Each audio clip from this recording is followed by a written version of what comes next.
Oh my gosh, oh my gosh, hello everybody. Waha, why, rainbow time, rainbow time. Hello there, I hope you're doing well. Ooh, pancake, pancake. Oh, oops.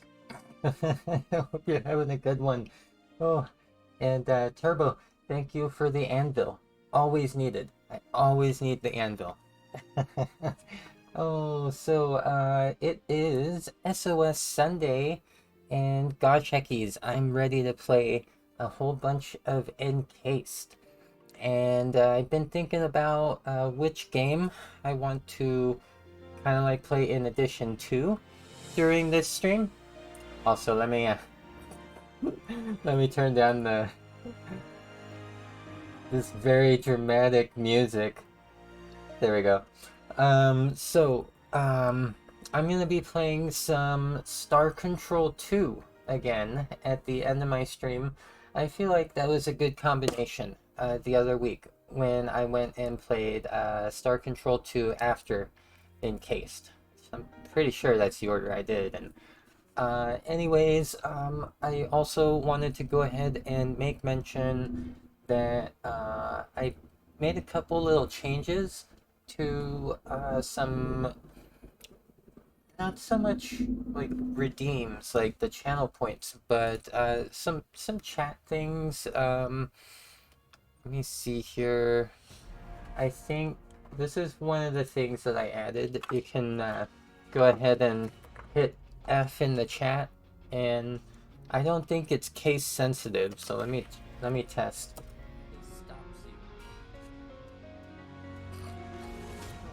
Okay, so I think for that one, I want to edit the volume because it played a sound, but when there's already audio going, it was kind of low. Let me see now. Okay, okay, gonna try one. There. And I feel like I set it so that it doesn't like have a whole lot of spam potential, but we'll see. We'll see. Other than that, I made a change to the squiddy.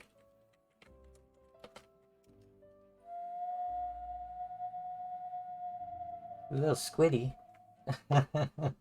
And what else? What else? What else? That's probably it. I tried to make some slight modifications to like everything to make sure that they don't step all over each other and basically clobber each other. I don't think I was successful in that, but yeah, let's just say I don't think I was successful in that. Oh my gosh. I know, really? Really? The incompetence here. This is where the money's going to. Okay, okay. I'm gonna go ahead and change the scene over here. So I'm pretty sure that's most everything that I wanted to cover. I'm working on tying in the actual video clip from where that sound clip came from, but I don't quite have it yet. So, let's see here. Meat and potatoes. Heck yeah. Heck yeah. So, alright, all my captures are off. This game has perfectly fine music, so I'm gonna turn off the rainwave stuff. I'm gonna turn off the party code, so we're not playing SAR today. And I did want to make mention that I upgraded the background image there. It was a very small image in the upper right hand corner, and I decided to use an AI upscaling thing, local thing to go and basically make it very, very, very big. And then I shrunk it down again. So it still looks a lot better, than it did before. And yeah, I hope it's not too distracting. Uh-oh. Uh-oh. Oh, the timeout. Oh, I figured out earlier how to... Okay. I figured out earlier how to set that up, and I forgot to do it before going live. That's one of the things that I was late for, is I was going to try to do that. The timeout, it's pretty simple to put into Sammy. I'm not going to do it right now because, oh my gosh, like, I'm already running so late getting into the game. But yeah, let's see. Let me open up Steam here. Oh my gosh. I think I... Yeah, there we go. We're doing it live. We're doing it live.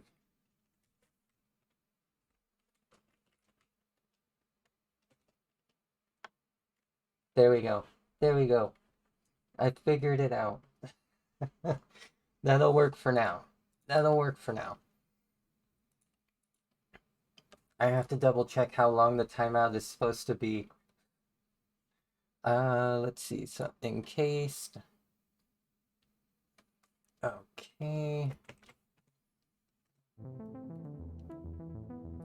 So, game capture. Oops.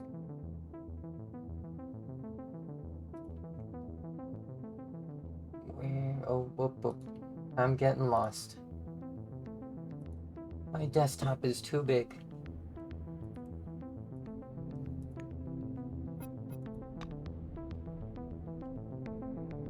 Okay, so I'm gonna be specifically trying to find a servosuit in this game, so that I can finally be walking around in what I assume is like this game's version of power armor. Also, I think I had to pick someone to leave, and it's gonna be Sparrow. Sparrow's gonna leave because I want Yoko to come with me, but I don't have enough room. She looks at you with carefully modeled curiosity. Hello, Senpai. I see you're exercising your research function. If I could, I would feel envy. Yeah. The fan in Yoko's head responds with an intense humming. My calculations show that my research function cannot be fully exercised in such a large squad. Your ability to lead is not good enough, Senpai. Only 2 companions can accompany you unless an additional character joins your squad on a mission. Sleep mode. Yoko.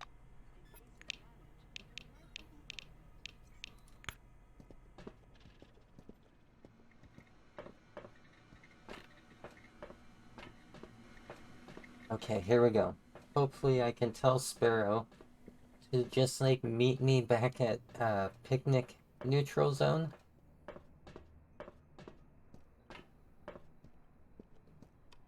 Sparrow shuffles his feet impatiently, but he looks deadly serious, and therefore funny. So what? What's the plan? Let's not delay. Bastards won't punish themselves.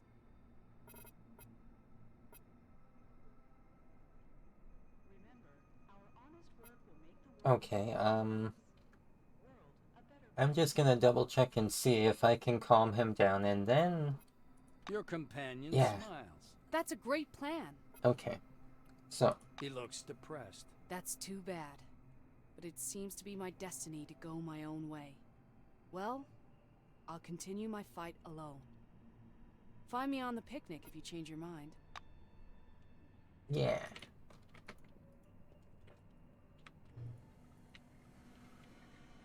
Yoko should be much better. Like, I don't know what it was exactly, but... Sparrow did not feel like a very strong character. Maybe it's just because I'm low level.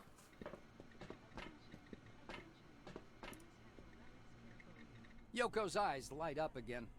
She looks at you with carefully modeled curiosity.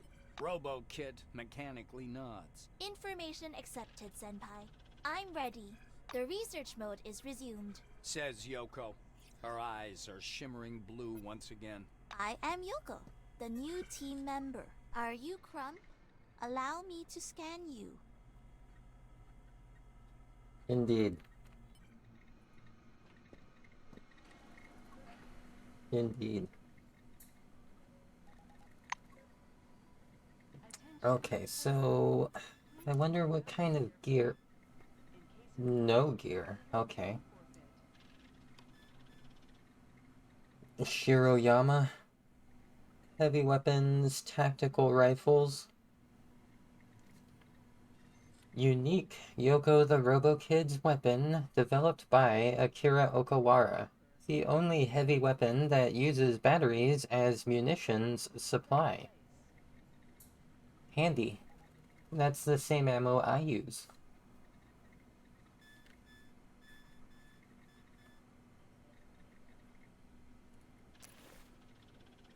So some teleglasses. Oh no. I've been scrambled. I've been scrambled.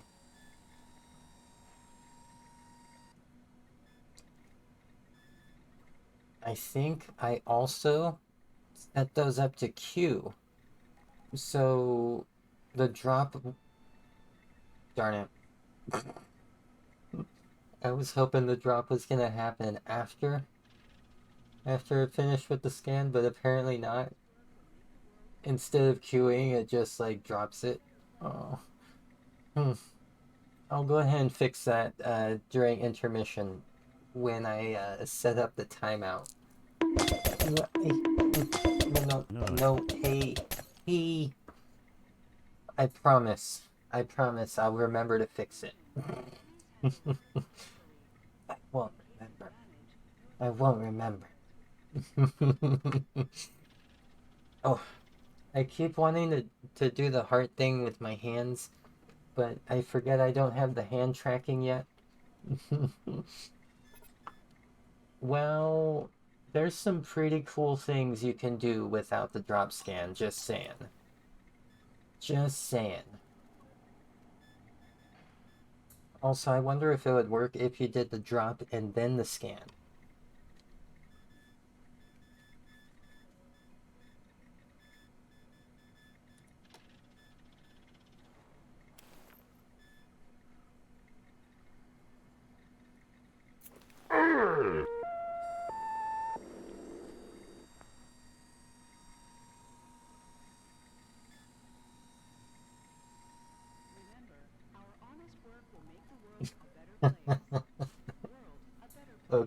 Okay.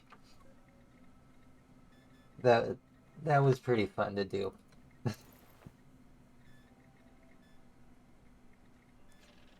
Alright, that's enough gear for Yoko for now.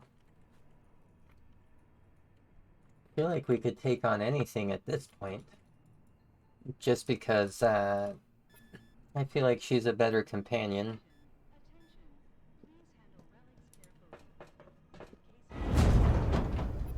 Oh, actually, double check my quests.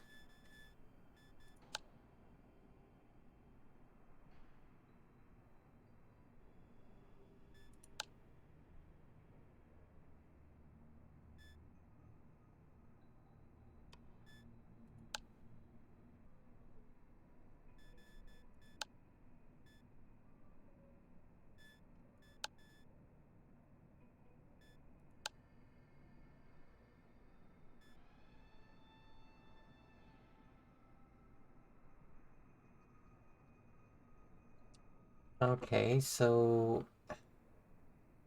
it sounds like this wants me to go to the garage, the warehouse and parking lot. Like, I'm here in Magellan Station, which is bad.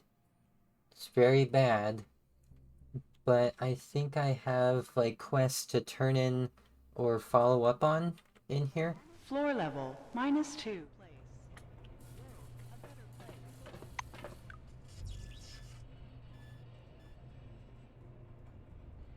Okay, I need to find Leary on this level.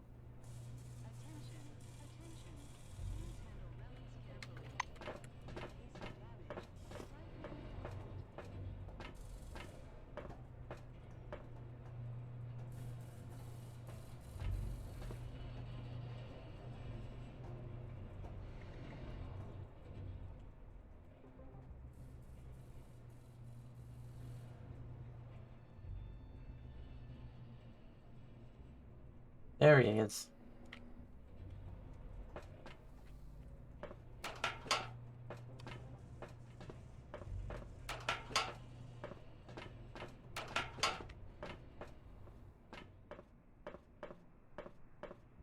So where were we? Okay, Leary and Immelman are discussing something in hushed tones. You get closer, but Theodore holds up his hand to stop you. Indeed. Later. We're talking here. No later. Tell Leary he should return.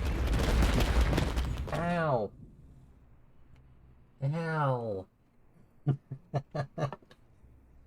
Tell Leary he should return to the warehouse.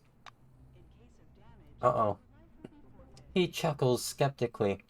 That girl can do anyone she wants. Look, no offense, but I'm not going anywhere. I'm not in a rush to get to my job. Tell him that by going to his job, he can divert MacPherson's attention away from the missing inventory. That's probably the safest bet. The other one, remind him of the unfinished chess game. This person doesn't seem to care too much about chess. He snorts. Damn. Yeah, that actually sounds reasonable. The orange grunts, vexed. Okay. Tell her I'll work today. Make her happy. Yes, you get out now. You get out now. Okay. Administrator Oya Rasmussen. So where is Oya?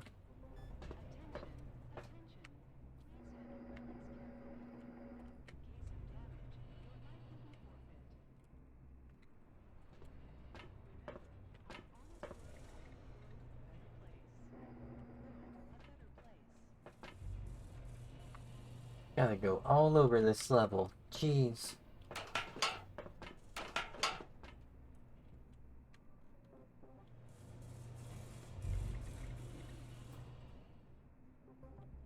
Where did I go? Oh.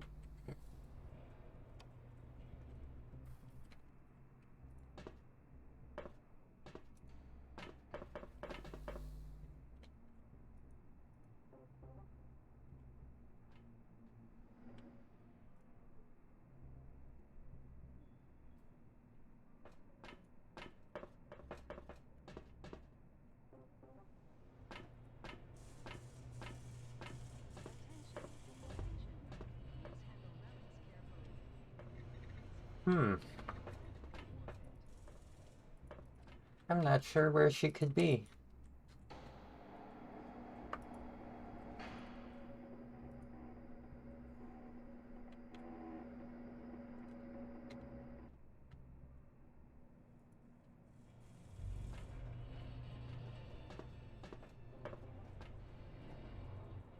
It says she's supposed to be in the garage.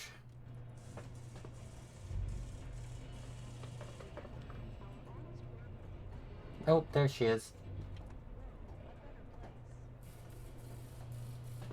Will you please talk with them? She looks at you questioningly.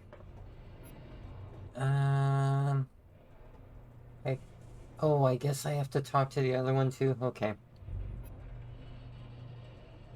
Bye-bye. Bye-bye.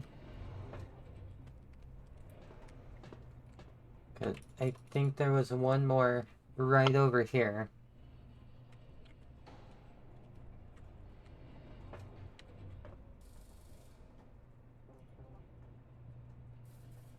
Welcome back. Okay, as soon as Leary leaves for work, Immelman finds a distraction corresponding with his intellect. He put a cockroach in a coffee mug and is now watching it climb out. He looks up at you. What do you want? Ask Erwin why he's shirking his responsibilities. The orange lets out a hoot. Ah, Oya sent you. Chuckling, he cups his hands to his chest as if holding an invisible pair of breasts. Indeed. Advise Immelman to go to work so as not to draw attention to himself. He broods. Well, yeah, that's the right idea. The orange reluctantly rises from his seat as if he's hoisting an invisible hunk of pig iron. Ah, fucker. Tell that Swedish bitch I'm working today, and make sure she don't forget it. That'll show her. Yeah, you get out now.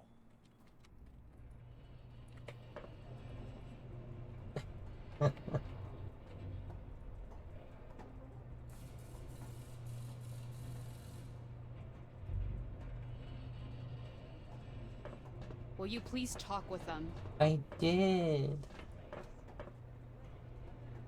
Say that you forced the lazy oranges to work. Rasmussen breaks into a smile. Yeah, you saved me? Thank you. It's what I do.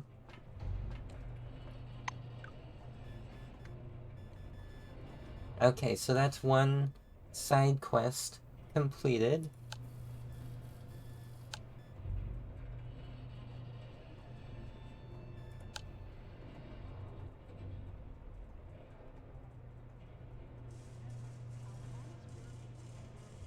So that's residential area.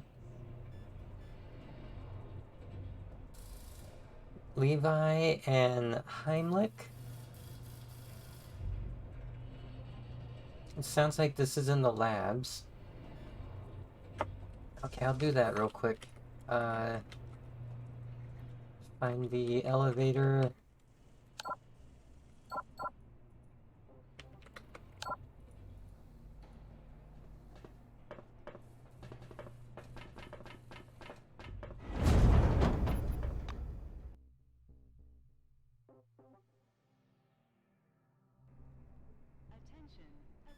Senpai, Floor level we will -4. visit Akira, Laboratories won't we? and hospital. You're never gonna see Akira again, Yoko. Never gonna see him again. Senpai declares.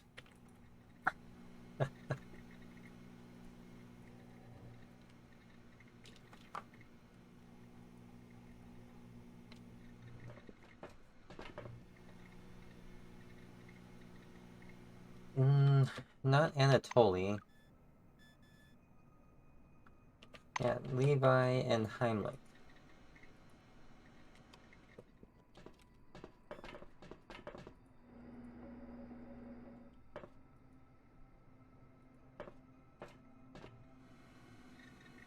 Of course. I ran by them like 3 times already.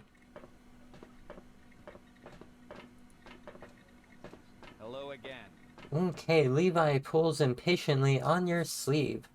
Has there been any progress? I'm relying on you here. He notices Yoko. Ah, hello, little one. Ask them to repeat what they need from you now. Say that you solved their problem. Oh, that's 2 achievements now that I got already in this session. Levi tugs anxiously at the collar of his shirt. Thank you, science owes you a lot. He turns to his colleague. Dieter, prepare the relic for transport. Let's begin. After carefully wrapping the relic in layers of silicon, you can never be too careful after all, Dieter leaves the lab. Reuven anxiously watches him go. Have a good one. Yeah, I feel like since I've been doing so much reading on my streams, especially playing this game, recently I realized I need to do, like, range training before going live, and doing a little bit of that has helped a lot, I feel. Another thing that would probably help is reading a particular script that, like, it is supposed to, like, make it easier to switch from, like, different, I'm not quite sure how to phrase it, but things to make me speak better.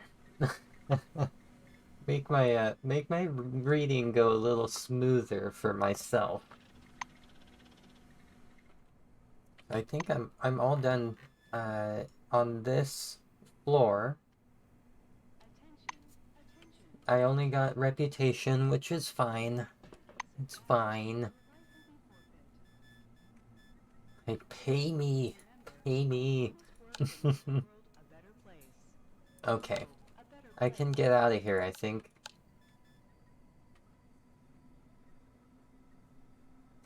No?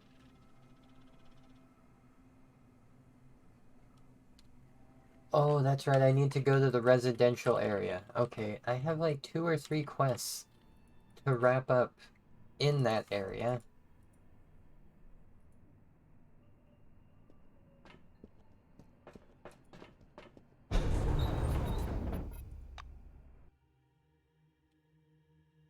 Hate Magellan Station. Floor level 5, living quarters.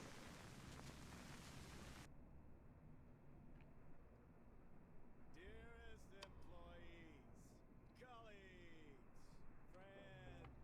friends, comrades, This dude helpmates in our sucks. common enterprise. Congratulations to you all! Happy holiday to you! Happy holiday to all of us! I'm glad you came. Thank you. Cheers! On this very special occasion, I'd like to say I am proud to be a part of the new committee. I'm as proud as a little Vietnamese boy with a bicycle. A bicycle? How's that relevant? Anyone? Bicycle. Boy. Never mind, doesn't matter. What's my point?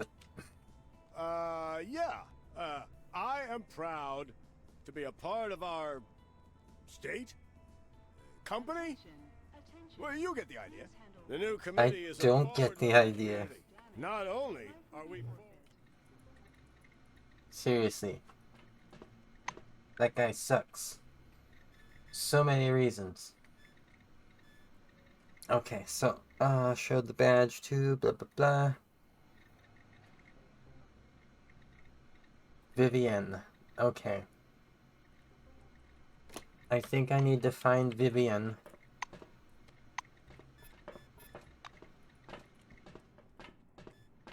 Oh, right there.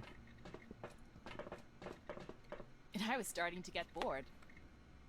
Okay, Vivienne continues to work hard on her manicure. As you approach, she puts the nail file aside. Any problems? To discuss her task. The administrator is diligently working on her nails. Yes, yes, I'm listening. I would have taken care of everything myself, but so much has been going on lately, don't even have time for coffee. Speaking of, would you fetch me a cup of joe, please? Give her the stolen watch. Hope that she forgets about the coffee. You hand the watch to the administrator, and she examines it with a squeamish grin. Only a chump like Garcia would steal a piece of junk like this. What? Yes, they already told me who stole it, but thanks anyway. I hope to see you again soon. Thankfully, she forgot about the coffee.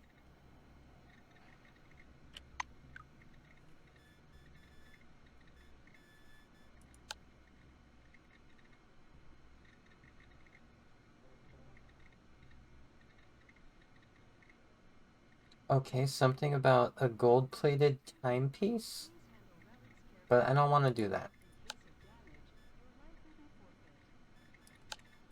I'm gonna get out of Magellan Station, probably.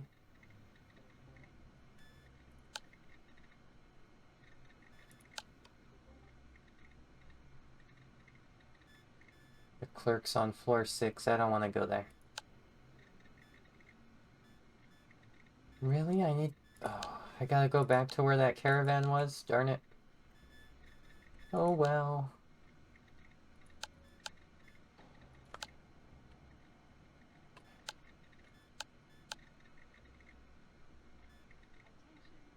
Okay.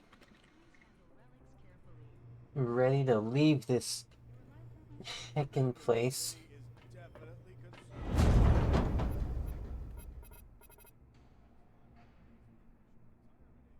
concerned. Yeah, the hall.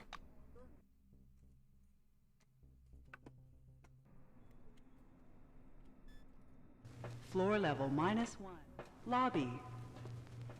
Lobby.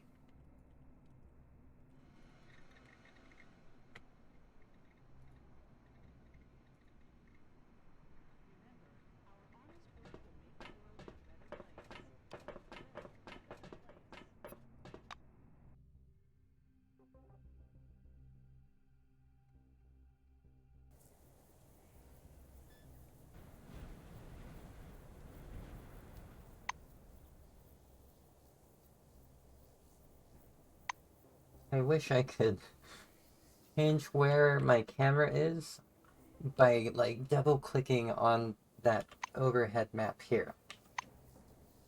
It doesn't work that way though.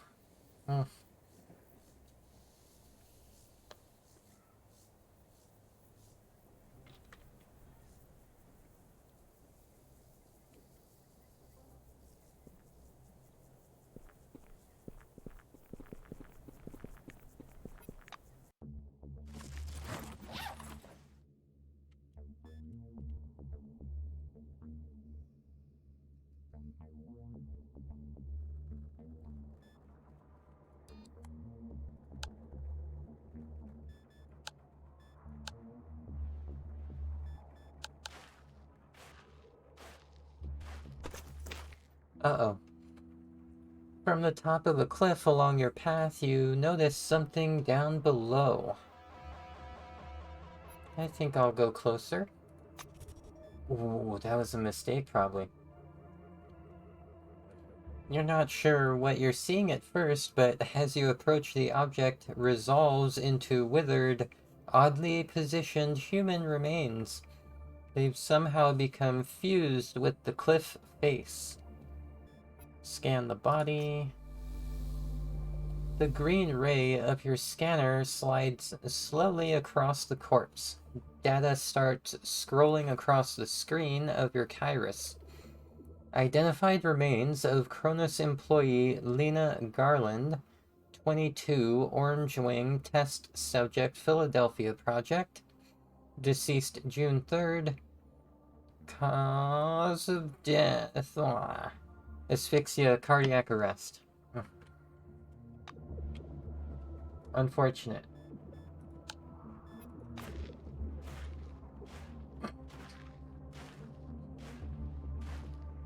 Like, that cause of death stopped me. Yeah.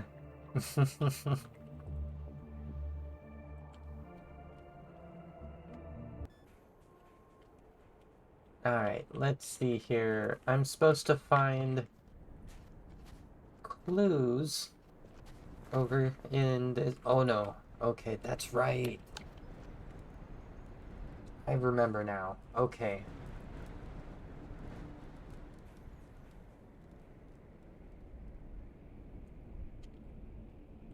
I think I should kill Pepper.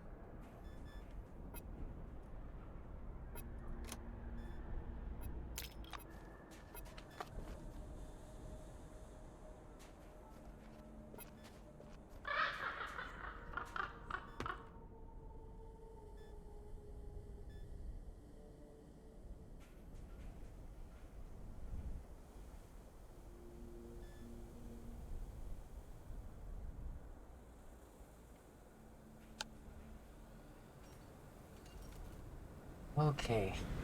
I think I can do this. Who keeps giving the Queen's Knights wedgies? Come on out.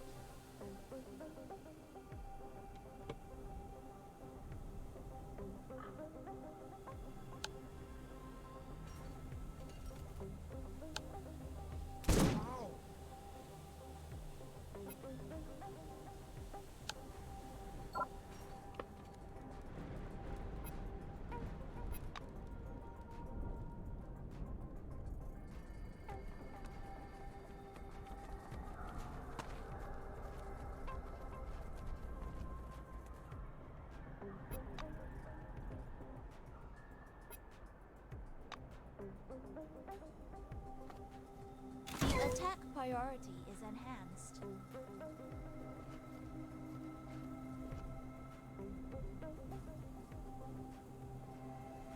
Whoa. I found a loaf. I must tell the Queen. Found a loaf. Okay. What's wrong with you? Huh? Huh?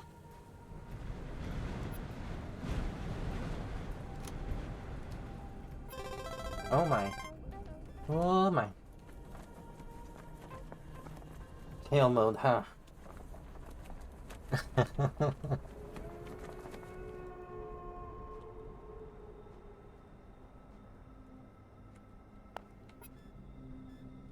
Wanderer.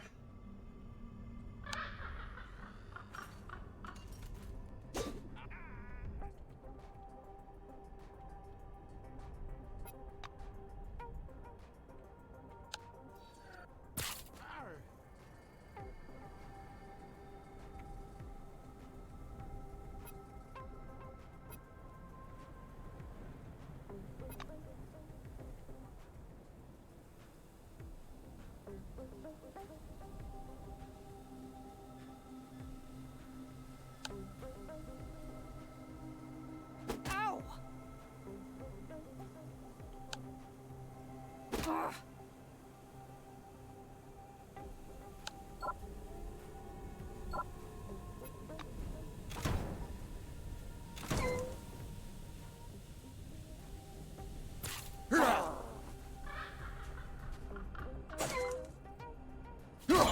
Asshole. Oh my gosh. Hmm.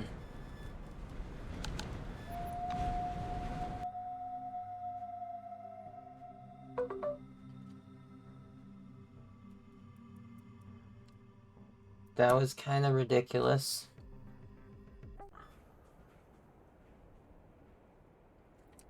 I'm gonna try one more time. But I'm getting the distinct impression that this might be out of my league still.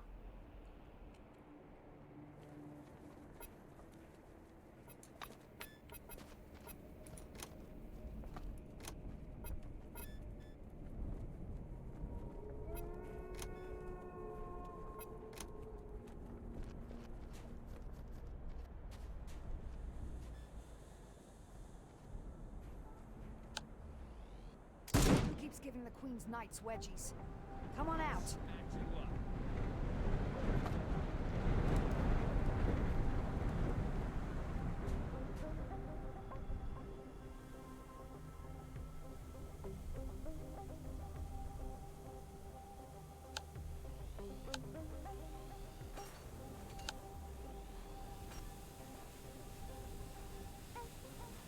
Okay, looks like precise shot is my big damage dealer.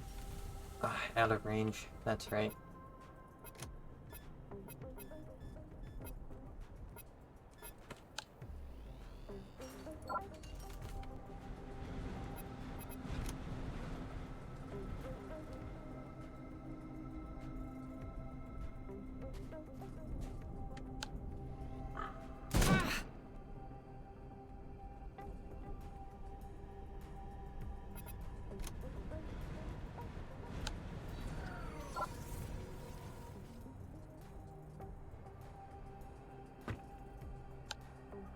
Ow!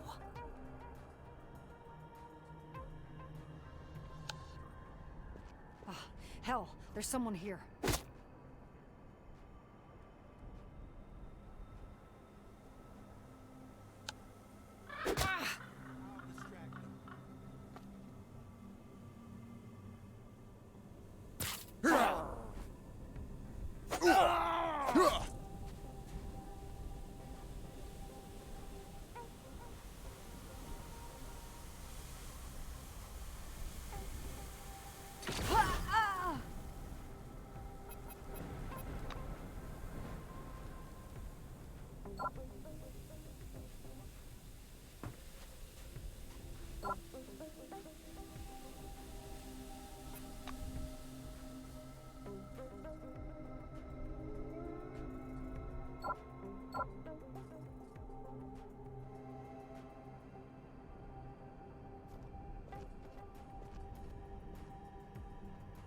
See how this goes. I don't have the best feeling about running right up next to them, but... Oof.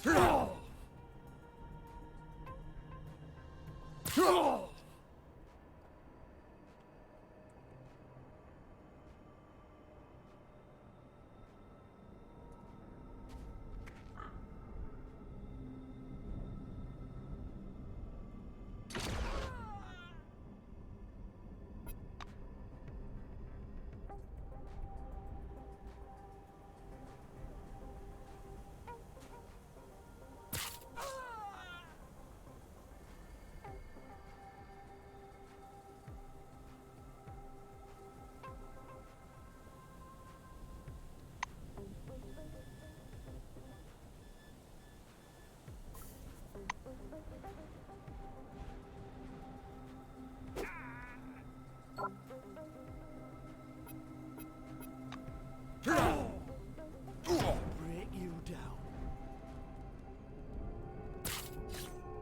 Oh, ouch.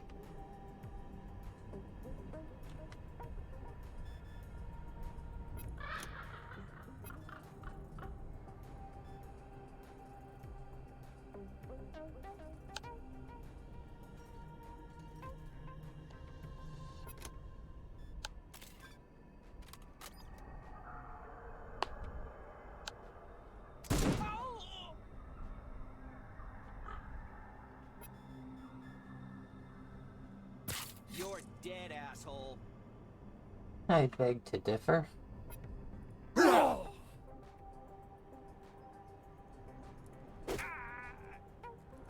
You're dead, asshole. Oops. Darn it. I forgot. But thankfully he didn't kill the, my Crump character here.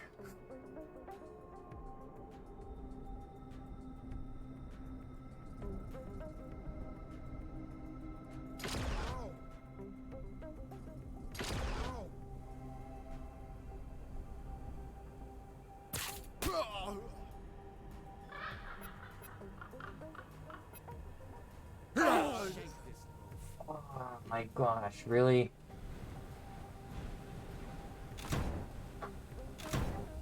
Something I'm gonna buy next time I'm in town is a resuscitation kit. Now you're gonna get it.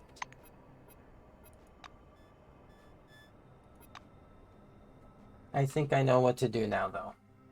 I think I got this.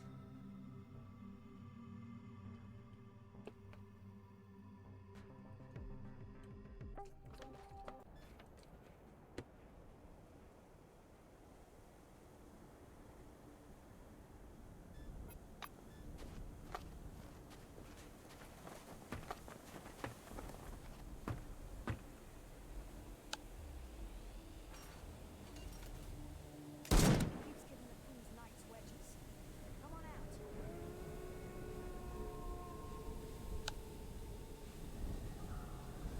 out. Okay. I didn't expect to get away with that shot.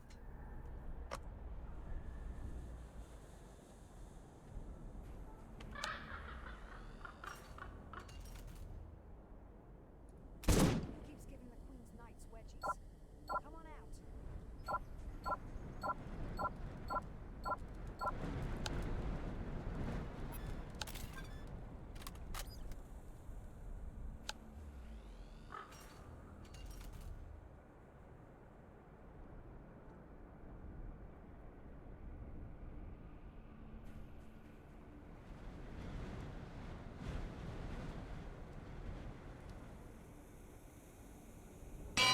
Oh my.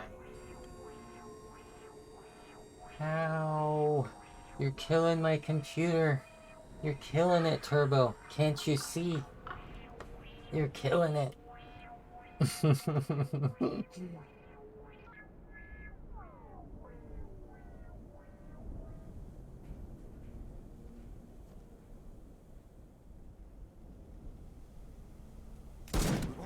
I found the loaf. I must tell the queen.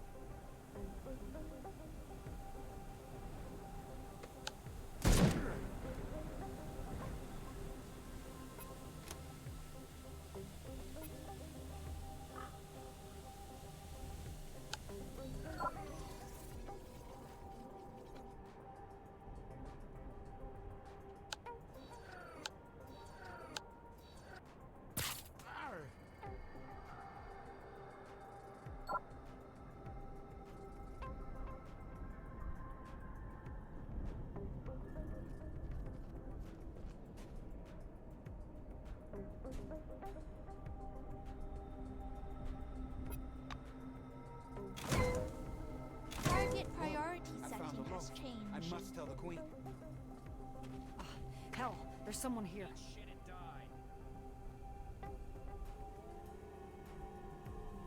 died. Dead. All right. You're dead meat. Come on, really? It's like nothing I can do. She's just always gonna close the gap on me like that. Ow!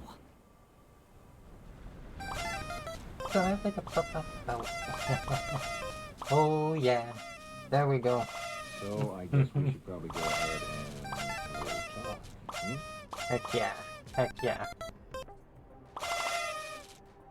Love that point flurry.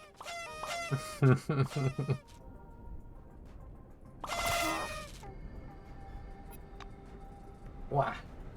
Thank you, Apple Juice. Thank you. Hope you're having a good one.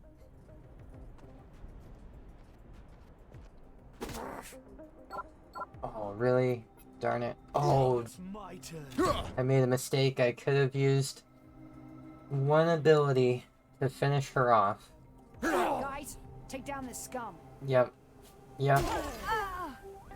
See, that's why I was supposed to take her down before she could throw that Molotov right on me. That's okay. Fourth time is a charm.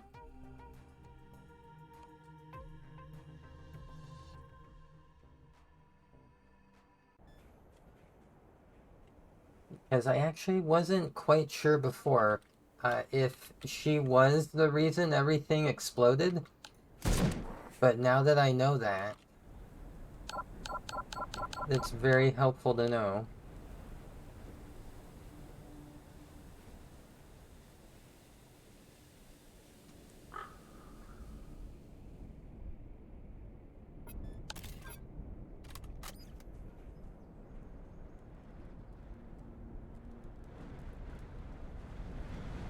So at 5 cents, your mama, Pepper, and Sad Bug.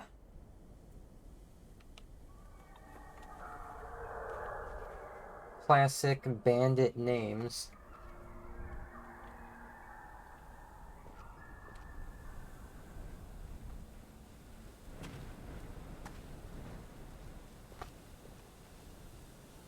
Come on. I want to start combat with her close to me and them over here, away from me. They're not obliging.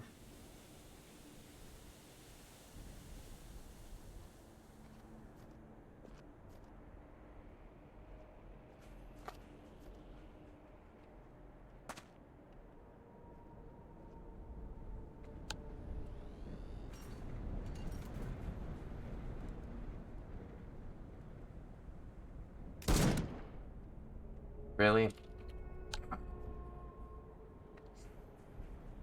I had a feeling that was gonna miss. Keeps giving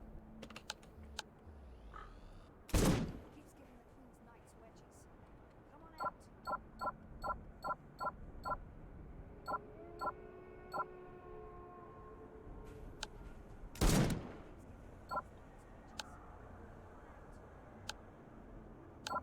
Oops.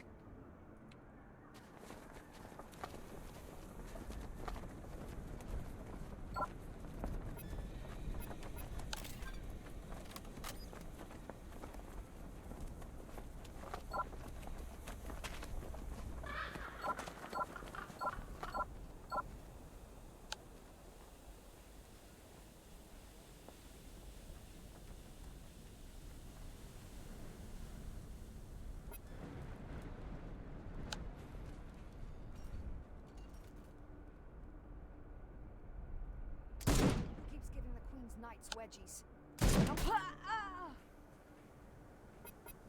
Okay.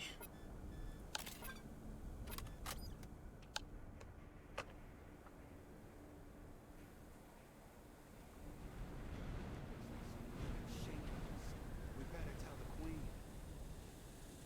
Okay, kudos on the AI to actually realize something's up.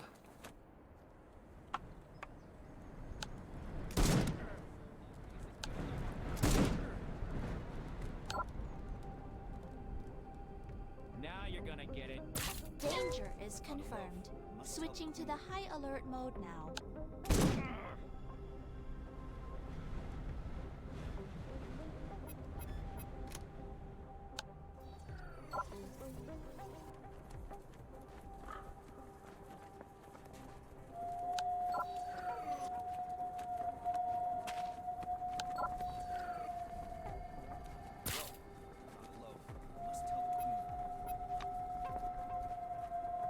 Oh yeah.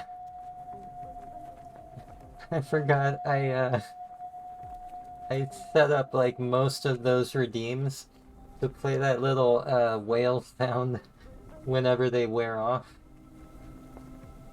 So all of a sudden I'm hearing all this whale noise and I'm like, what? What's going on?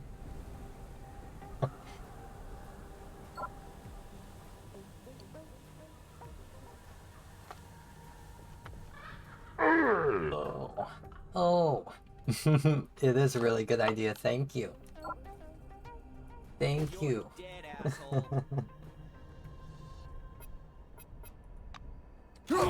Ooh, no. Ouch. I don't like criticals against me.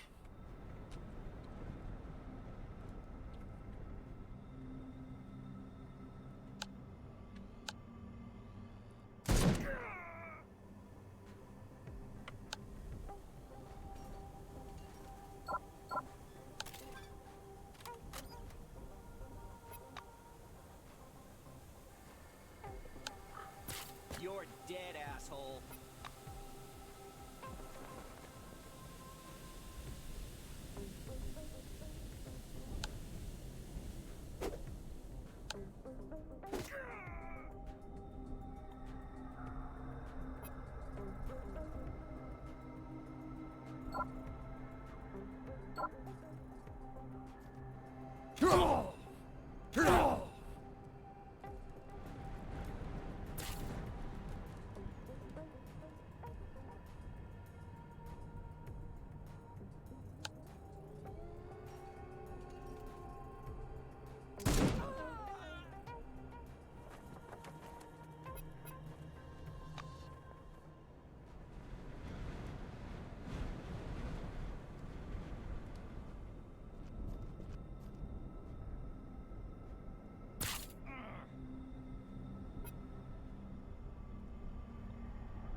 Here.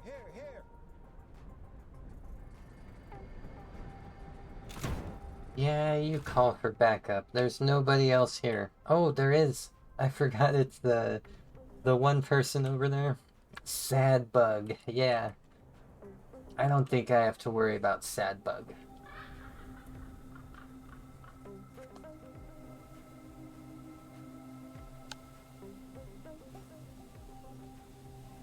You scum.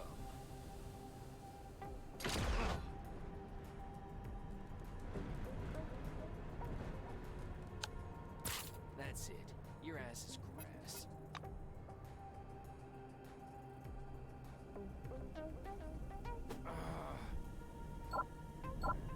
That's it.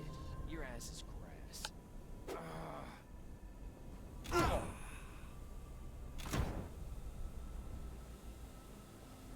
You want a fist fight? Respect.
asking for trouble. Oh, there we go.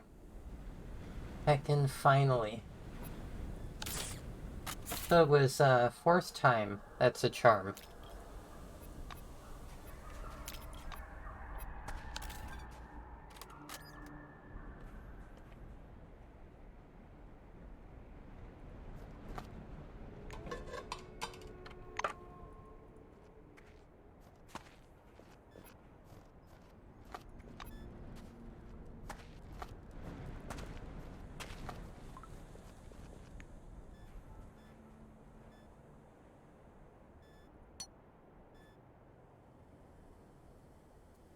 Don't really need any of these items in there.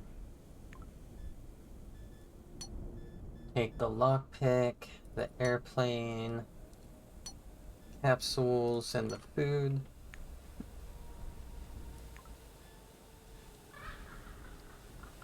Sad Bug had some pretty nice brass knuckles, apparently. Diplomat. Crump says, yes, please.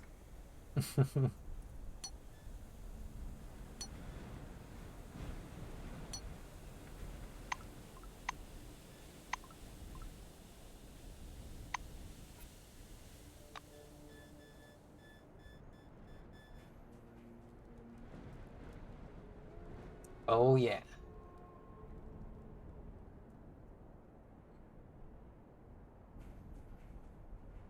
So it says, this gauntlet with metal inserts is the embodiment of the desire to leave an indelible mark on someone's face. These combat gloves are produced by Seaman Incorporated. They are popular among former boxers who came under the dome as either black or orange wingers. Hey, it's Seaman, okay? Stop with the nut buttons, okay? This is a family-friendly stream. It's definitely not. It is definitely not. Especially when I'm playing this game.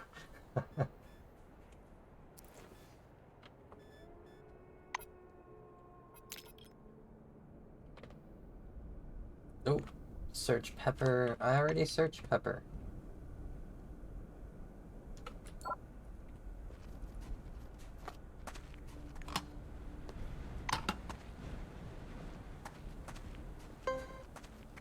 Okay, there's a trap over there. Anything over here? I don't think so.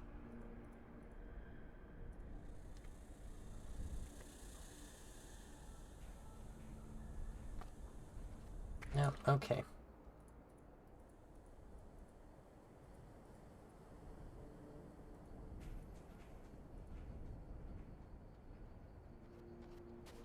Okay, so there's a trap on the container. I don't think any of my companions can deal with the trap.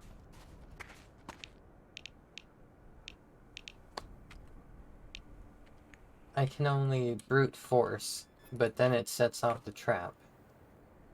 So I guess I'm coming back for that. But I'm gonna maybe rest up first.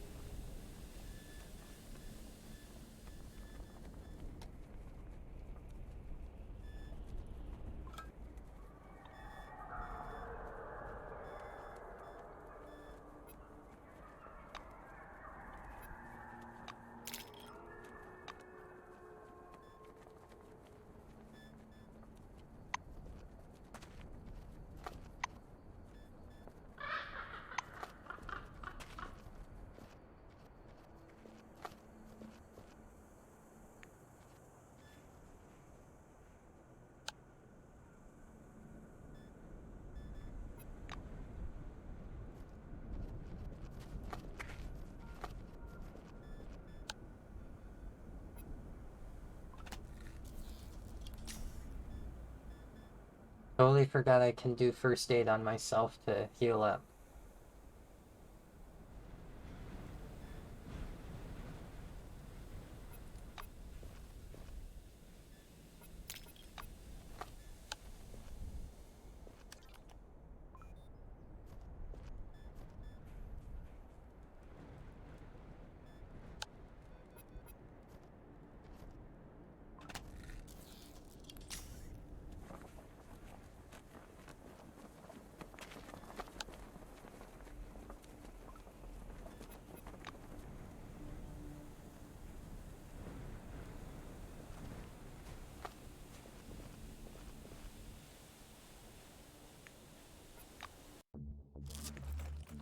Oh my gosh, I've already been playing for like an hour? Jeez. Did not think it had been that long. So the pillaged caravan. I need to take the transcriptor to the emulator project office. So I think I'm gonna check out the cave first, because I think there's stuff for me to shoot up in there. Oh no.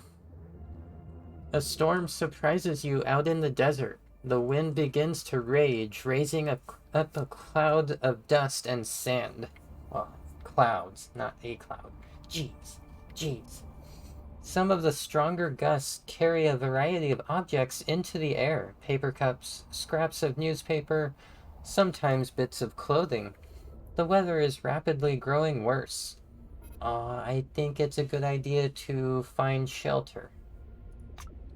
You look around for any kind of shelter from the storm and soon spy a small depression in a cliff. You make yourself comfortable out of the wind and wait for the worst of the weather to pass. The storm quiets down after a while and you continue your journey. Yeah, I had a bad feeling about that storm.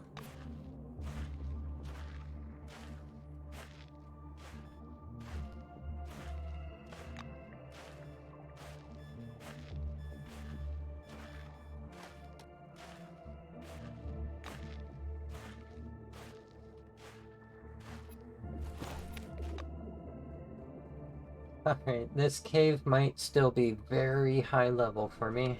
We'll see though.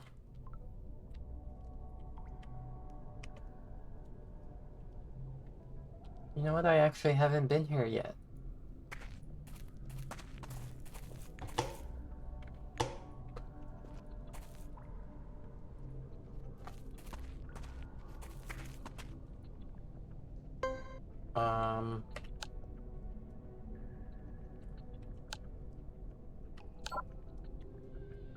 They don't seem like they're gonna pose much of a threat at all. Rank 8. I'm gonna go ahead and hide up over here and AFK for a couple of minutes. I gotta take care of something. Let me put on, there we go. My AFK text. BRB.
Oh my, oh my.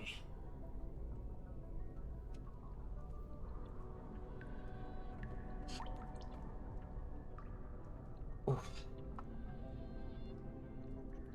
There we go. Not AFK anymore.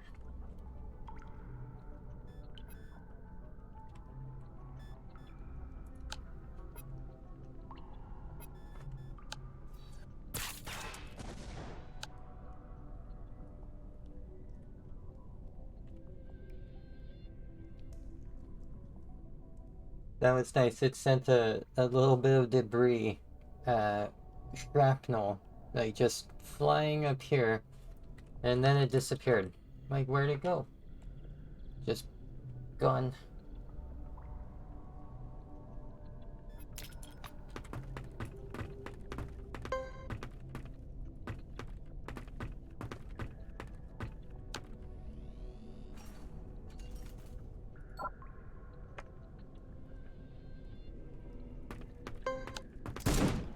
What was that? Hey, who are you? There are no strangers here.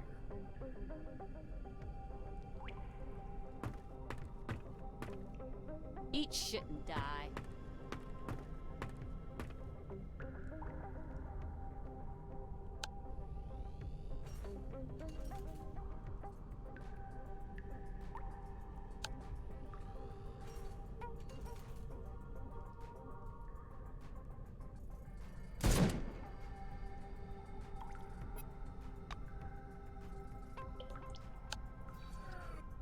What the hell are you doing here?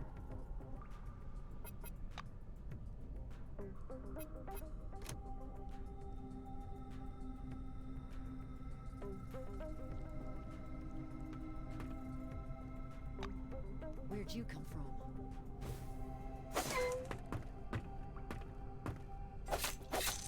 Oh my gosh. Someone's getting stabby. I'll smack you up. They'll smack me up, huh? Okay.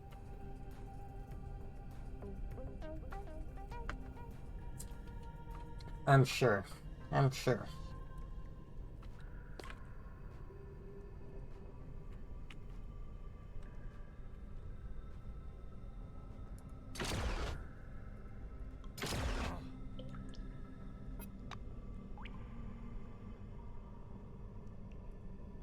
Ow!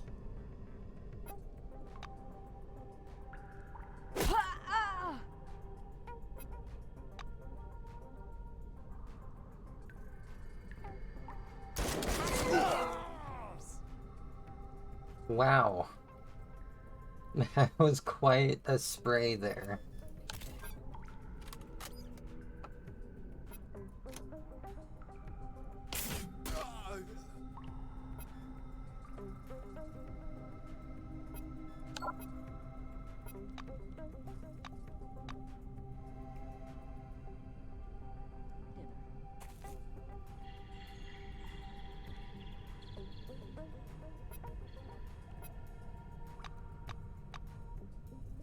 Take these creeps downtown, Rose.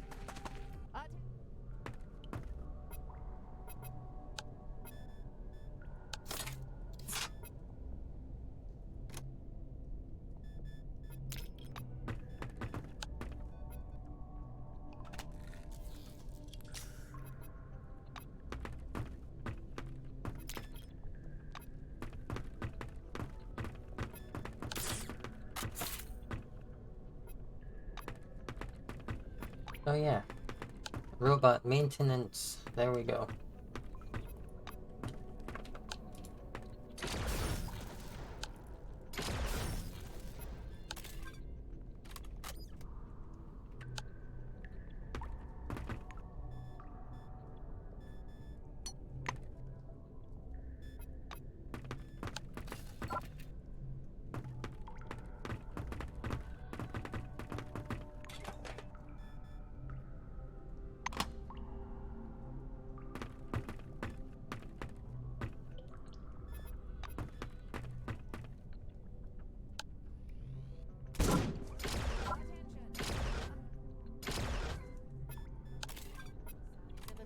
Signs of illegal activity.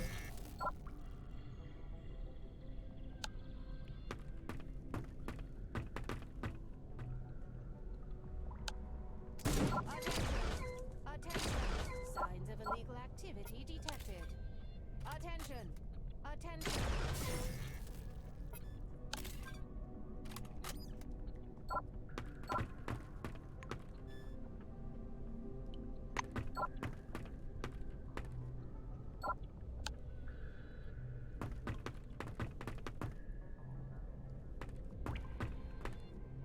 Well, that was a little bit easier than I thought it would be.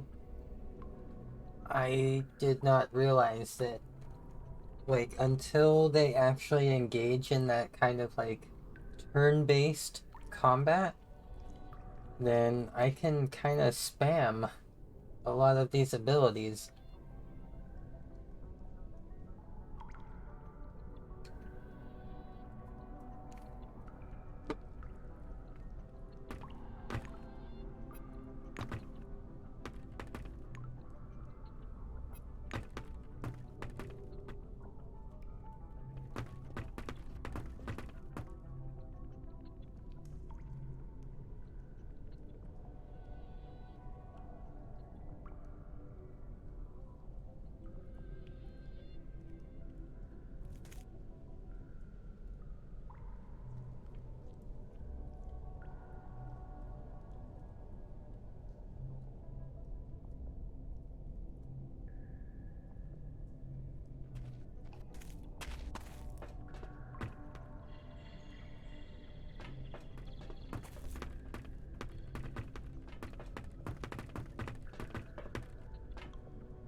Dude's name is Bill Bones.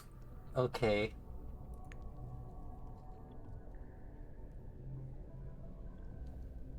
Cause of death: perforation of a stomach ulcer, alcoholism, and asthma.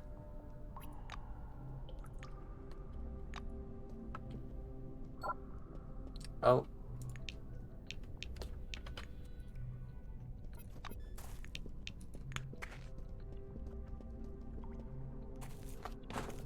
Ooh. Nice. Oh my gosh, a harpoon. I don't really need either of those things, but I will take them. I will take them. Ooh, I need to drink some coffee.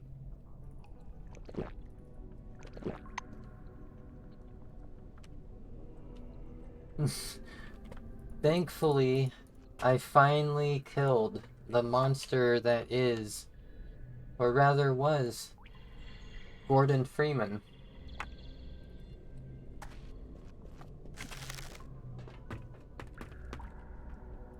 Yoko, there.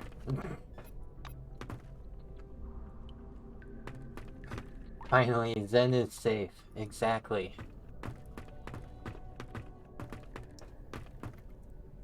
I'm gonna try to spam precise shot to kill this one enemy before they come back. Come on. Come on.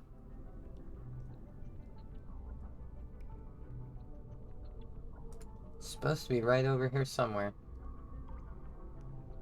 Oh, she does a loop. Okay.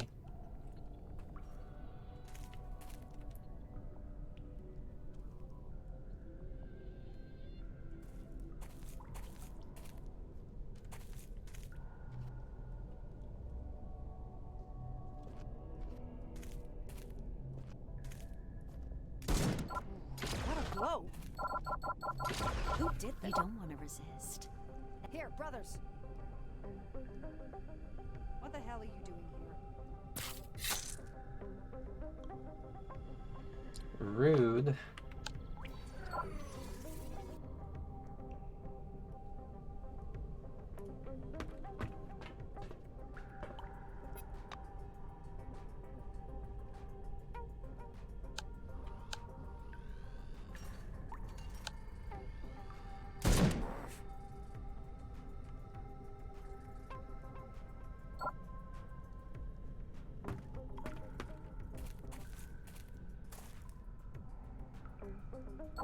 Might have been a bad idea to run up like that. Oh well.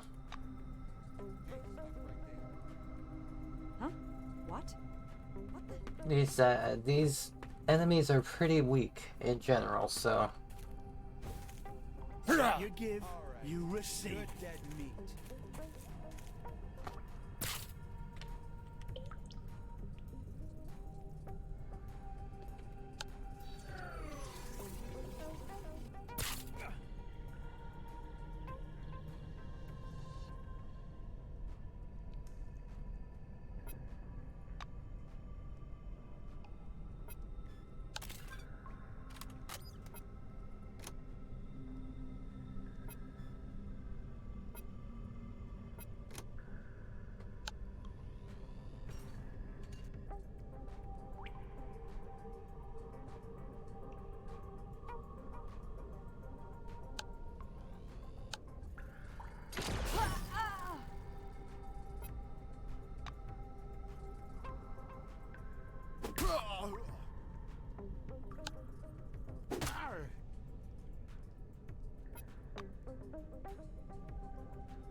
Calling for help. Yeah, you go do that. Want a fist fight? Respect. Ow!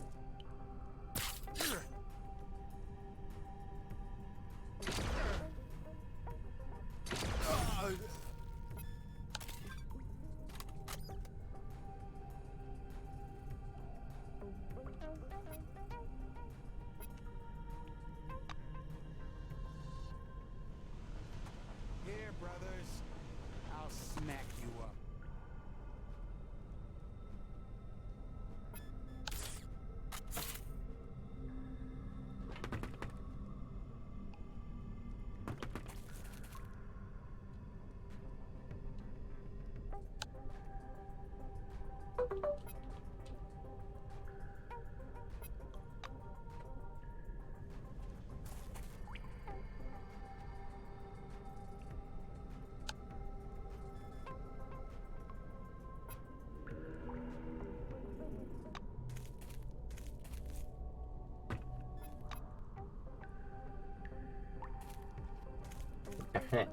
I didn't hide in time. Oh well. It's not a big deal. This guy's, not a threat.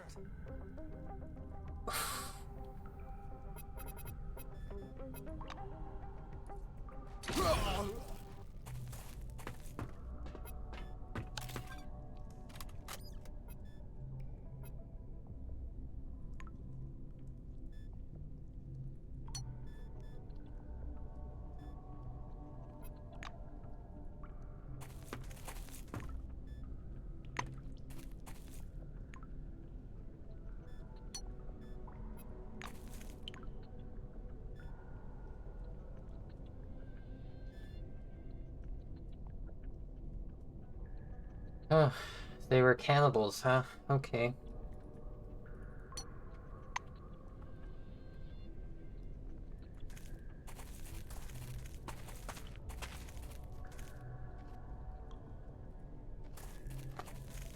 Hey, help us. Open this goddamn cage. As Yoko approaches to talk, Trevor Penn just nods in your direction. Call the squad leader, then we'll talk. Of course. What do you need? He looks suspiciously at the weapon in your hands. Oh, fine. Hope we won't see you again. A tough but very thin man thanks you with a respectful nod. I didn't believe anyone would actually show up. I just wish you'd come sooner. Trevor Penn, you don't mind me not wearing a tie, do you? His body has been slashed with something sharp. Numerous scars form occult symbols. There is a kind of star on his forehead. Ask him about the carved symbols. His fingers glide across his skin, feeling for the scars. If I understood it right, they belong to some kind of cult. Bastards. They mutilated Tarja.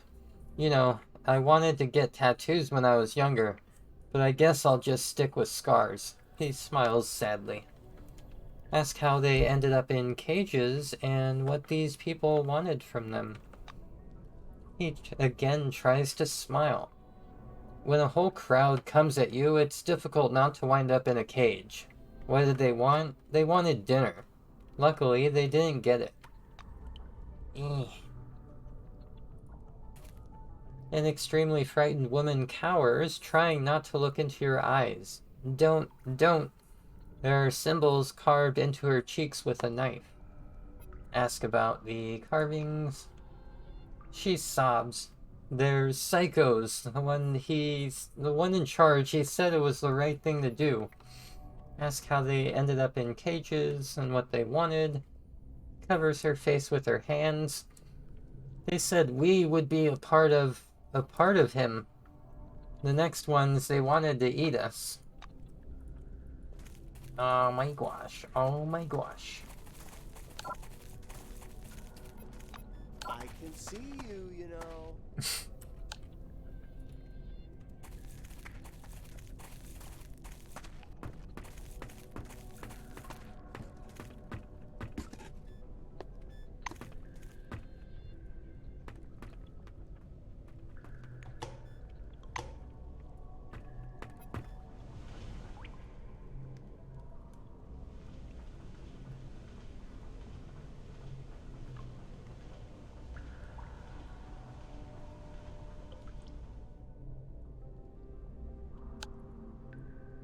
Whoa.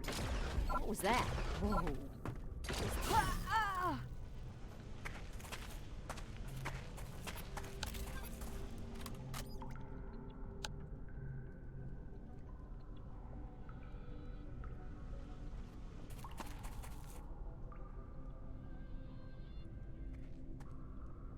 Okay, that's all of the enemies.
Okay, the engine rumbles softly and rhythmically. The generator is active. Take a closer look. Examining the rusty streaks on the housing, you realize it's not rust at all. The generator is caked with dried blood. The brown flakes peel easily away under your fingernail. What remains forms a strange pattern of many little symbols drawn with a brush. A braid of dirty cables runs from the generator to diverge in several directions, most likely to power the turrets and the cave's lighting system. I'm gonna leave it alone. So I could have snuck in through here, which would have dropped me right here, and I might have been able to sneak over to that generator, but I like what I did better. Just shooting everyone.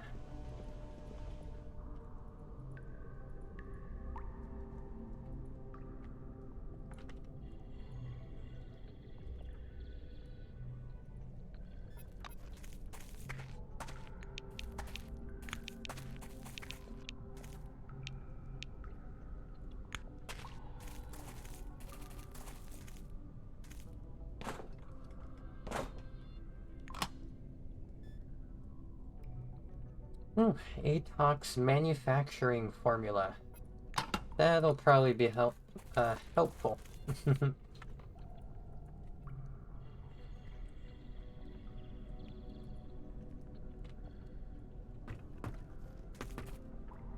Oh no, okay. I gotta check this out. First that metal box.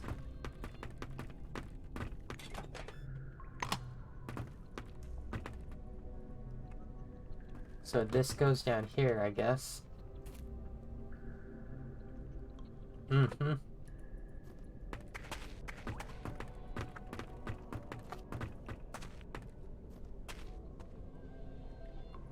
Okay.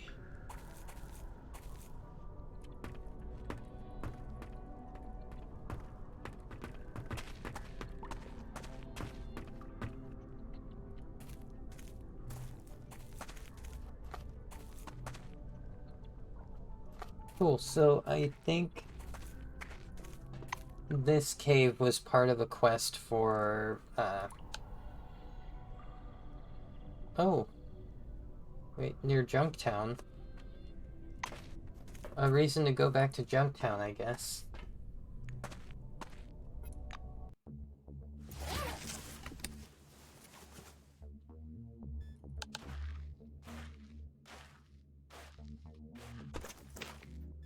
Oof, you stumble upon a lonely hab pod in the middle of nowhere. There isn't a soul in sight. Time to loudly call out. Is anyone there? No answer. Check it out. I'm not salty. You're salty, Turbo. You're salty. You cautiously approach and listen and hey, what? Saltiest. Saltiest. Love you, Turbo. Oh my gosh. Oh my gosh. Not a sound to be heard, apparently. However, you notice something painted on the barracks wall. Two human silhouettes, but white instead of black. They're very true to life, a man and a woman squirming in agony. The man seems to be shielding himself with his arms, and the woman is hiding behind him.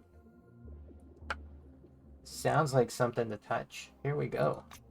You don't learn anything from touching the shadow. You scratch it with a fingernail, but the paint doesn't peel.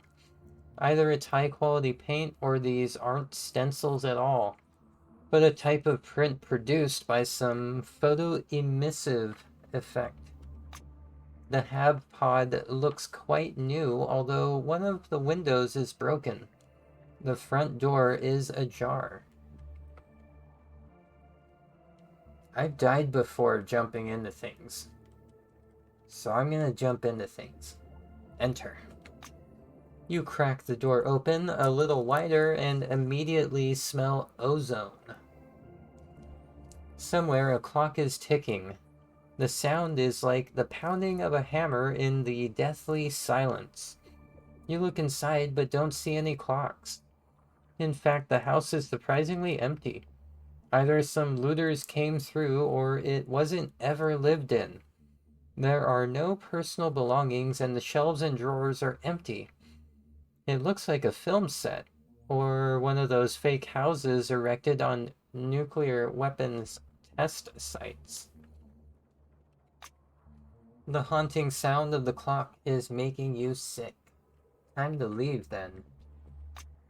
You're relieved to exit the hab pod and continue your journey. The ticking and mysterious silhouettes will haunt your imagination for some time. For a long time. Don't like that. Don't like that.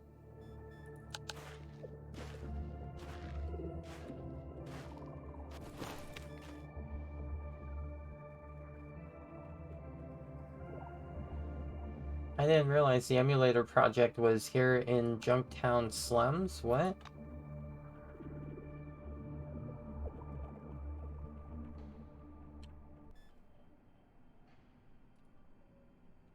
I feel like a total dork. I feel like a total dork right now because I've been looking for... All that noise because of this thing right here?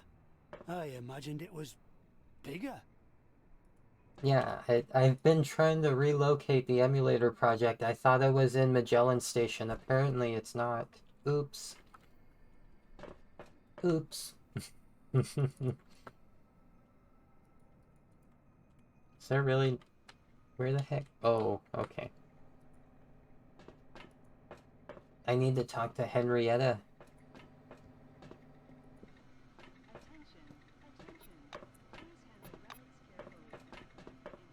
Russo is comparing the readings with the data in her notebook. Any news? We need to prepare this thing for the new trials as soon as possible. Oh, I'm gonna give her the transcriptor, which is a small relic. Russo carefully takes the device from your hands. Fops, you say? I see. They somehow sense the radiation of any active relic. Psychos. What do you expect? Tell her you solved the problems in Magellan. Henrietta nods curtly. Yes, I see. The current from the reactor is now powering the emulator systems as it should. So I need anomalous essence. That's in picnic neutral zone. Emulator teleglasses. I'm not sure where that is. Drivers for the emulator project. I believe that's at Magellan Station as well. tell her about the tracking protocols you found on Minerva's servers. Henrietta throws up her hands. So what's the news? Yes, Nakamura's obsessed with control, but she's not hiding it. I am much more interested in what you have in mind for this. Admit that I don't know. Russo squeezes your shoulder gently. Exactly. No one knows. In theory, we all know how to do the right thing. But in practice, a lot of questions come up. Mm-hmm.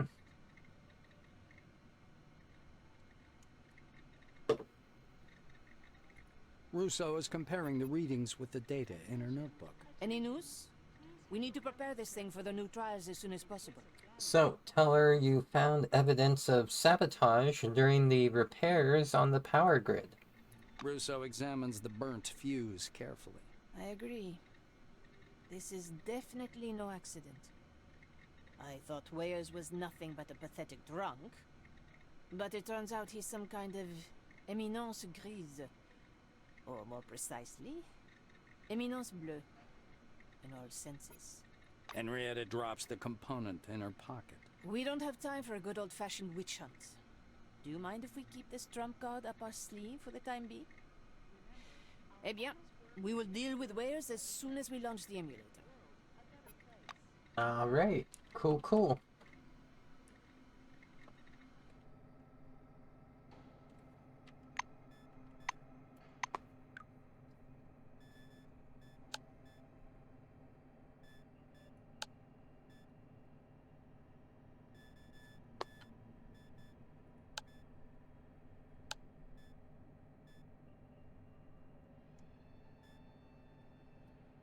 Okay, I wonder...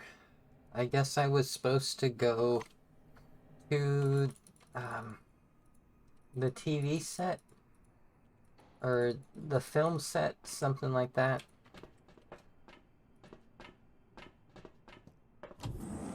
I'm gonna do my intermission first, though.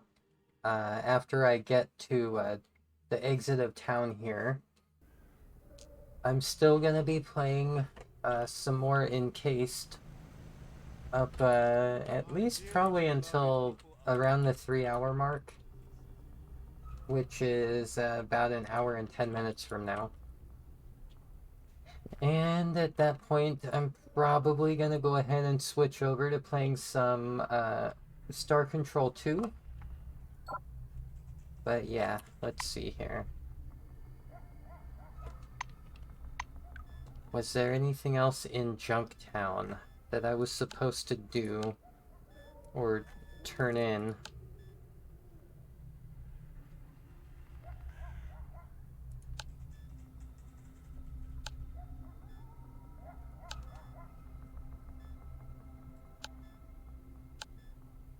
Nope, doesn't look like it.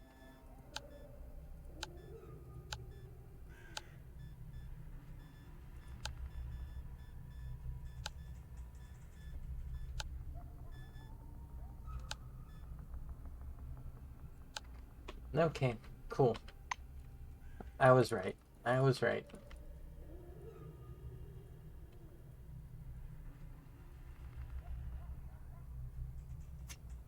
Oh my.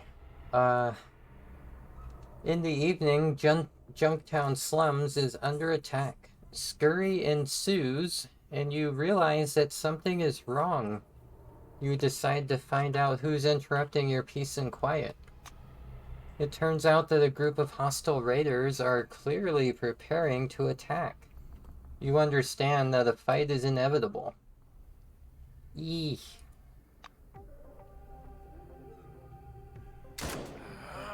Now you're gonna get I mean, if they want to get beat up. Because that's what's gonna happen.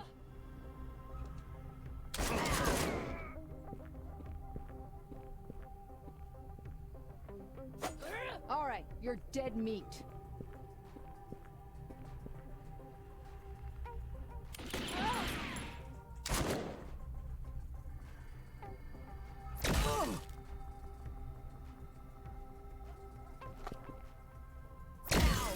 That's it, your ass is grass.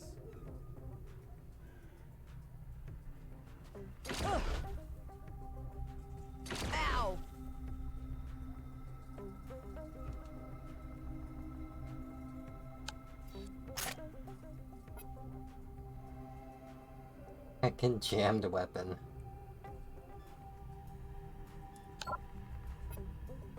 Takes 5 action points to unjam.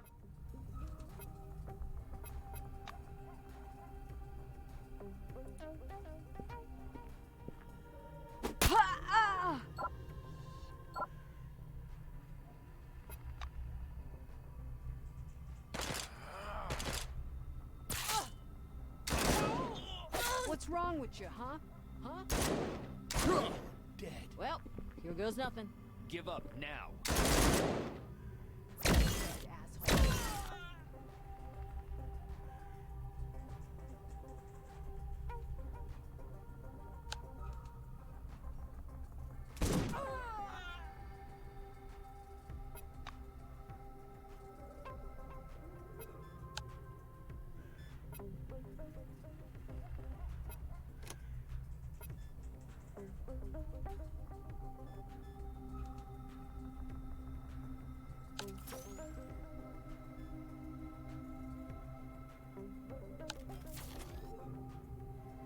That's it. Your ass is grass.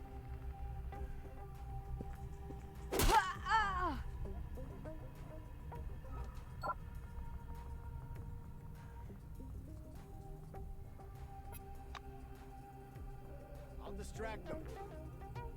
Gonna be more effective from this angle. I'll smack you up. Damn, need to reload. Bring it on. Reloading. You scum.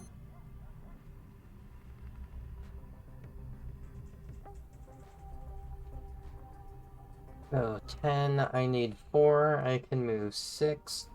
Here we go.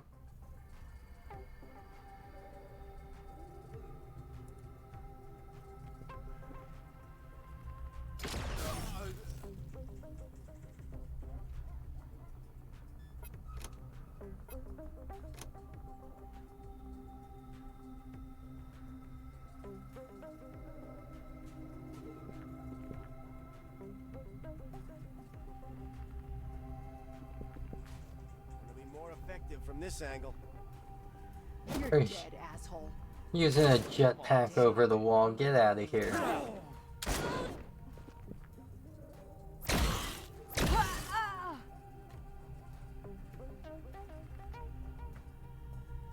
So AP 8, I can move 4 and still shoot.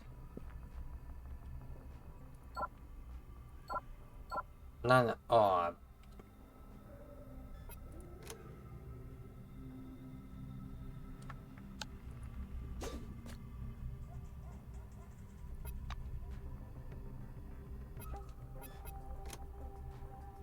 AP 7.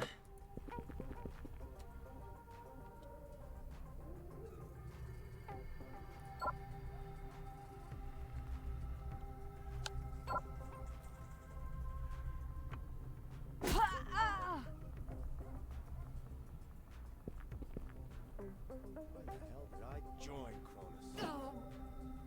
Why the hell did I join Cronus? You're surrounded. Perhaps I'll just stay. Are you still considering my request?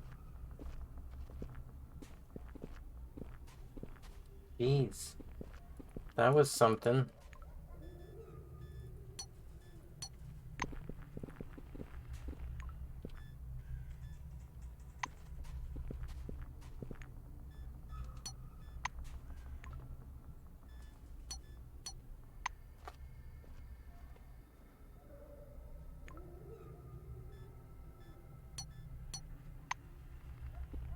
Are you still Will you help? Perhaps I'll just stay here and die. Yeah, perhaps you will.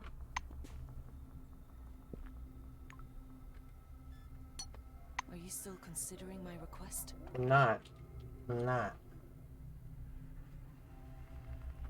Will you help, please? See, I have no you don't know, but I caught her in a lie.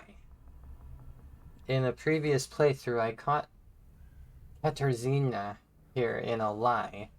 So I refused to help her. Apparently she's just gonna keep on bugging me. Okay, so did a quick save. I'm gonna get back into the game, but gonna mute the audio capture for now. Switch my scene over to my extended BRB. Get to watch my little Tatum running around the community zoo and aquarium in a VR chat world.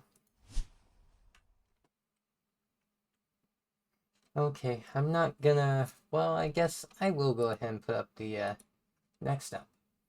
It's not gonna be more SAR. More Encased. There we go. Okay, and I'm gonna play a little bit of my strawberry music. Well, I already turned it down. Yep, okay. Turn on my rainwave widget. Okay, I think that's everything. I heckin' love y'all.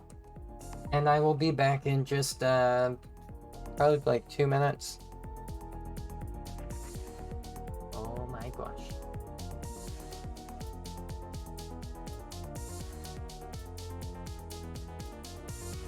These exhibits are so heckin' neat.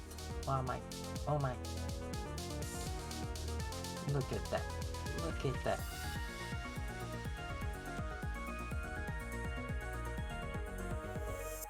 We found Nemo.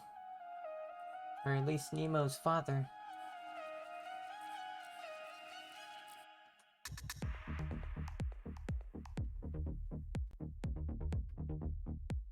Oh my gosh.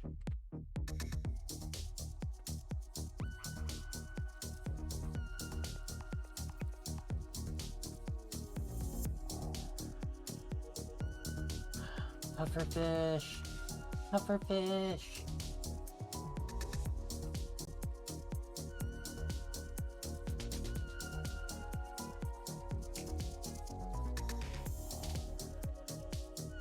And cuttlefish? Is that a cuttlefish? Is that a cuttlefish? Oh my gosh. Oof. Oof. Ouch.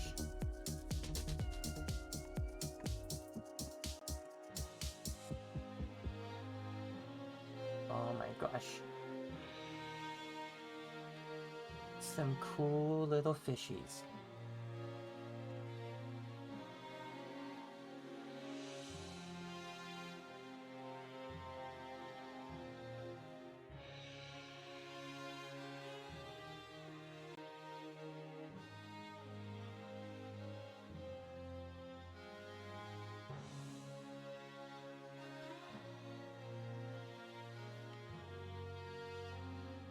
Gosh, check that out.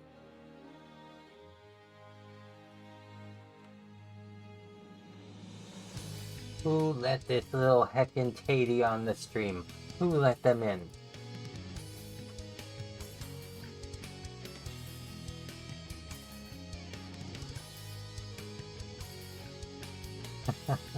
No, but seriously. So, heckin'... This is my not quite AFK portion of the intermission. I'm gonna be here just getting something put together. Not sure what that one is. Are those tetras?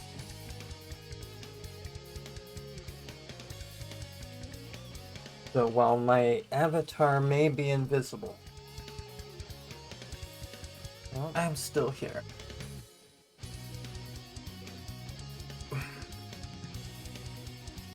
And of course, I mean the avatar I'm actually using. So there were a couple things I was gonna try to fix during my intermission. And I was thinking about adding the, what's it called? The timeout to my Sammy board. My Sammy deck. Oh my gosh. some big ones in here.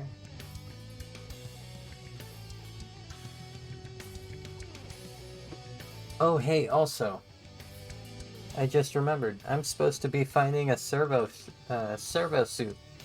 I'm gonna do that, Check that out. once I wrap up with my intermission here. Because I already looked up where to go. I have a little guide and everything.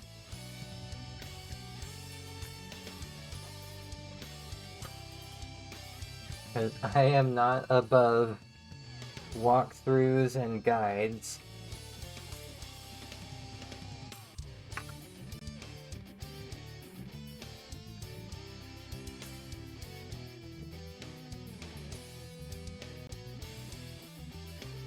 Oh my gosh.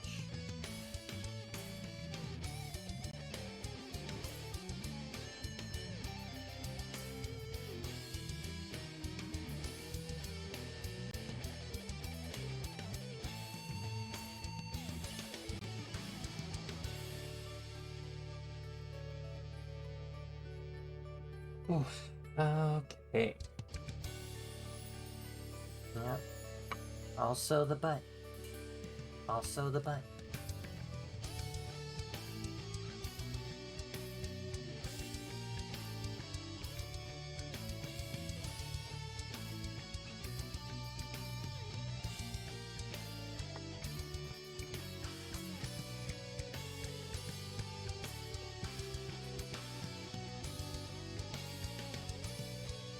Jellyfish are so neat.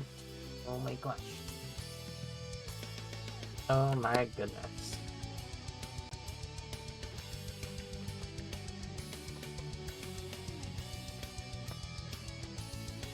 Team Fortress of Stingers.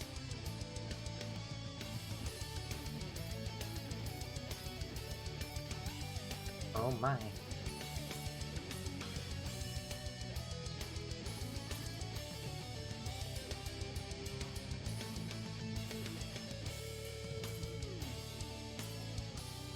I'm actually going a little bit slow over here, getting ready for my AFK portion.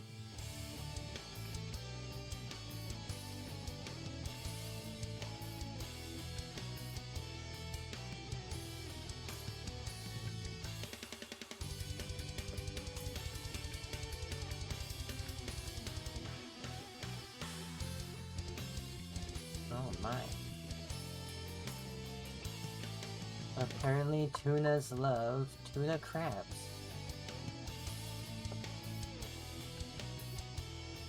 It happens. Penguin doing the zoomies. Get that fish. Get those fish.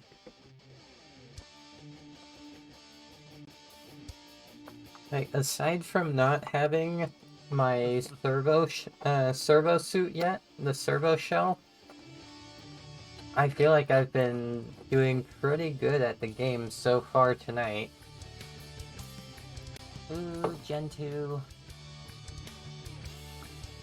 One of my favorite Linux distributions. Especially, one of the bigger good things that I did was deciding to bring Yoko with me instead of Sparrow. Big ol' crab.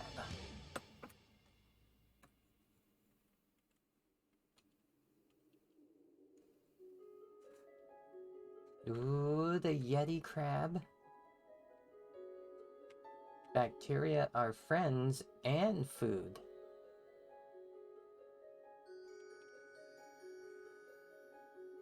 No pizza or burgers were ever found on the Yeti crab.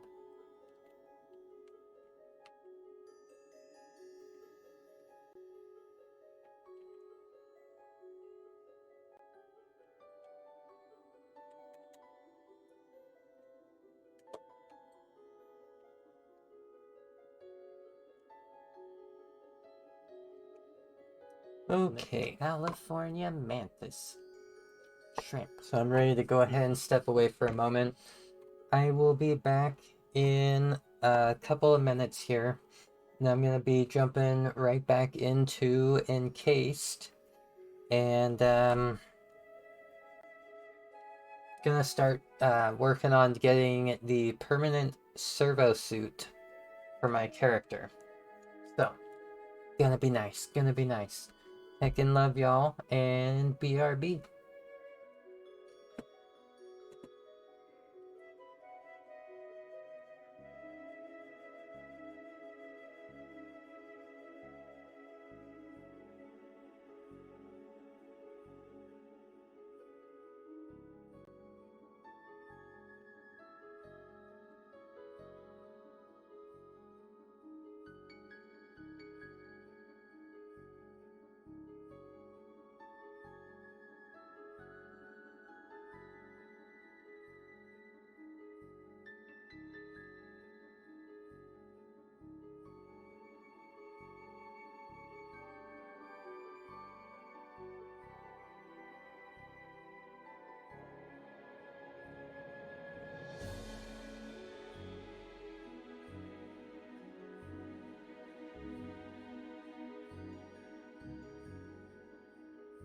Oh my gosh, the little otters.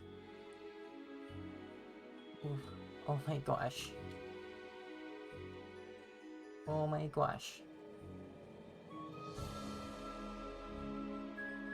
Little squeakers. Little squeakers.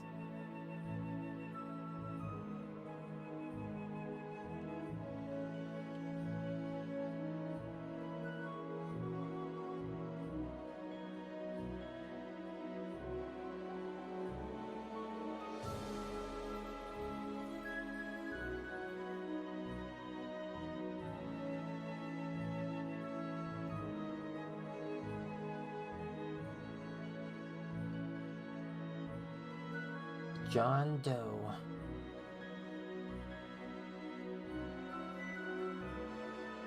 The human body is 90% water, so we're basically just cucumbers with anxiety.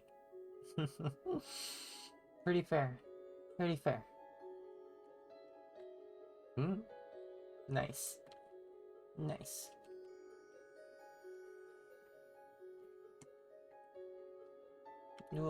The river otter. Oh, jeez.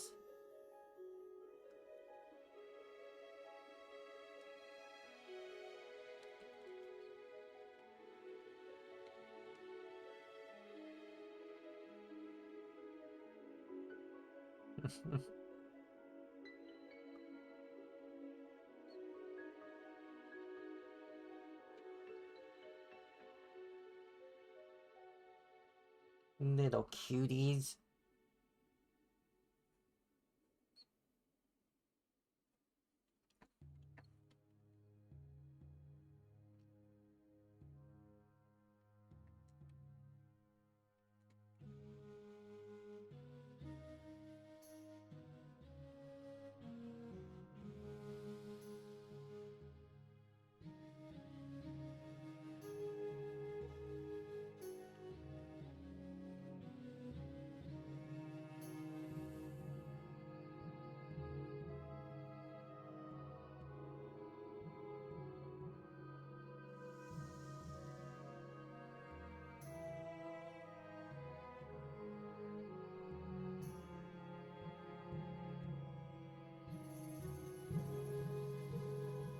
Ooh, got some heckin' sharkies.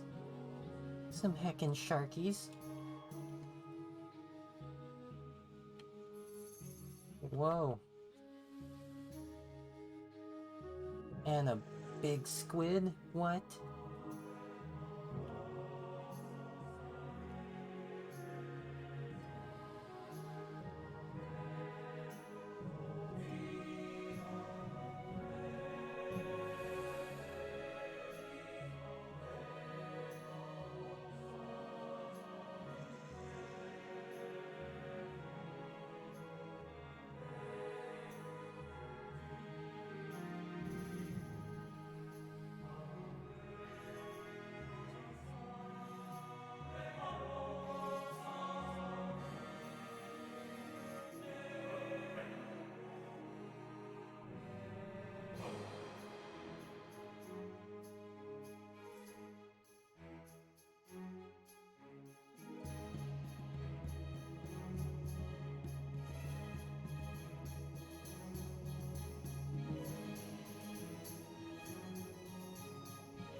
First VR chat avatar to ever reach the deepest depths of the ocean.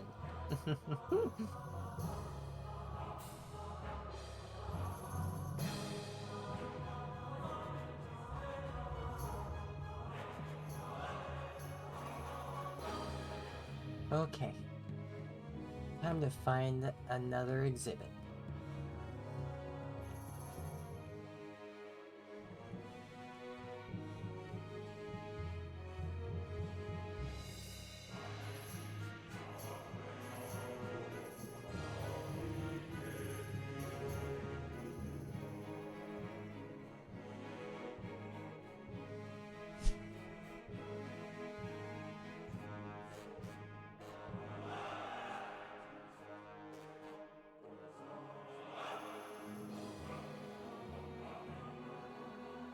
Oh my gosh, oh my gosh.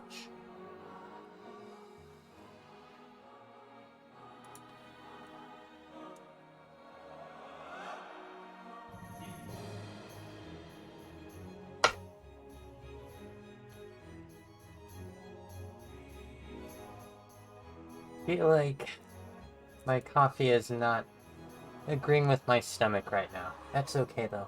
That's okay. I'm done with my intermission, so I'm gonna go ahead and turn off the rain wave.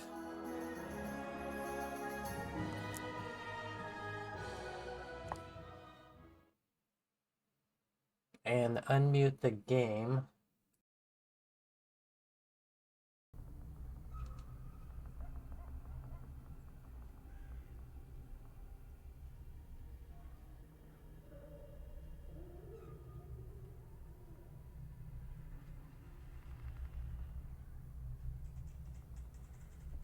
Okay, ready to go.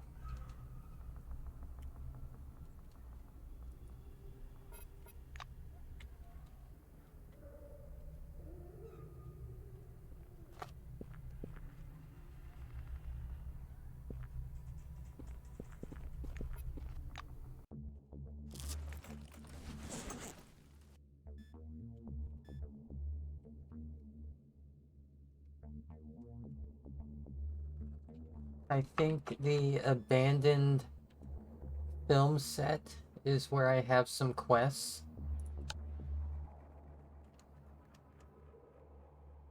Not quite sure I want to go there or the picnic neutral zone. The film set first.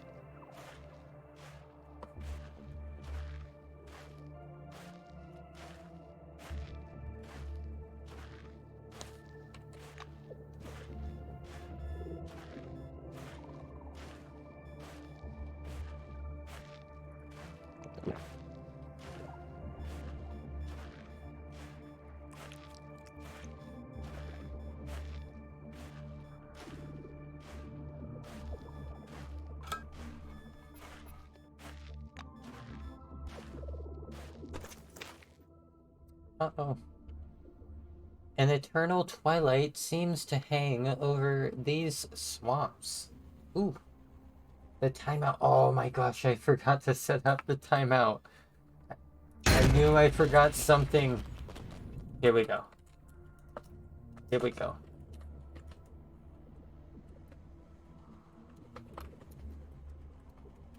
I got it. I got it. I got it. There we go. Ugh. Yeah, I was running late already during the intermission there, and I oh my goodness. Oh my goodness. I joked that it was gonna happen, and then it happens. I did not intend. Okay. I see here.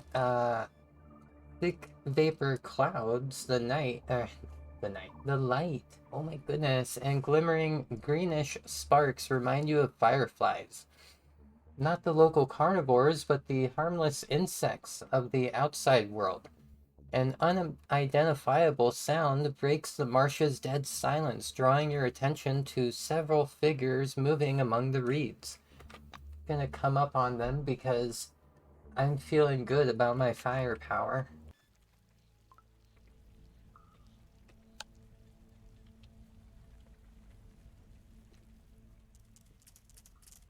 This is a really weird location. Let me see here. Let me see here. I'm gonna double check my timeout. It only says I time you out. Okay. Because I'm pretty sure I was thinking something in the range of like 30 to 90 seconds for that timeout. A roach queen.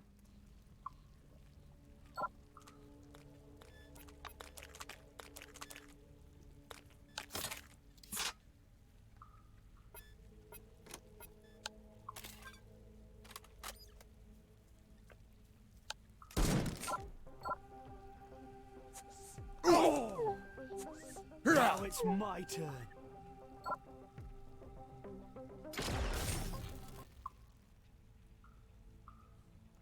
Ouch. You not keeping up will end badly.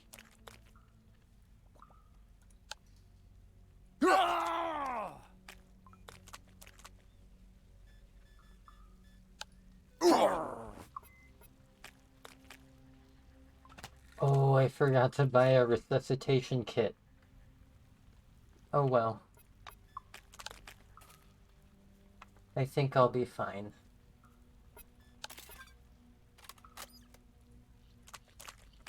These bugs are not terribly high level. Only level 8. Well, level 10, my bad.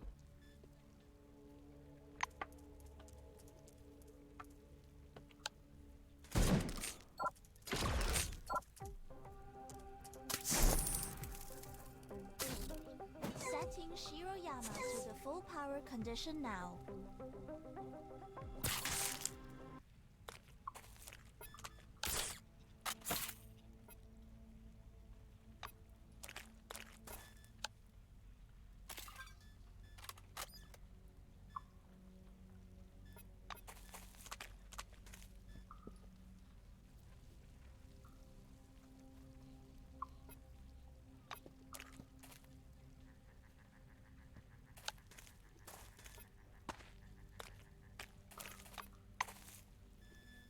Take some energon.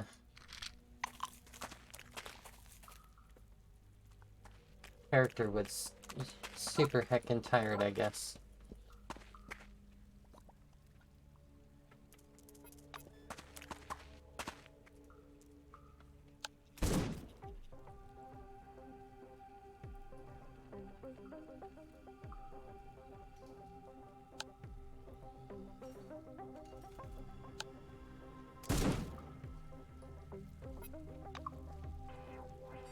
Oh my.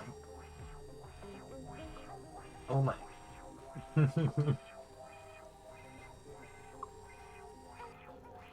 I feel like I need to do something with the scran.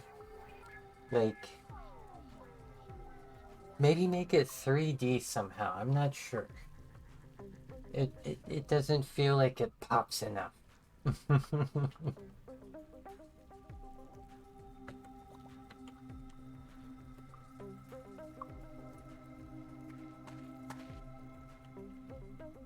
Oh my gosh, I have a bad feeling about this. The Roach Knights, I remember them being pretty fearsome. Oh. It's an acid one right behind it too. 2 Roach Knights. Oh my goodness.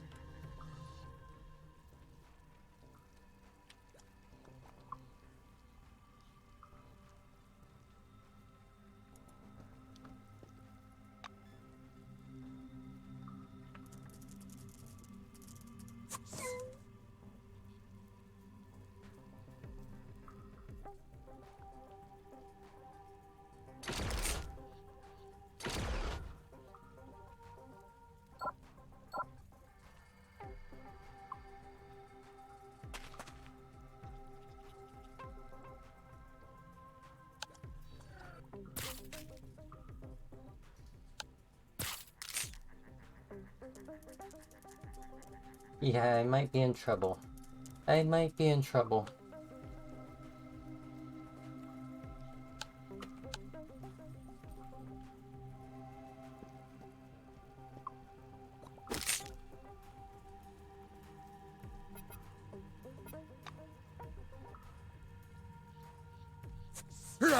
Dead. Oh! Oh!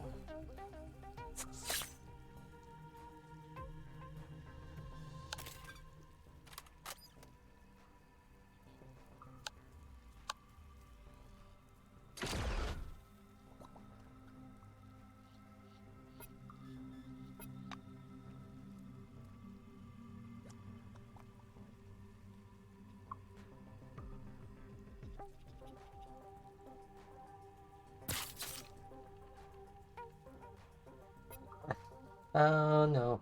Oh no.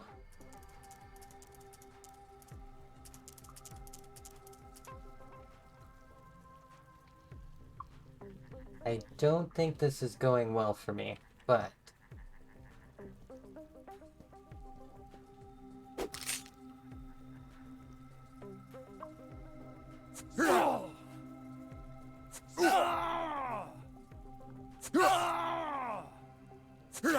Dead.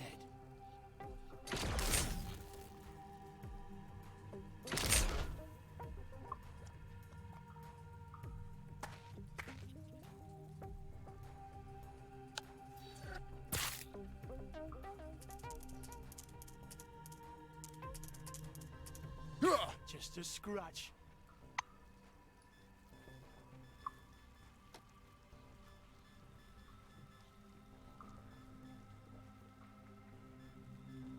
Oh, trying to find an antidote.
Ooh. Okay. I might be fine after all.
Okay, jeez.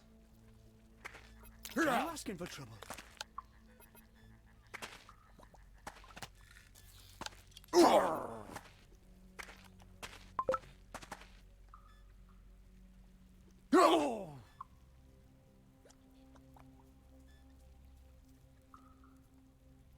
Well, got myself a level up.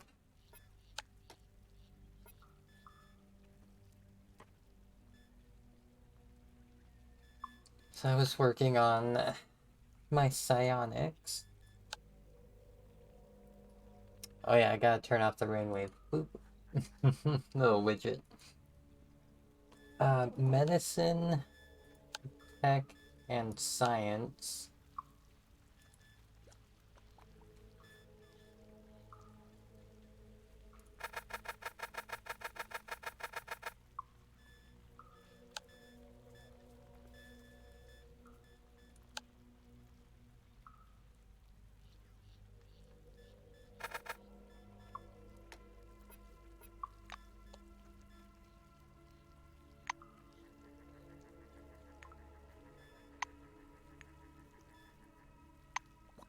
Not really anything special on these cockroaches.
Setting Shiroyama to the full power condition now.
Oh my. You got the drop on me there, Turbo. Was not expecting. I'm on the lookout for roaches.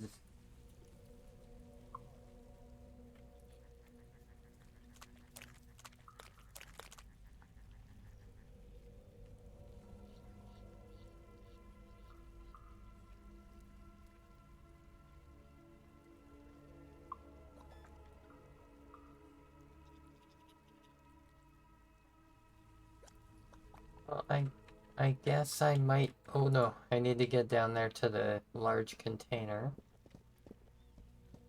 So how do I do that? Oh, okay.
Heckin' roaches.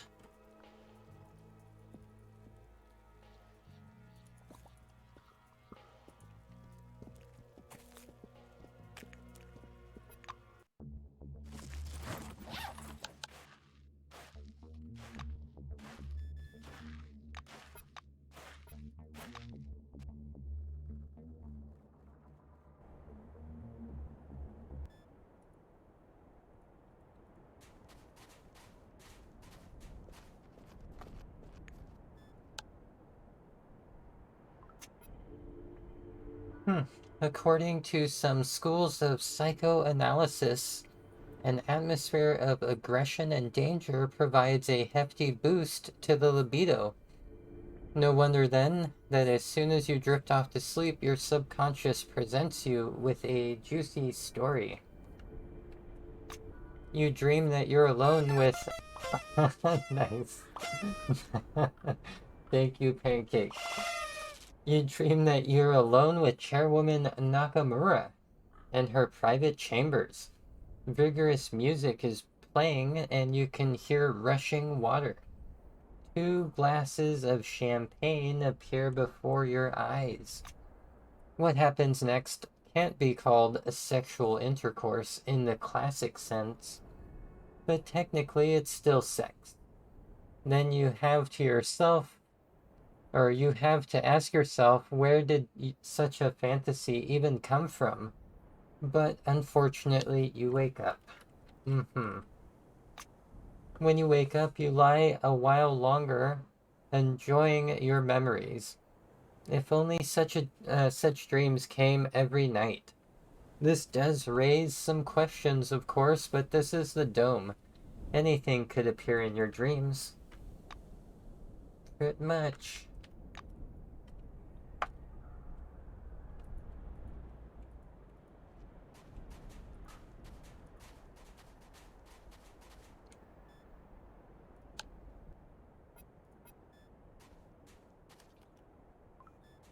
I think I should have done my healing and stuff before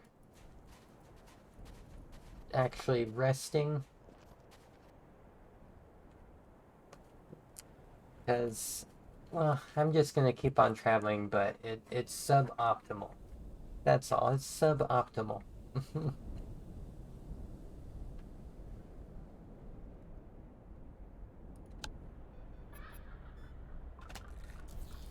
Alright, okay, here we go.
Trying to think about what I could have missed here the last time. Oh, it's all these heckin' hyenas.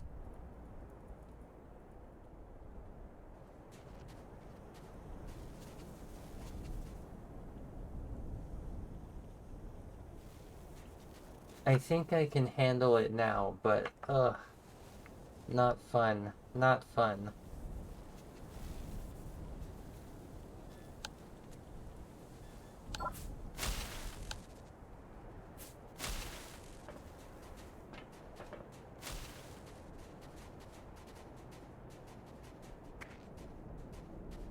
Your target location model needs to be replaced.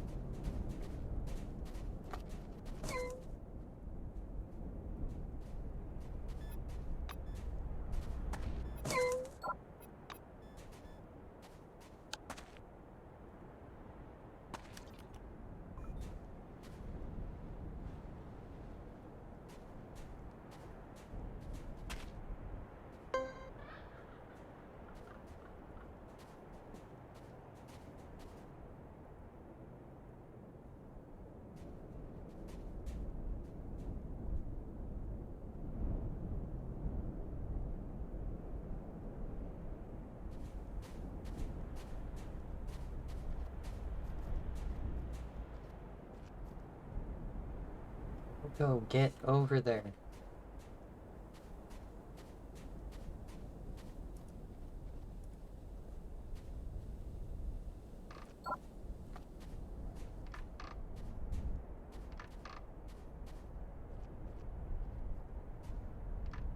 Some dark-skinned guy in a worn-out jumpsuit waves at you with an empty bottle. Hey, watch your step. This place is rigged with explosives. He goes down the hill with a sassy lope. Security measures, in case those hyenas come back to the set. Suddenly, the stranger freezes with the bottle near his mouth. Oh shit, hyenas. They smelled you for sure. As if in support of his words, multitudinous howls sound from the canyon that is spread behind your back.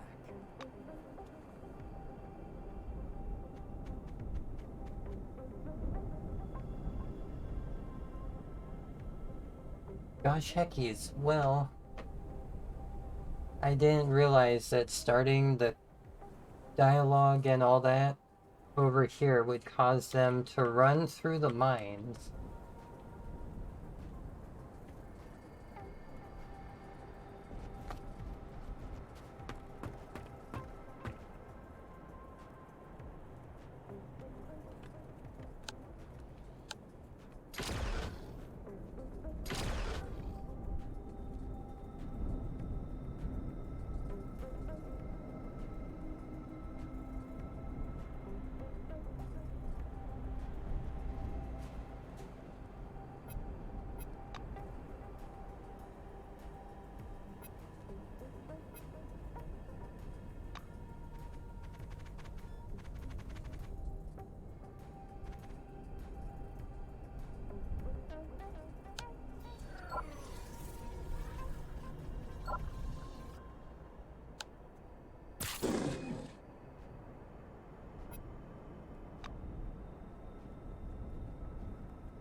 Oh my. Scan time. It's scan time.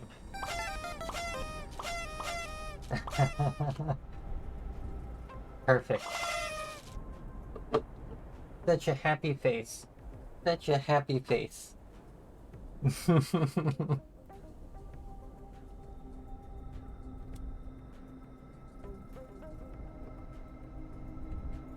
Ooh, that was a good one. That was a good one. Thank you very much, Pancake and Turbo. That's teamwork.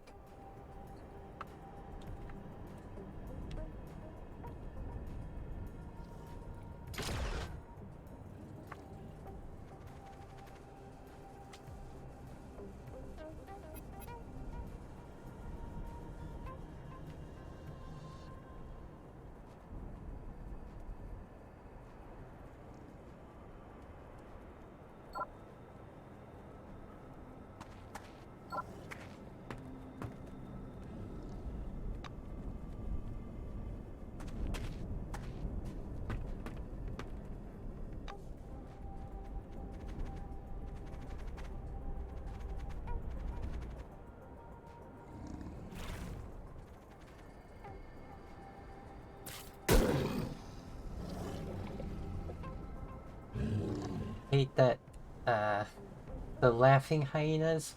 Those laughing hyenas are the worst.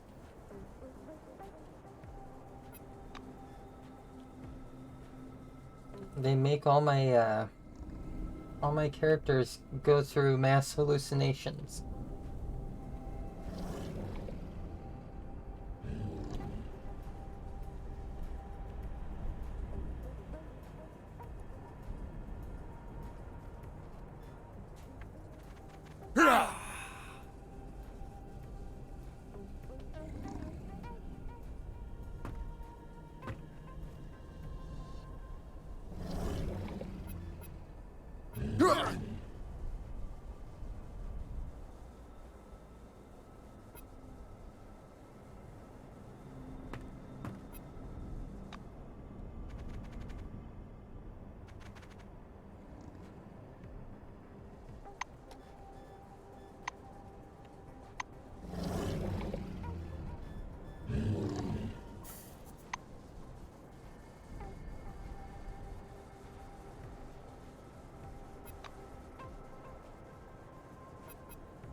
Start praying.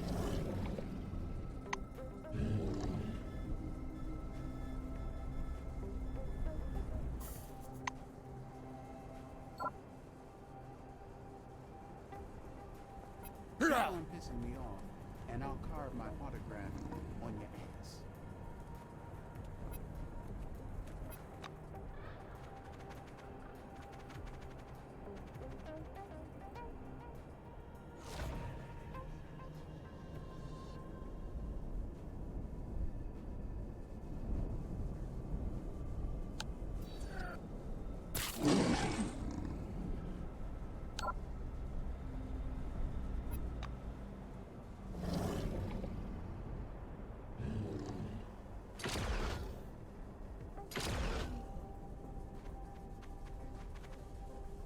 Follow me.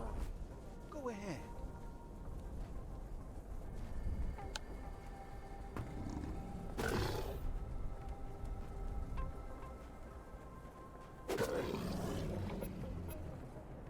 The person who taught you to fight should burn with shame.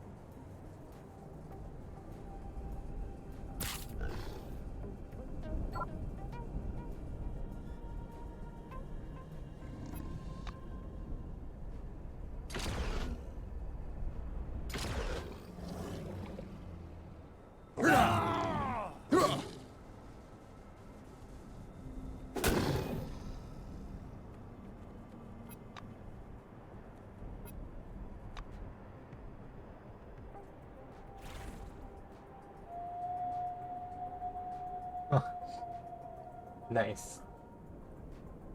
Every time I hear that whale sound during this stream, I'm like, what the heck's going on?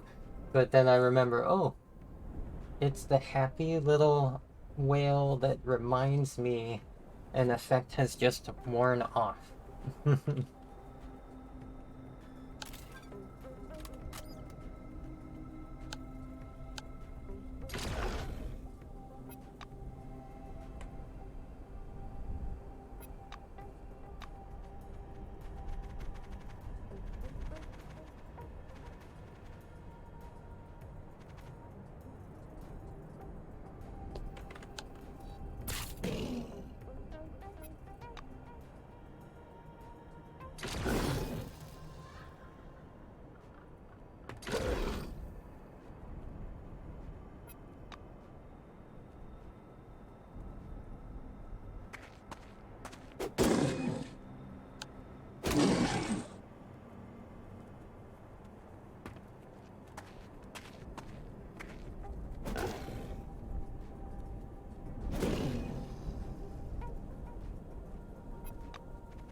Damn it!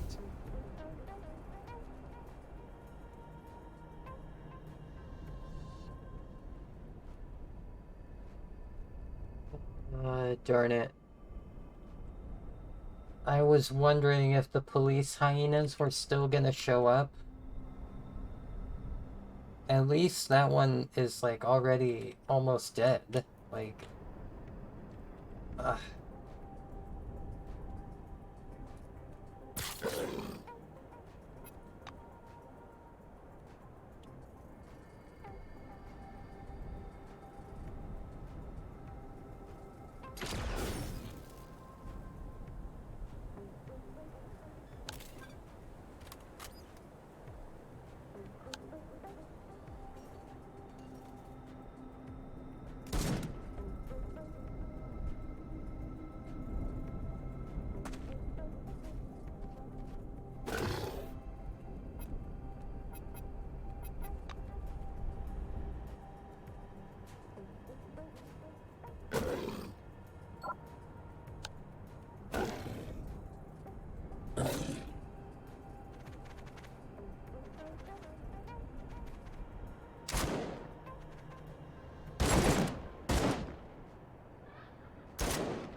Oh, no more AP. I'm in trouble.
Oh darn.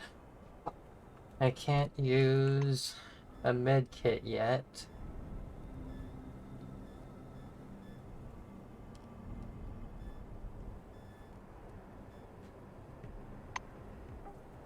Not good, not good, not good.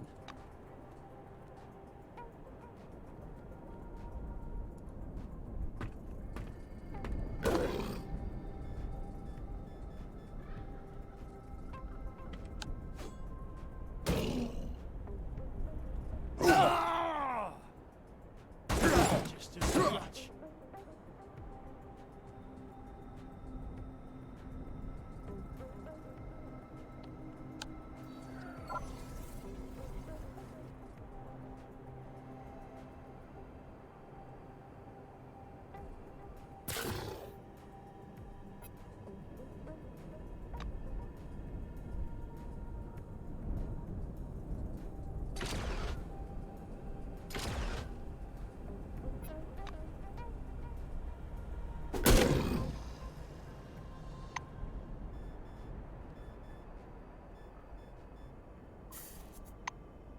Okay, there we go. I might actually survive this encounter.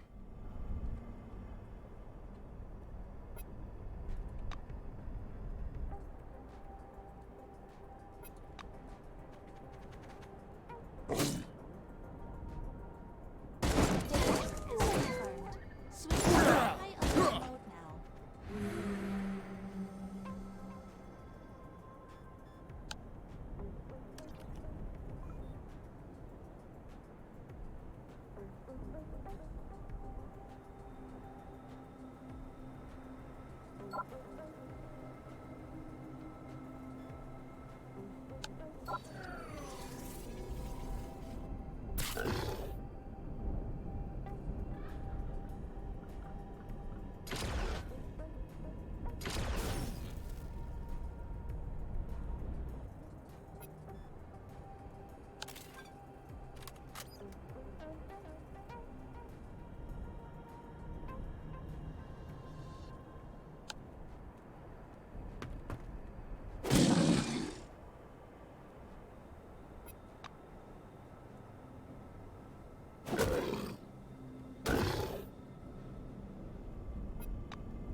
Heckin' hyena's just gonna wait down there for me at the bottom.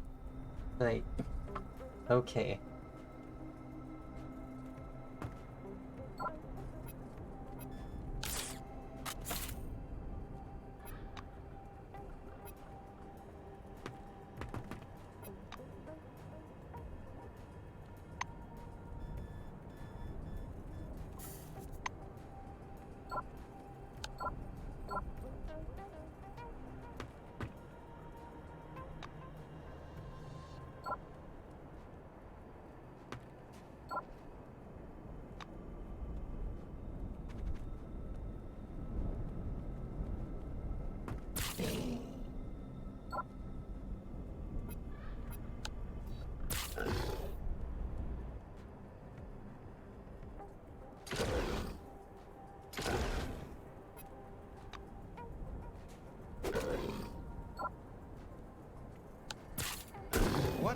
a blast. As always, Samantha went overboard with explosives. I told her, excess will kill you, Sam. But no, she drank in the same way she made props. With passion and total efficiency. He looks at the burned out carcass of the car. Then he turns to you and strikes a proud pose. Let's get acquainted. Okay, wait. Do I need to introduce myself? Observe that his face is actually familiar. He chuckles. Don't you say it's because of that gum commercial. Actually, I'm a movie actor. They even made a game about me. And my name is Jack Ray Branson. Yeah! The Cheerful Jack. Jack watches you carefully. You look like you want to ask something. Go on. Usually I'm glad to answer some questions. If they are not for a tabloid interview, of course. Tell Jack that Tristan Langlois, I'm not even gonna try to. From the Magellan could hire him as newscaster. I read good. Newscaster. Well, it's not porno at least. Although I could agree even for porno if we get out of here. Thanks. Jack holds his Kairos mic out to your face. Holds his oh. Interesting how the voiceover does not match the text. It says Jack slightly hugs your shoulders. Ask him to tell you how on earth he ended up here and why he's left alone. Branson pats the space beside him with his hand, as if he invites you to sit on an invisible chair. That's a long story. Where should I begin? When Terry Smithson tied up an exclusive agreement with Limelight Creations, Inc., he wanted to make the movie of his dreams. But before that, he had to plunge into the world of low-budget trash. Jack sees the look on your face. Okay, I'm gonna skip details. Long story short, we stuck around here a bit too long. Our shooting ran over. And then there was this maelstrom, and we got stuck for good. Smithson didn't send anyone to get us. Either he forgot, or he decided we were dead, or he'd actually blown all the budget for that scene on the ship in the desert. Cut it short, we stayed here. Actually, I can't complain. We had plenty of food, tons of whiskey, and not the slightest idea which way civilization was. In fact, the interesting part of the story ends here.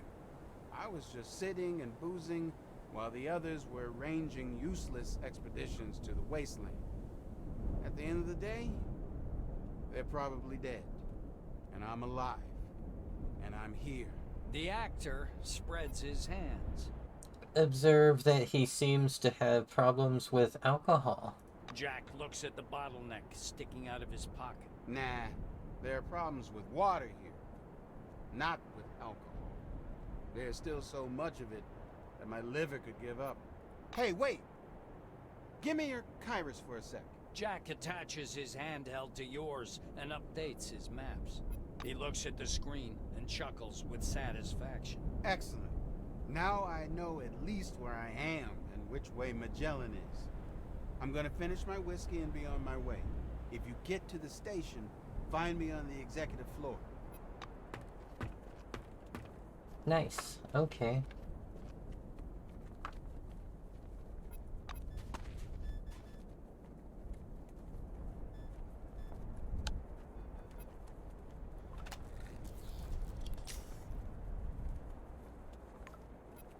Electric hyena. Yeah, okay.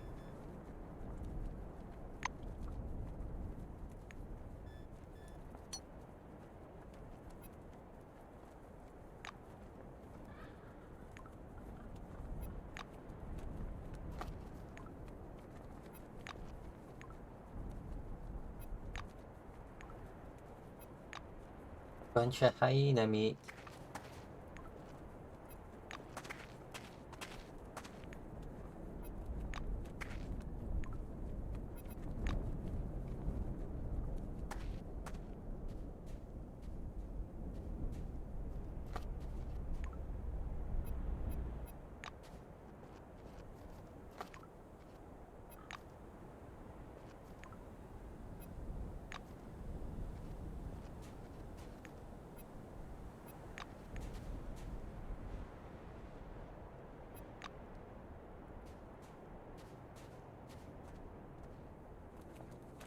So that kind of is unfortunate that there's no, what's it, campfire for me to do any cooking with.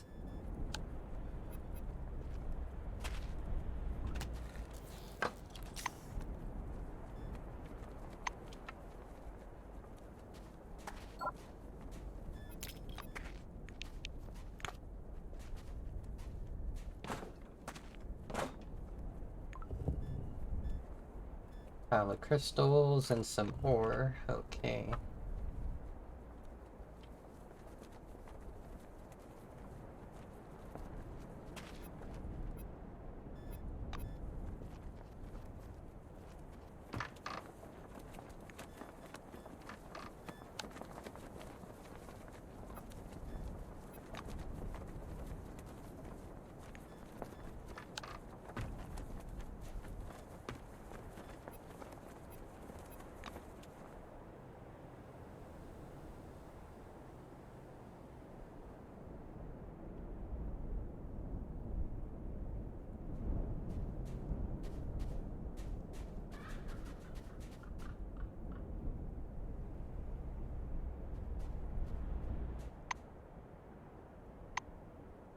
I don't think there's anything like back here. I already went back that way before. I should be able to just leave right here.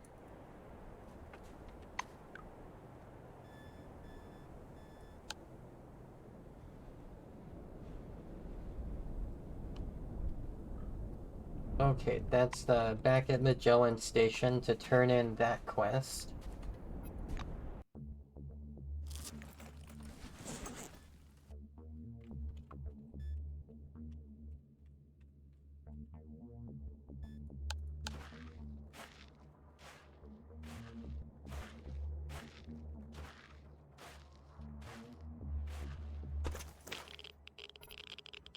You hear the characteristic crackle of the Geiger counter. It's increasing with your every step.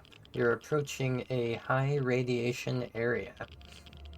Look for the source of the radiation. There might be something valuable there.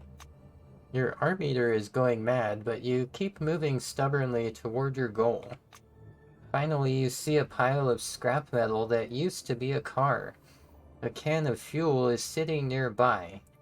You give it a knock with your toe, and you hear something gurgling inside.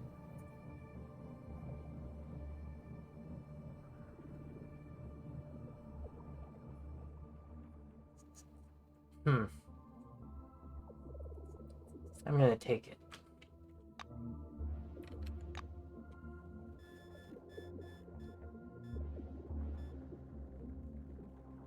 Or was it just a fuel can? I got an irradiated status. Need something to eat.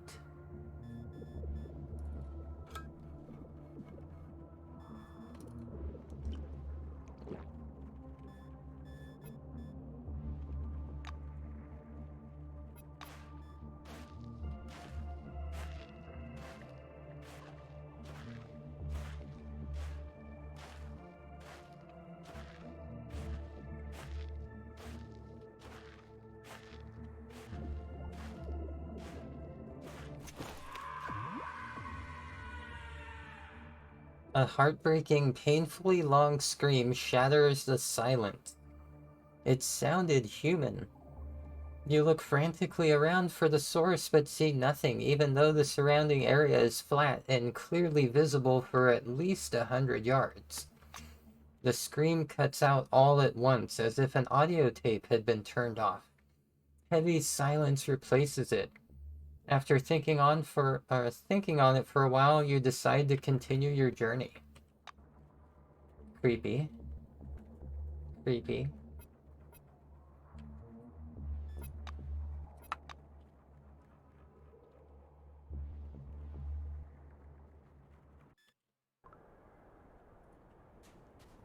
Also, apparently I found some fuel over there at that car. Like, I got irradiated for a little bit of fuel that I don't even want.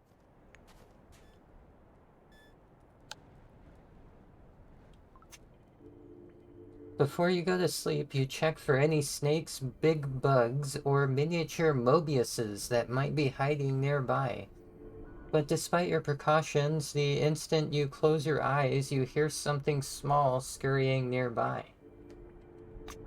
You take a quick look around again and give your blanket another shake, but you can't find anything that doesn't belong. But for the rest of the night, you can't shake the feeling that as soon as you doze off, something small will stand beside you, climb on your bed, or even skip lightly across your sleeping body. You chase this unwanted guest, or guests, all night. At some point, reality and dream begin to merge, but then morning comes. And this morning reveals a hard truth. There's still no one else nearby, and you hardly slept at all.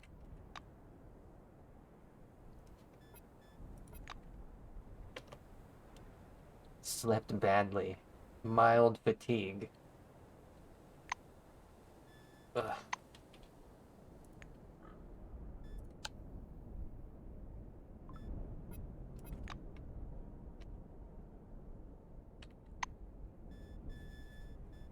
Need some food now.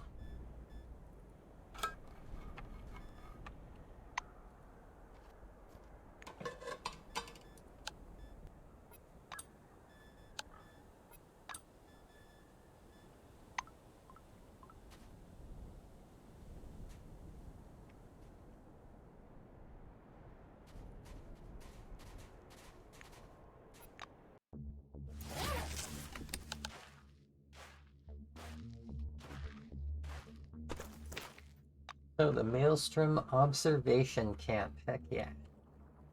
Also probably gonna be switching over to Urquan Masters soon. Star Control 2.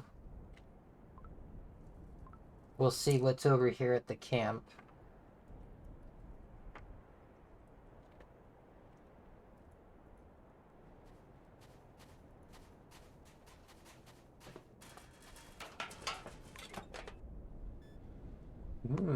Worker's belt, okay.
Okay, I think they're called fopses in this game. Bandits, whatever.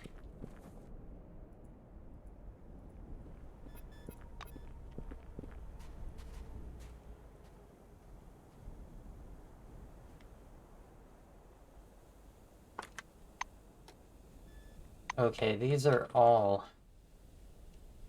higher rank than I am. And there's a lot of them.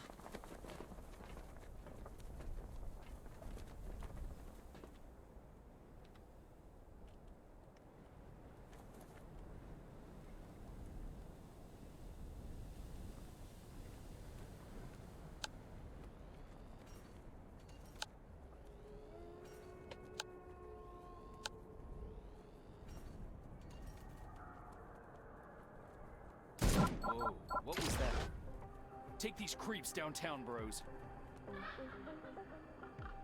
Eat shit and die.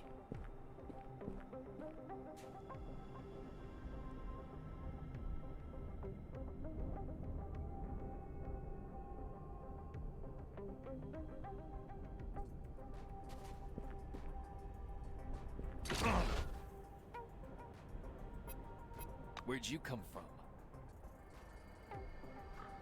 Where'd you come from? Wouldn't you like to know? Oh. Heckin' weapon jammed? Oh my gosh. Ah, yeah.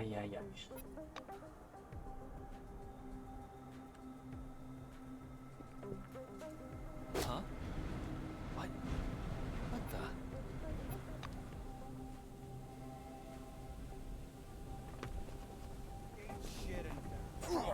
Now you're gonna get it.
What's wrong with you, huh? Huh?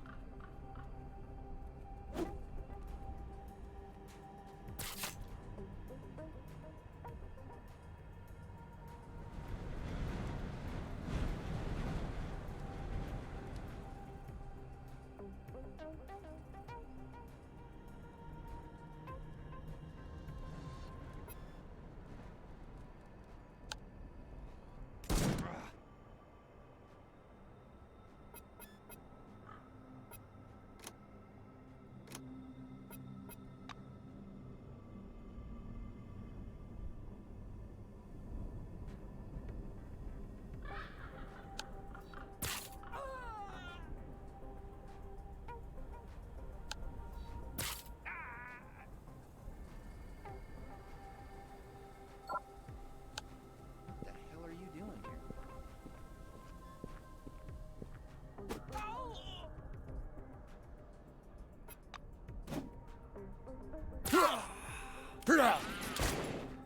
Critical damage 82. That...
Guys, take down this scum.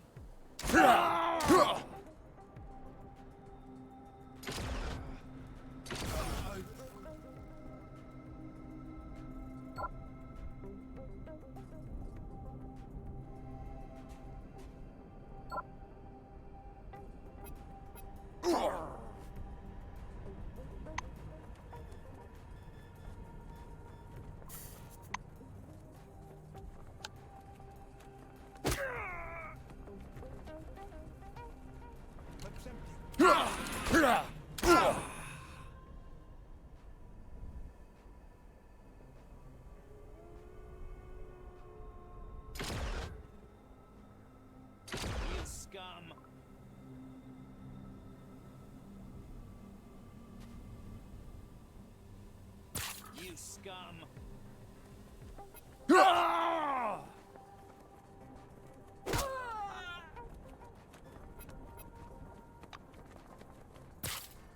Reloading. Ah!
You're dead, asshole.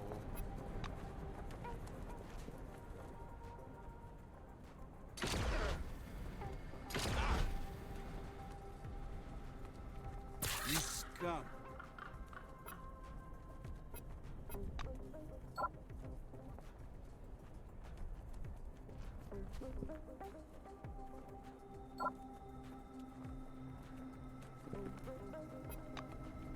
Here, brothers.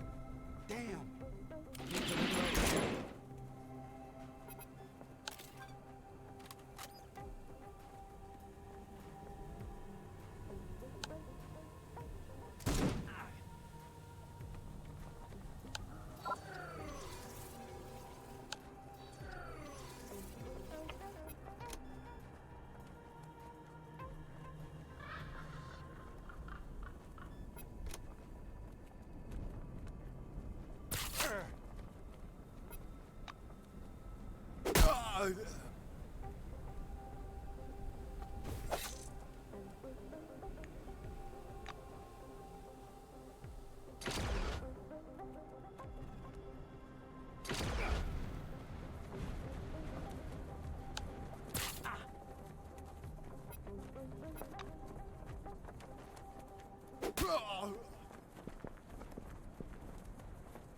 Alright, well, that went a lot better than I thought it would.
Hmm.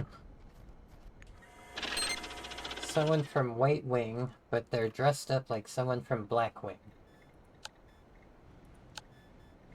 Oh, cool, I can make some resuscitation kits. I can make 2 of them.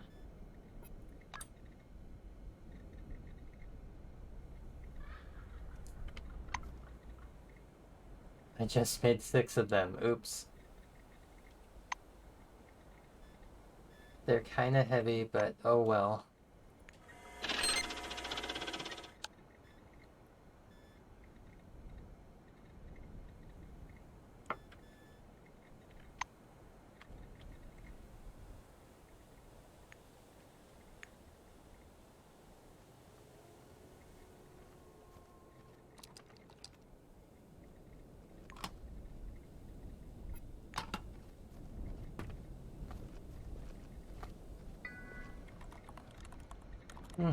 So this terminal has clearly seen better days. The case has turned yellow from the desert sun, and the display's protective screen is coated with fine dust and scratches.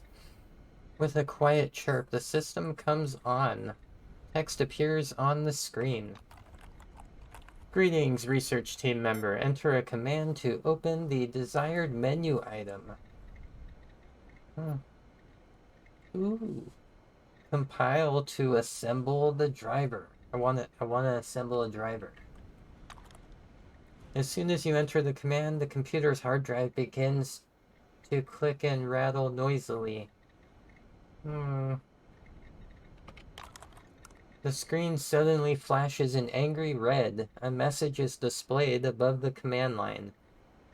Error 9. The current data package is missing or corrupted. Please enter upload to upload the latest data from your Kairos.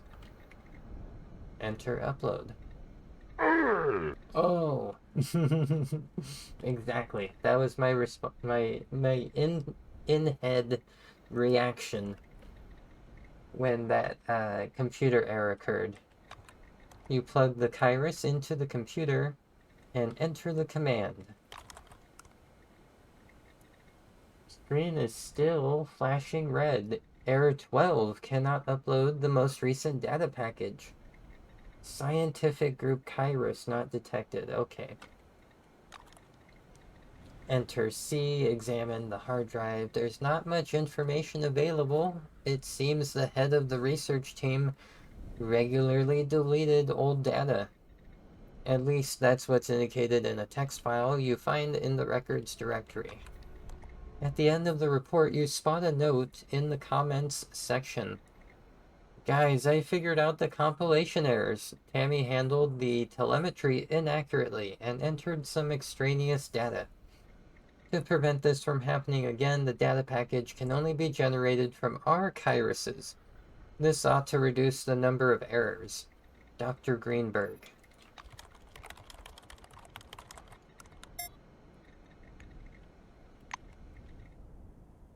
So it sounds like I want one of their Kairoses, maybe? A resuscitation kit after I just go and make a whole bunch.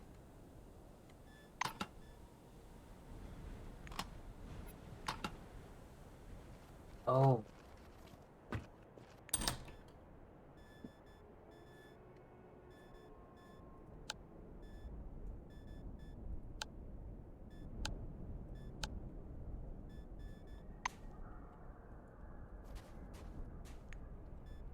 I just realized I haven't found that servo shell yet. Servosuit. I was so excited to go find a servosuit.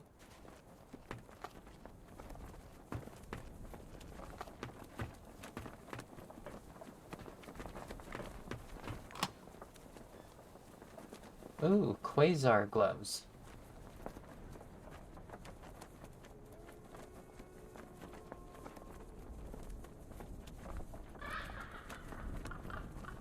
They might be useful. 20 initiative now. Uh-oh.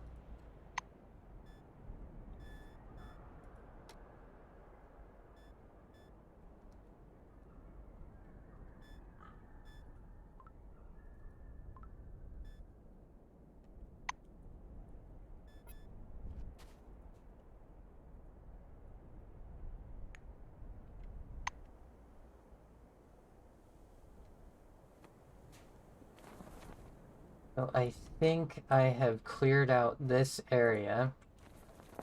Oh, nope, almost.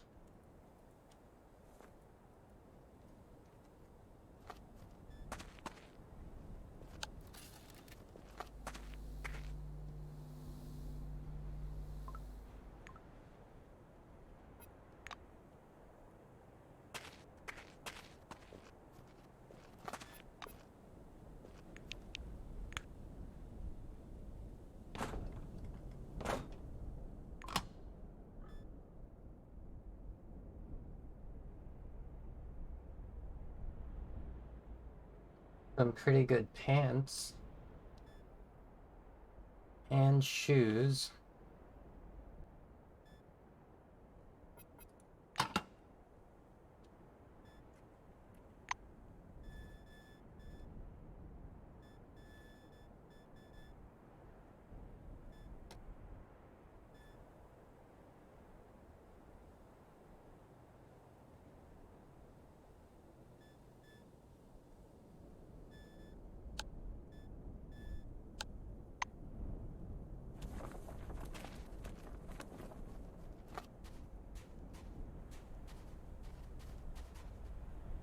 Oh, okay, there's this whole thing up here I didn't see. A bio toilet. Fancy.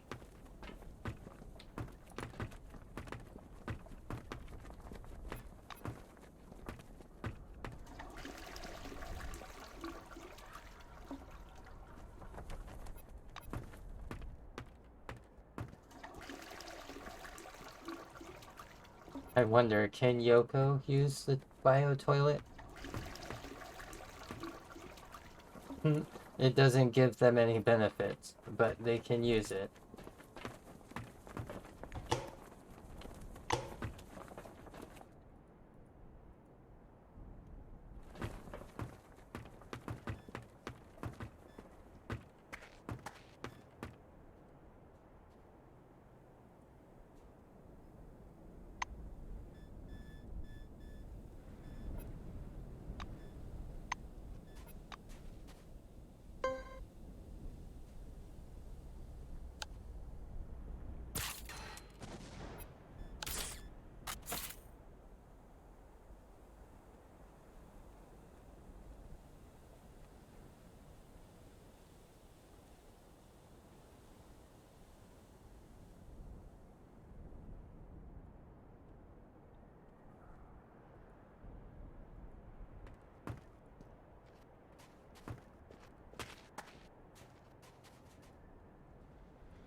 Looks like I'm pretty much done with this little area.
Okay, so I'm gonna double check one thing real quick here. The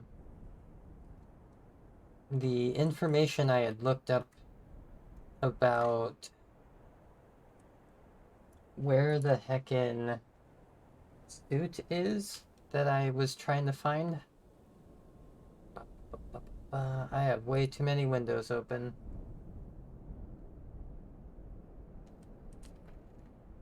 Way too many windows open.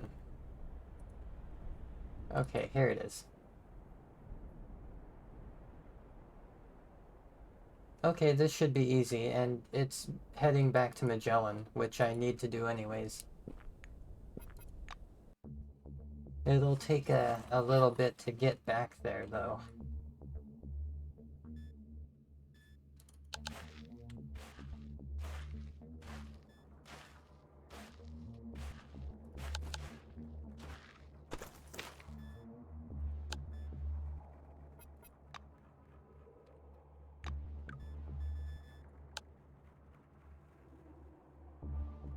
Yeah.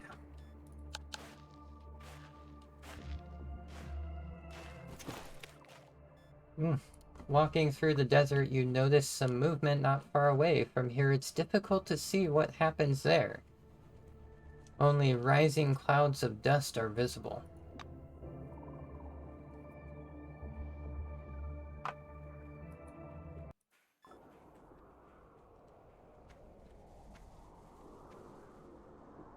Cool. Okay, this, I have a feeling this is not gonna be a difficult encounter.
Okay. Bunch of hyenas. So that makes, I think, 2 levels that I gained during this playthrough so far. Not playthrough, but session. I was trying to get up to 120 with this.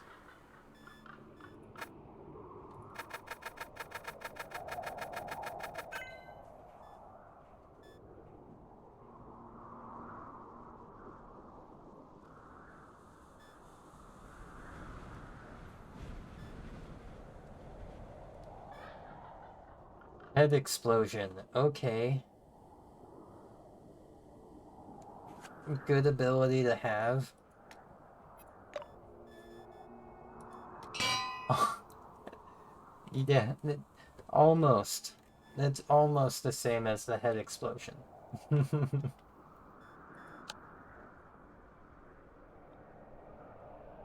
Ooh, I like this one. Brace for impact. Damage from enemy critical hits.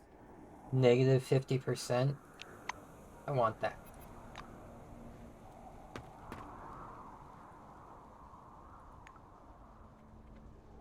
It's a bunch of hyena meat that I don't need. I don't need the assault rifle ammo either.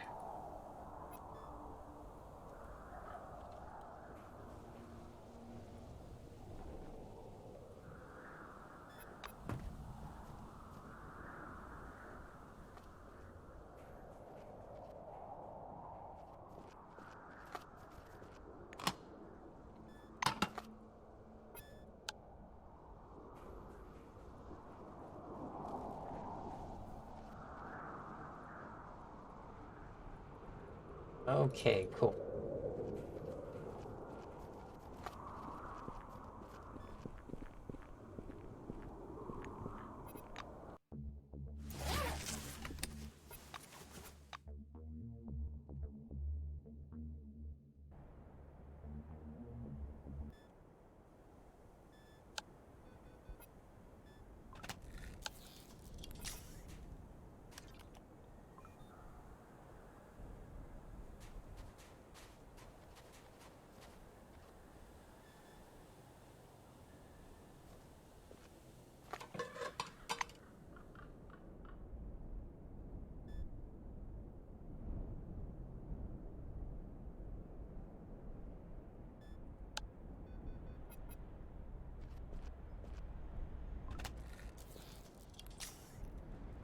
Intense fatigue, okay.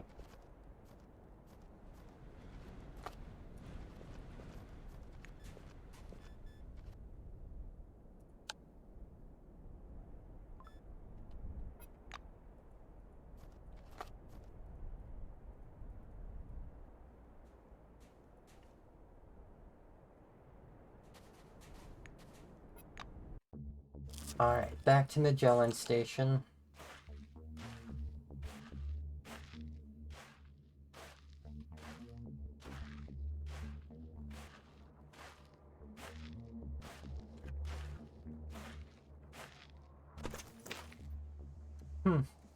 Though the church is supposed to care for the souls of their flock, they never forget to care for the body as well. You're nearing a church food store nestled in a narrow valley. From far off, you can already smell the grilled rat. Oh my. Gonna approach that.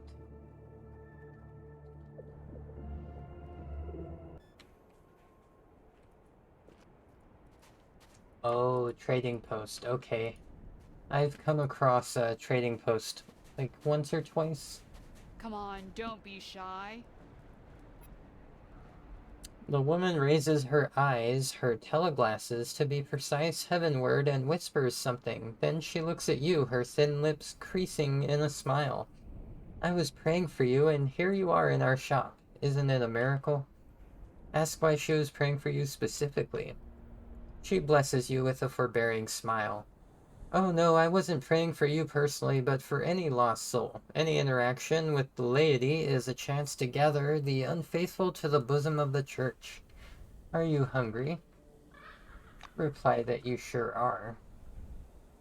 Not for any of that, though. Thank you.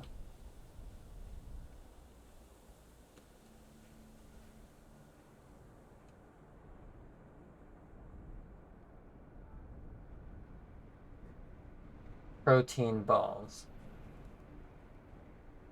Made from real protein, and it doesn't really matter where it came from. It kind of matters to me.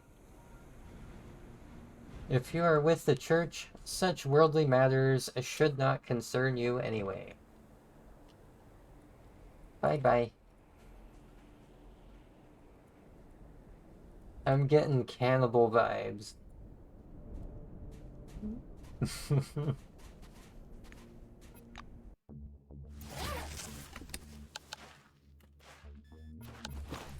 Oh yeah.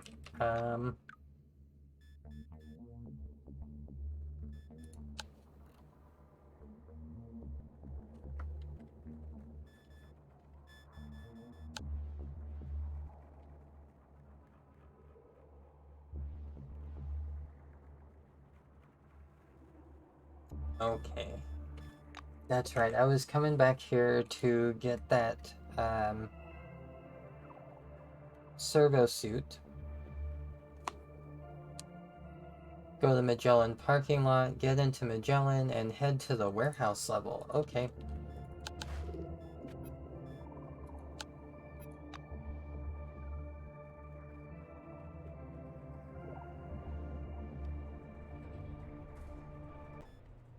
Floor level -2, warehouse and parking lot.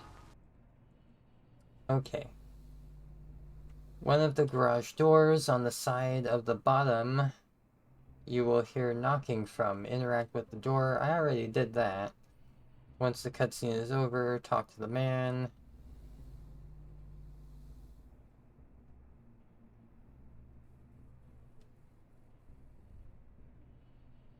Okay. Oh. Never mind. Yeah, never mind.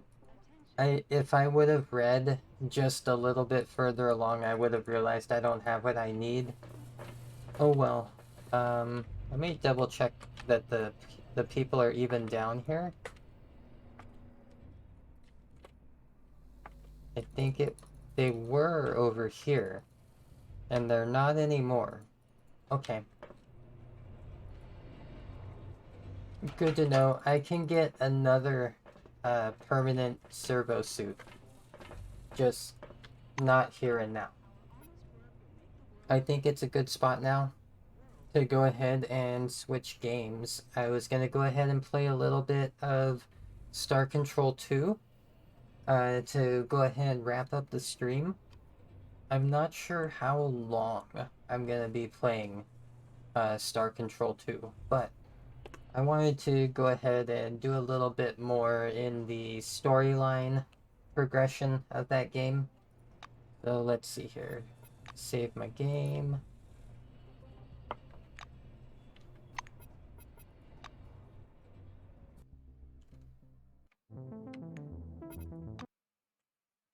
Okay. And I already have the music turned down a little bit. I'll turn it back on. Not weird at all. Dude, it was just an idea.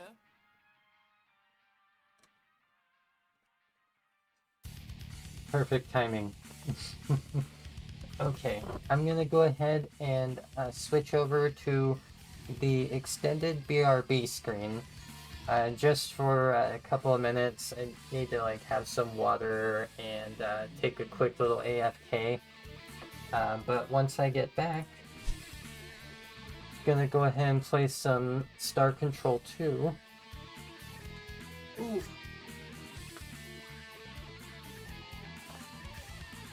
Let me fix that text here.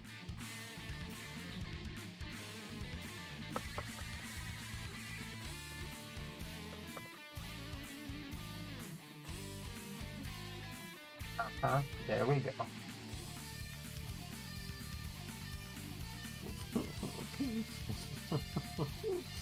Okay, so I will be right back. Chat avatar to ever reach the deepest depths of the ocean.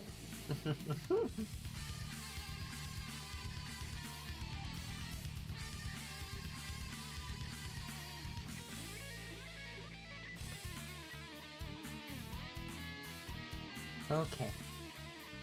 Time to find another exhibit.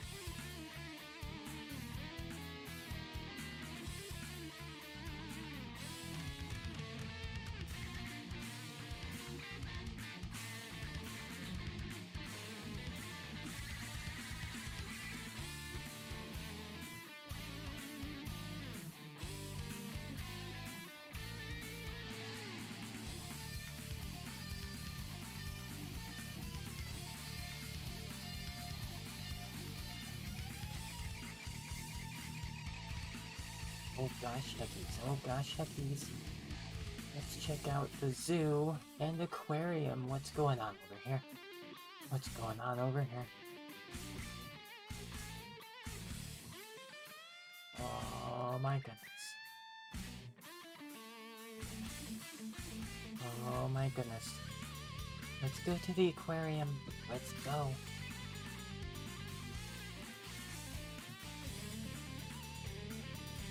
Check out that kangaroo. He's popping around. Oh yeah. Oh yeah.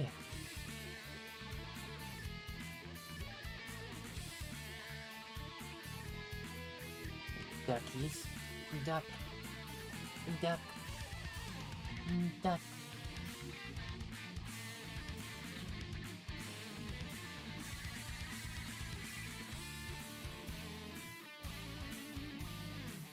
Oh man. The little wallaby? Is that a wallaby? I think that's a wallaby.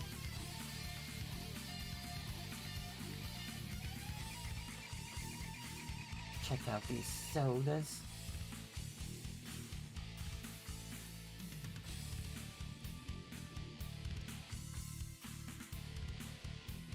One of these days, I'm gonna learn how to throw things. The world's lucky that I can't throw things.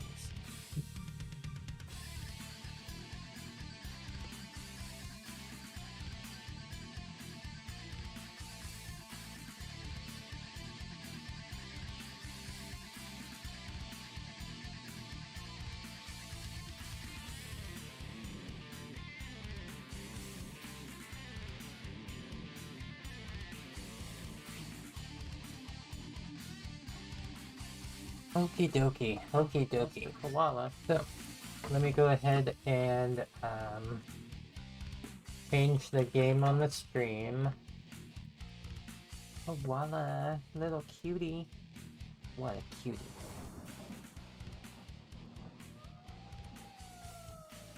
Oh my goodness.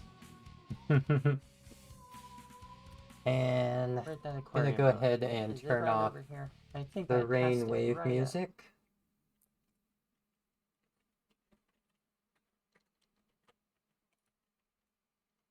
Yeah, I did.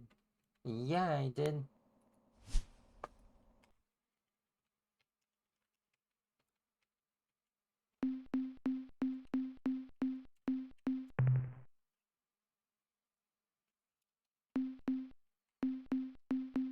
Gonna load my game before trying to set up the game capture. Because this game, it likes to very quickly go and play a copyrighted audio clip.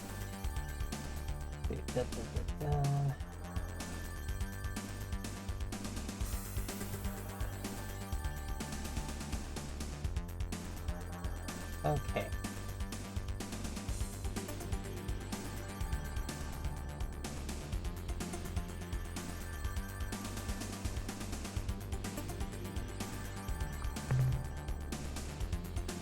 Okay, apparently I was in the process of antagonizing the Thradash, and I'm not sure if I mentioned it before, but the reason that I was doing that is because that's how you get them on your side. You go and beat the crap out of them enough.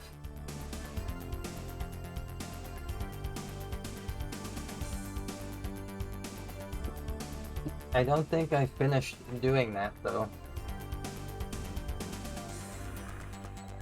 I believe you have to destroy 40 of their ships.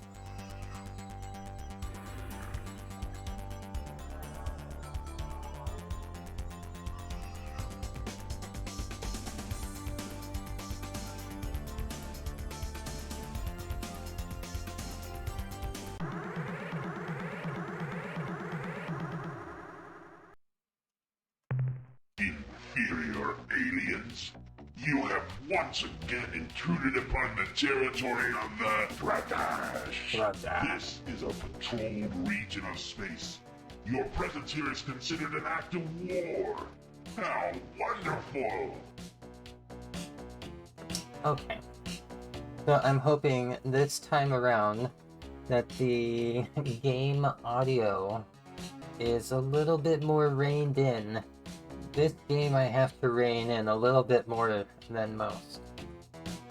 So, what has made you this way? Why are you so brutal? I feel like I already asked this one.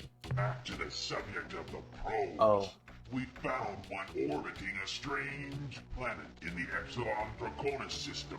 The planet causes our scanners to malfunction, producing a wildly colored image. Rainbow World. The probes seem to be studying it. Is this true? Speak, human! Reveal the truth! Confess your crimes! Well, if you will not cooperate, we will have to extract the information from you in more painful ways. Ooh, sounds exciting. So, hey, you are strong. We like strong. We be friends now, okay? We are strong. You are weak. And we hate weak. We do not need weak friends. We only want slaves and teachers. Since you have nothing to teach us and refuse to be our slave, then you are our enemy. Such logic must be obvious even to a stupid being like yourself. Well, when he's right, he's right. I guess we'll just be going now. Then I guess we'll just be attacking you now. Oh. Rude.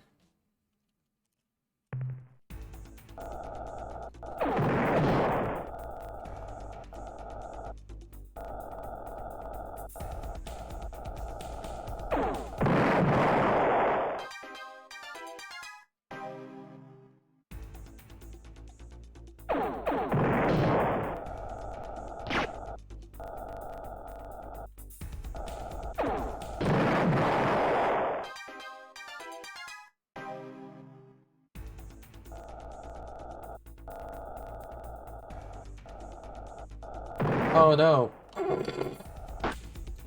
Drifting right into the planet. Classic Odd Fox move.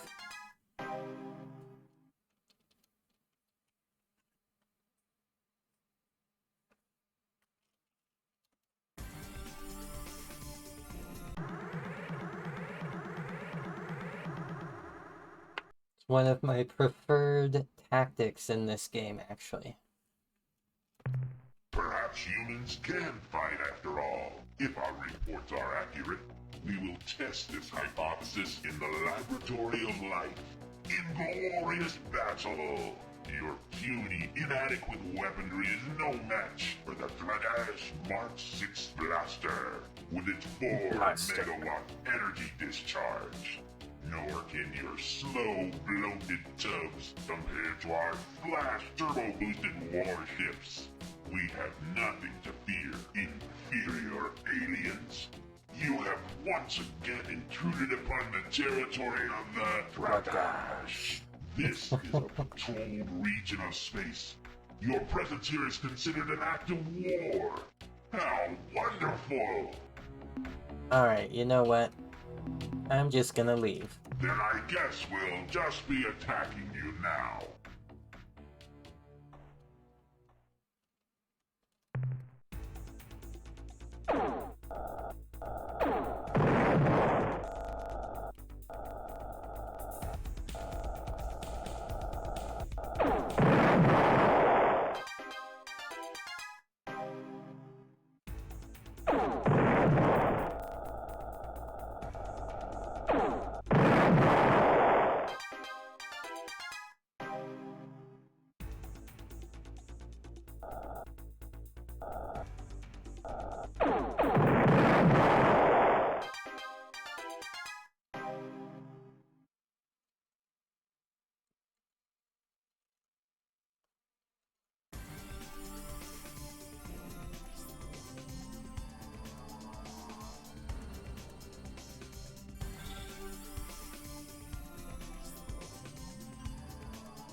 Ooh. More aliens to talk to. Inferior aliens, you have once again intruded upon the territory of the Bratash. This is a patrolled region of space. Your presence here is considered an act of war. How wonderful! Alright, I'm gonna leave. Then I guess we'll just be attacking you now.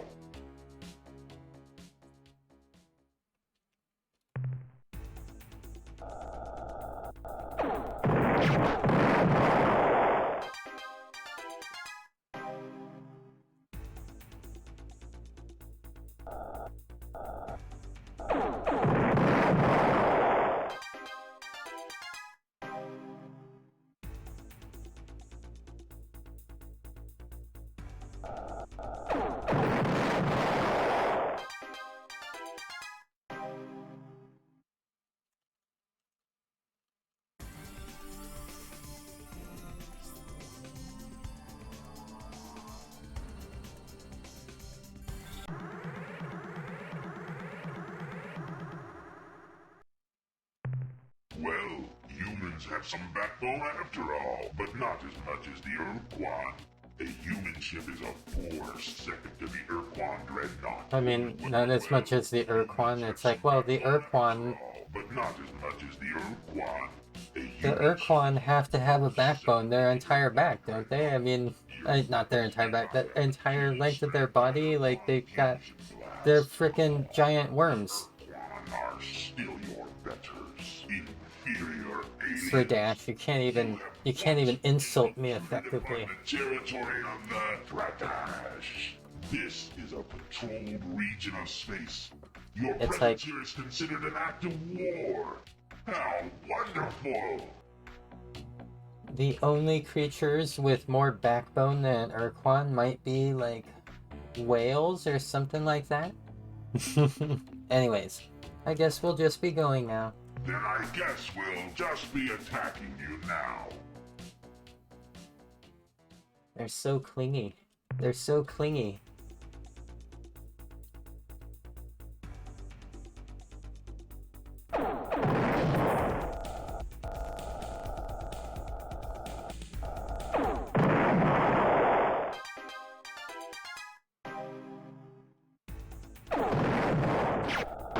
Oh. 2 crewmen.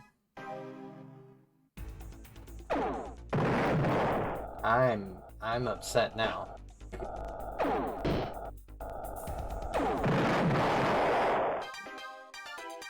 That was great. Watching it hit the planet it made everything worth it.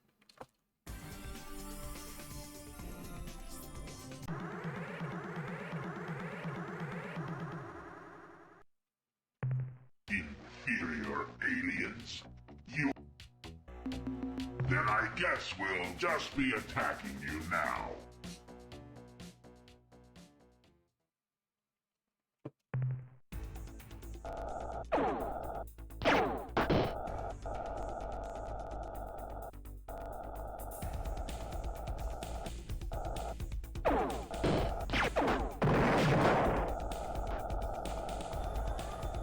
They're getting me, they're getting me.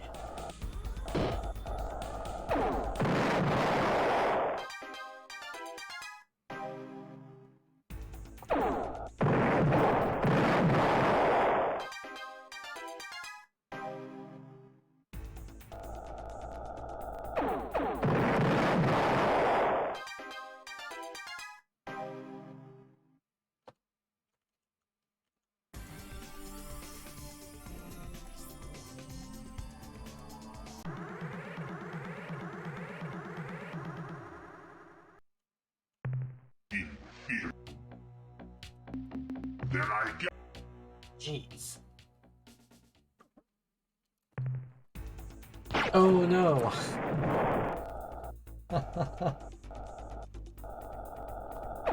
I hate it when they warp in right next to me.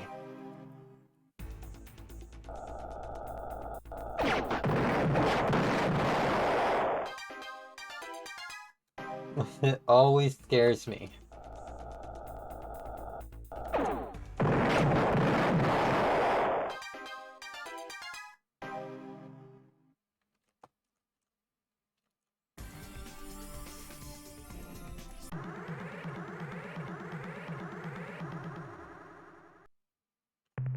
Admirable, admirable! We have never witnessed such awesome combat capabilities. You have destroyed so many of us. We are humbled in your presence. We thought you were a weakling, a coward, a pitiful, sniveling wimp. We were wrong, so wrong. You have shown yourself superior to ourselves, indeed, even the Earthquad. We wish to learn from you, thus improving our culture. Give us your wisdom, mighty teacher. What is the secret to your success? Wait, I got it. It's the way you respond to our hailing calls each time we meet. Just as they say, first impressions are so important. So tell us, please, tell us how we should present ourselves. Okay, so I can tell them a few things. Try being polite and friendly in your greetings.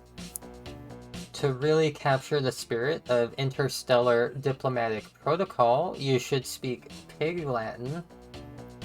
I know for a fact that rhyming in your introductions wins big points. Or just greet people the way we do.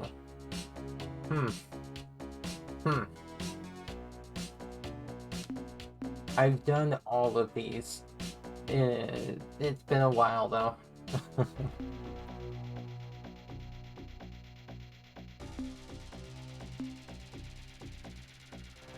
We're gonna go with rhyming. I want them to rhyme. Rhymes? Like in poetry? Isn't that kind of, not tough stuff? What am I saying? You are the great teacher. You know best. If rhyming is necessary, then teacher, we will be rhyming all the time.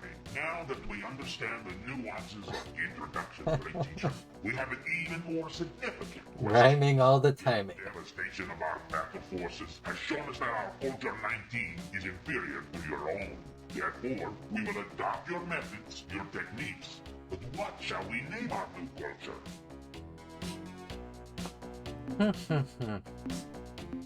The glorious slave empire of Oddfox.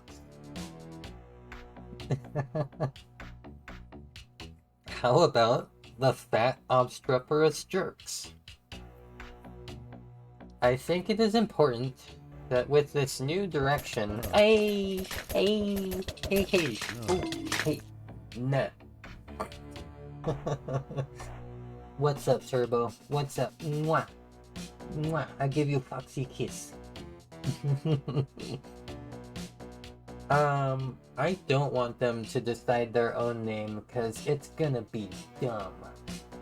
New nut direction.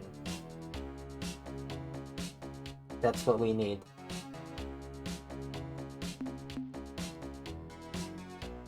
So they're rhyming. I don't want them to call themselves jerks. I don't necessarily want them calling themselves slaves. Although I did name the Alliance of Free Stars the Empire of Oddfox.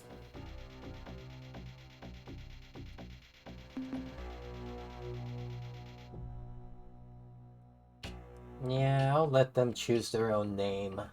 I know it's gonna suck though. You are wise, great teacher.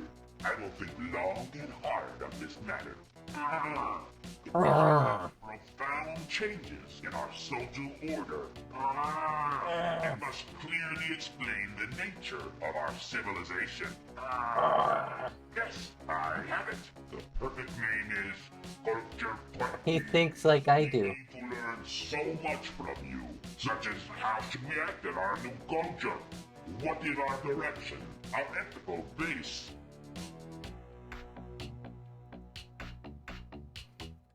Try being more contemplative. Consider the many facets of a single gem, and stuff like that. Be kind at all times and in all places. Treat each stranger you meet as your best friend. Lighten up. Be kind of, you know, a wacky. Here, try watching these vids. Monty Python and the Marx Brothers. Look, if you really want a model for your culture, then be just like us.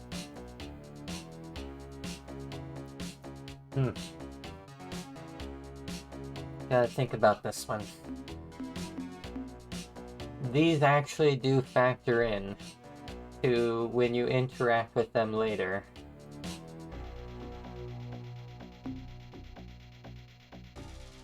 So they're already rhyming.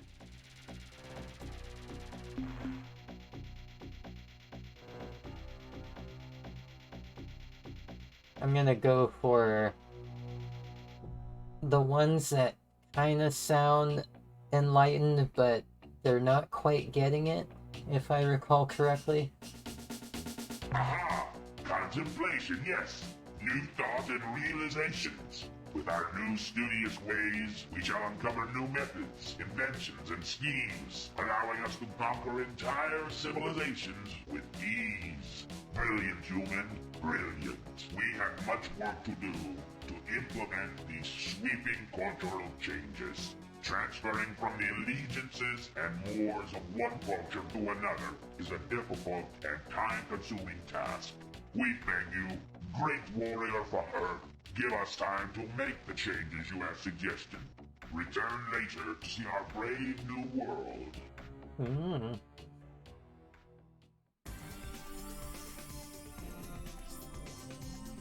So, I think Epsilon Draconis is one of the systems I want to visit here.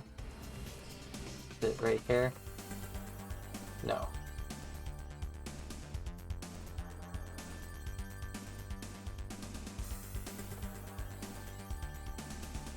Where the crap is Epsilon? Oh, I can search. Derp.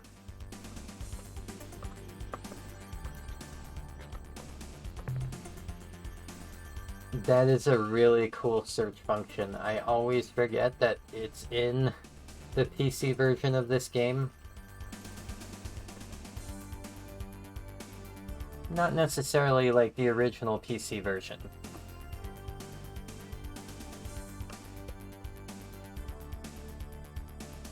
The original PC version was like a DOS game.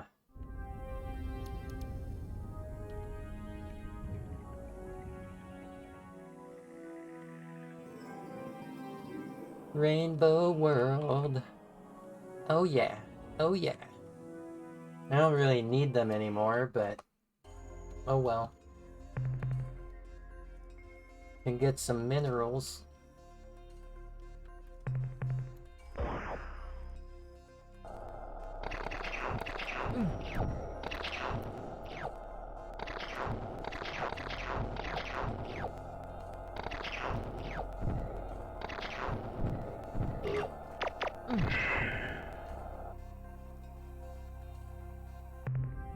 Darn it.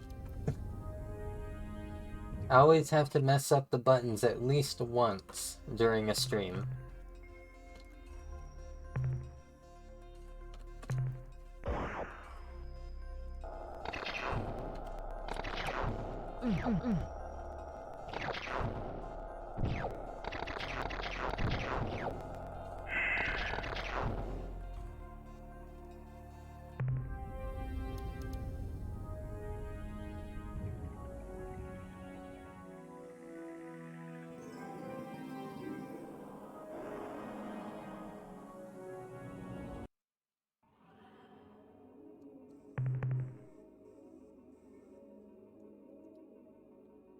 Pretty good world.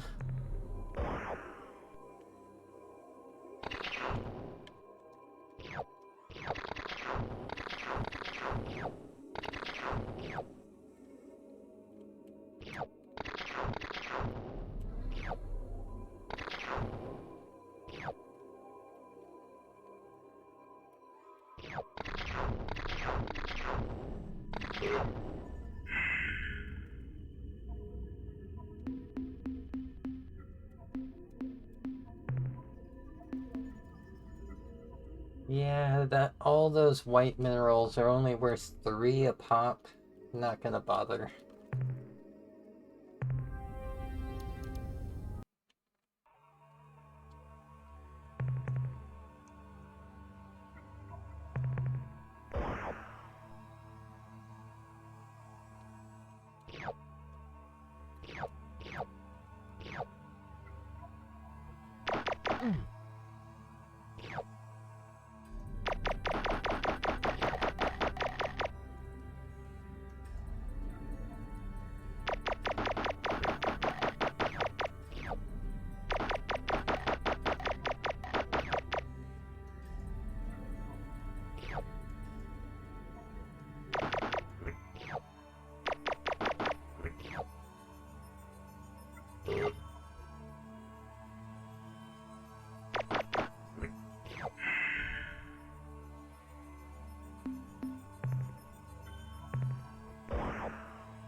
There's one biological life sign down here.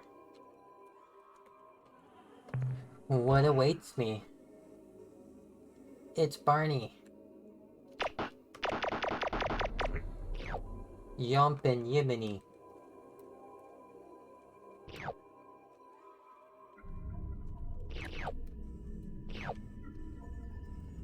Yeah, since I'm already down here, I'll pick this up.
Treasure World, heck yeah.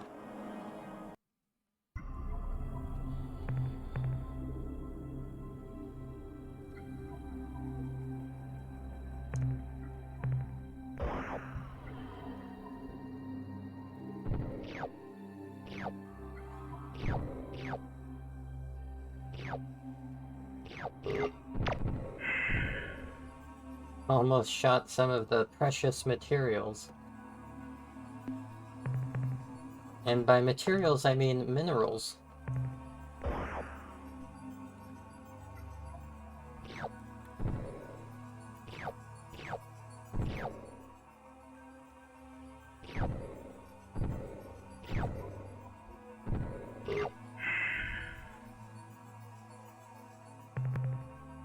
I keep forgetting the controls. It's basically one button takes me down further, and another button takes me up.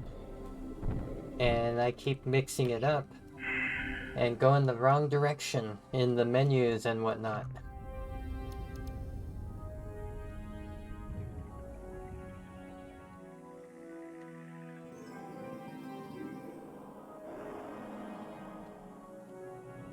Oh no. I thought I was heading towards something.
I wasted some of the life form data, I believe.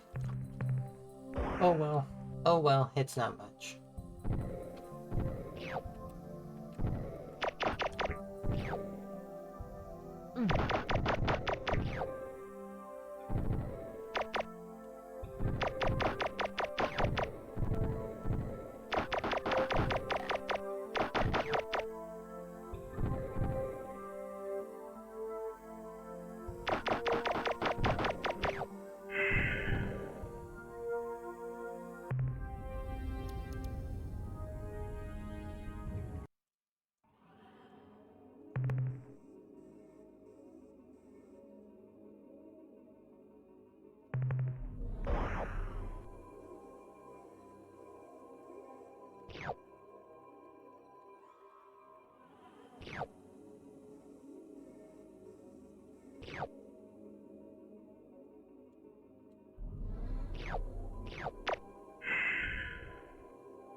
Oh my. Giving me the boop? What did I do to earn a boop? I don't think I deserve a boop at all. I really don't think I deserve a boop at all, Turbo. I think you should take the boop back. You tried to make it even worse. The pet is only there on an accident. Jeez.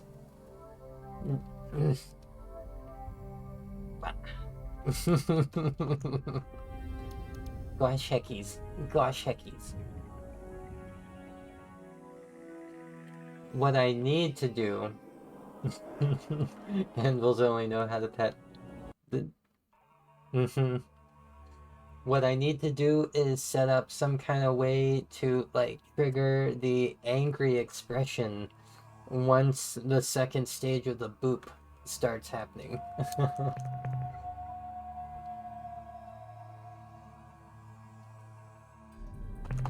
Oh...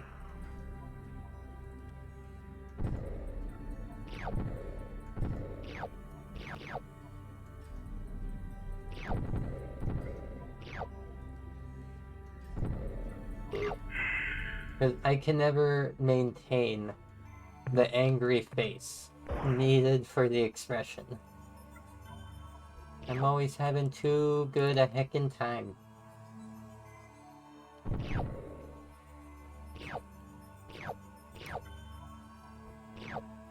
Like, even when I start my stream in, like, a bad mood or bad headspace, I don't stay there.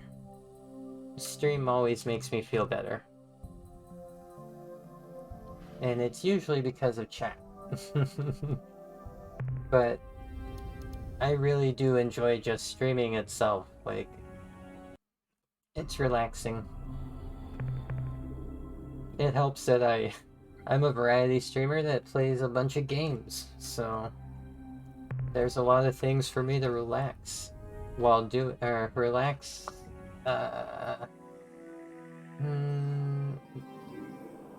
while I'm doing. I think I phrased that correctly.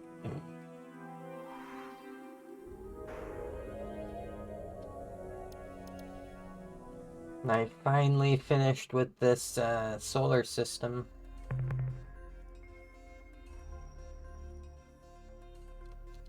Okay, time to jet.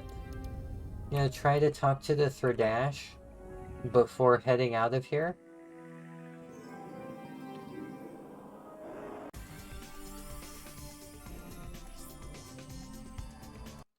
We are the Rhyming Simons. Blanc malt rhymes with orange.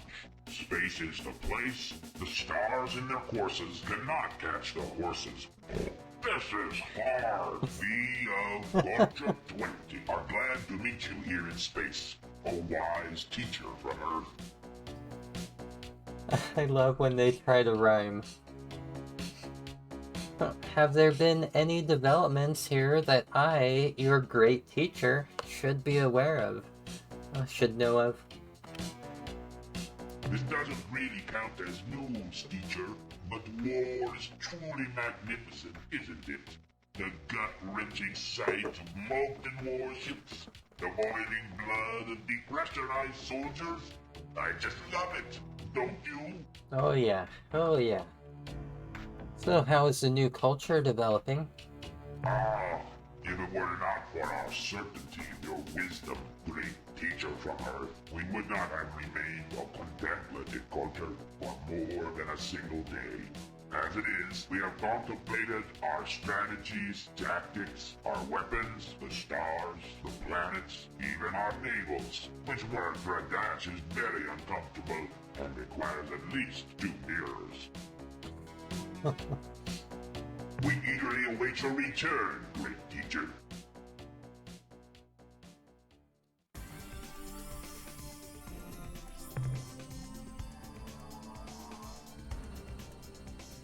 Alright, there's nothing for me to try to take care of up here.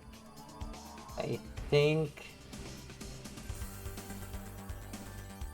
I'm gonna go back to Earth and the starbase and upgrade a bunch of the equipment in my ship.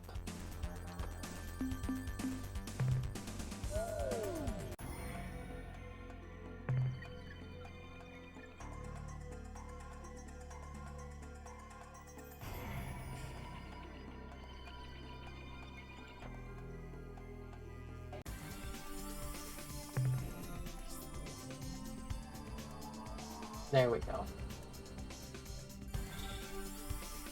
There's probably gonna be some news for me when I get back to the starbase.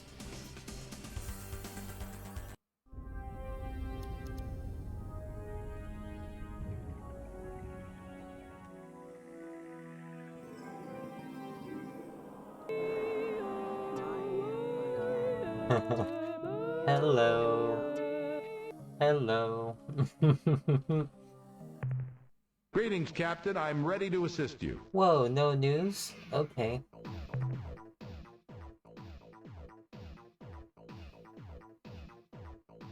Captain, you are to be commended. Keep up the good work. Goodbye, Captain. Minerals. Minerals.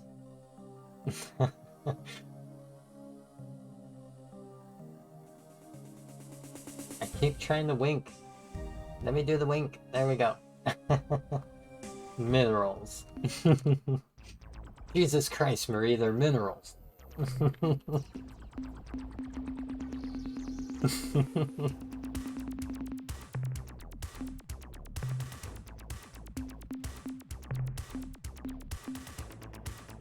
Actually, you know what? I'm gonna drain the fuel and just get it from the Melnorme.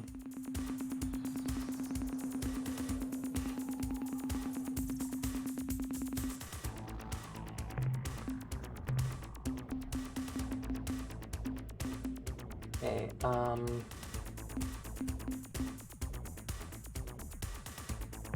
I think a Shiva furnace and a Hellbore cannon.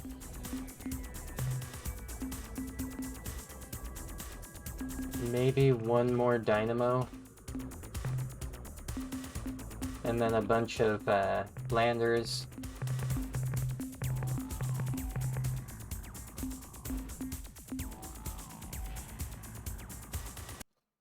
You're not wrong. Truly a lost era of BGM. Ooh. I forgot, I drained all the crew members out of my my Spathia looter with Flippo, as well as my Earthling cruiser. Alright, enough farting noise.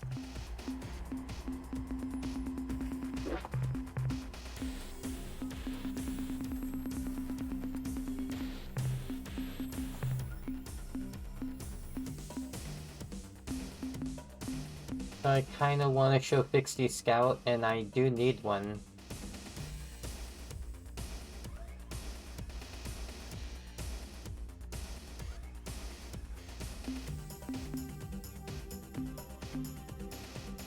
I'm gonna sell off my cruiser and then get a show Fixie, because I need this to go talk to the Yehat. Show the Yehat that the show Fixie are back.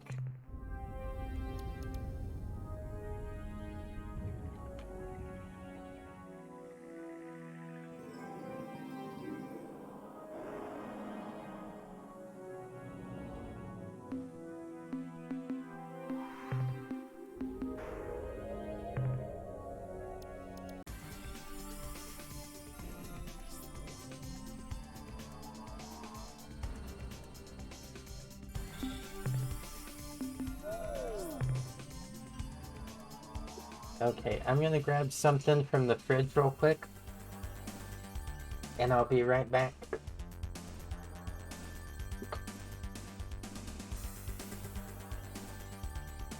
I'm gonna be waiting for a moment for the Melnorme to find me.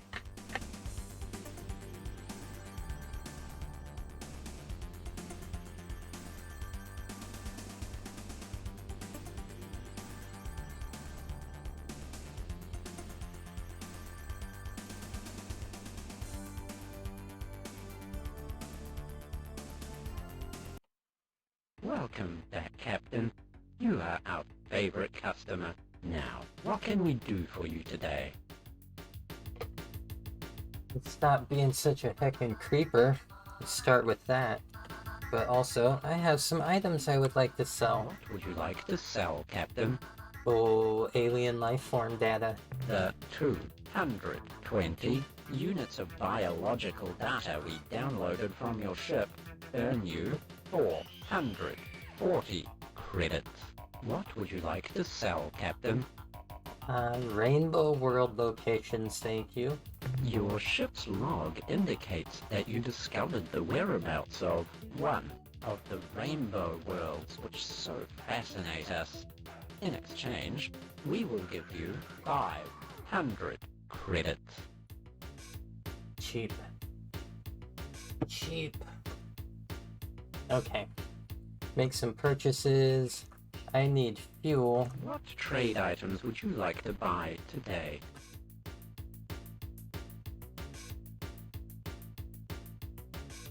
How much fuel do you wish to purchase? Fuel transferred to your vessel. I shall be leaving now. It has been a pleasure dealing with you, Captain.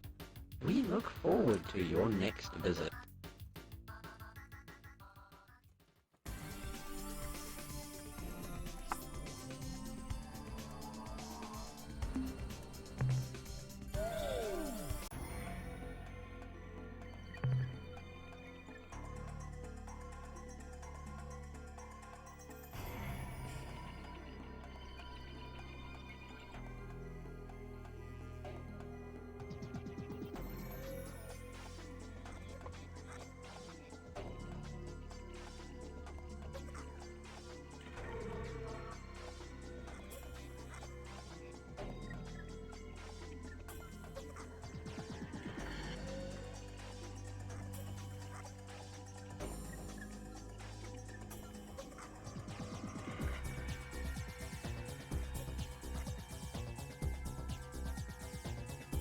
Darn it.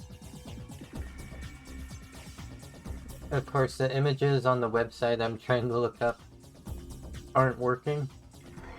So, 516, 466.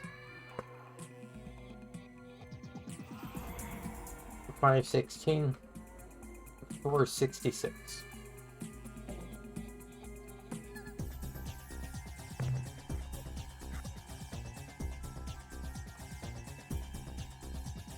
Okay, so I don't know what added this, but up here it's actually saying where the waypoint goes. Like, I don't remember it doing that in the base game. That's a really big quality of life improvement.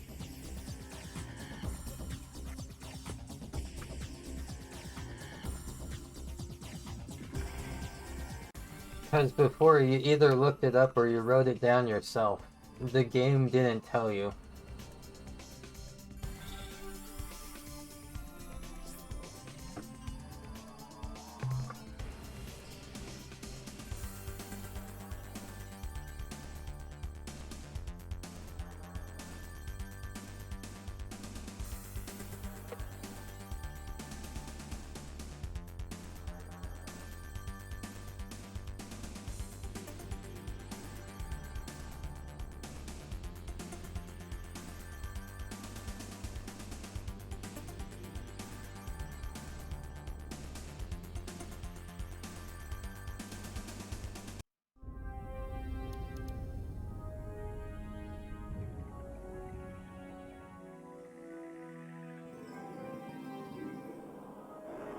Pretty sure there's nothing in this solar system.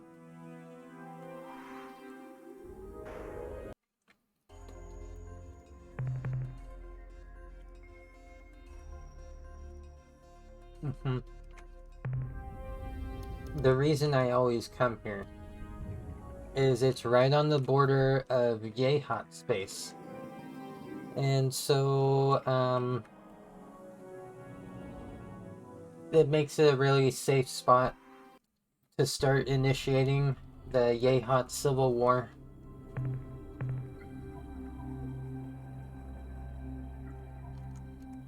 Because if you've never played this game before, when that breaks out, there's a hostile side and a friendly side.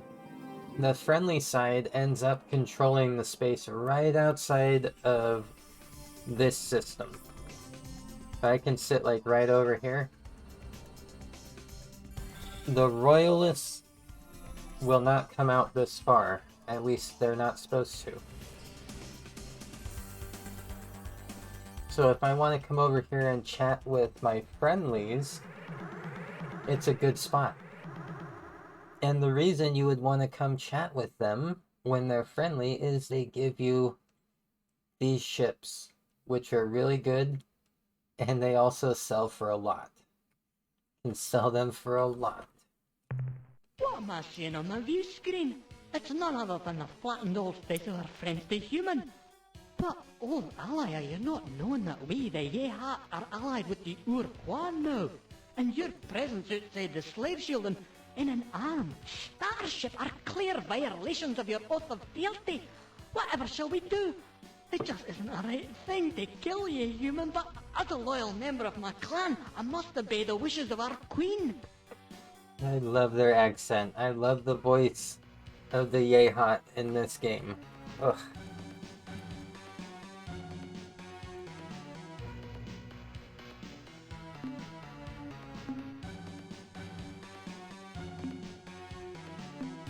Alright, I don't want to tell them about the show Pixie immediately. I want to go ahead and talk to them a little bit first.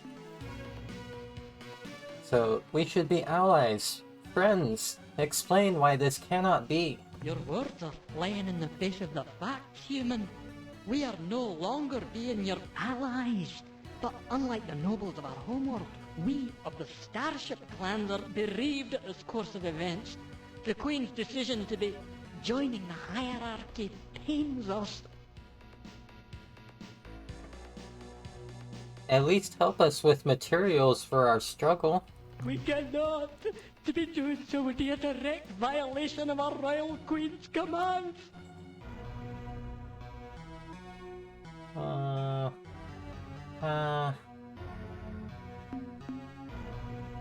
You don't talk to a Yehat about dishonor. I don't want to hurt them. I don't want to hurt them. So I'm just gonna jump right into, this may come as a shock, but the Shofixti are reborn. Long story short, Shofixti are children of the Yehat. They were uplifted. If this is being a true thing, there will be many changes, but we are a species long ways in the ways of deceit. You must be proving these words you say, Captain. Send the Shofixti to us as a way of proof. Alright, I'll send over the Shofixti, but don't mess with him, okay? We're scanning the separation of a vessel from your fleet, Captain, and indeed, its configuration matches that of a Shofixti scout vessel. This had better not be a trick, Captain. We are knowing the power of a glory device, and if you detonate the weapon near us, the price for you shall be dear. Very dear. The scout has docked, and we await the pilot's appearance at the airlock. The atmosphere cycle is complete. The door slides open, and... It's true! The Shofixti are alive! Look at that fat muzzle, those shining black eyes, the sweet claws! Our children have returned from oblivion! But now we are faced with the cruelest truth. We who have sacrificed our honor, we who have lain with the enemy, we are not worthy! We are nothing! We are less than nothing! But wait! We're the Spathi! We're the Yehats of the Starship clans! We will not let this lie any longer! Listen, as I speak these words. If our queen makes the dishonorable command, then it is the queen who has no honor. And the dishonorable queen is no queen at all. We, the Zeep, are the only clan who remember the true meaning of honor. We shall tear the queen from her throne. The 2,000-year reign of the Veep queens is over. The revolution has begun! Beep, beep. Beep, beep.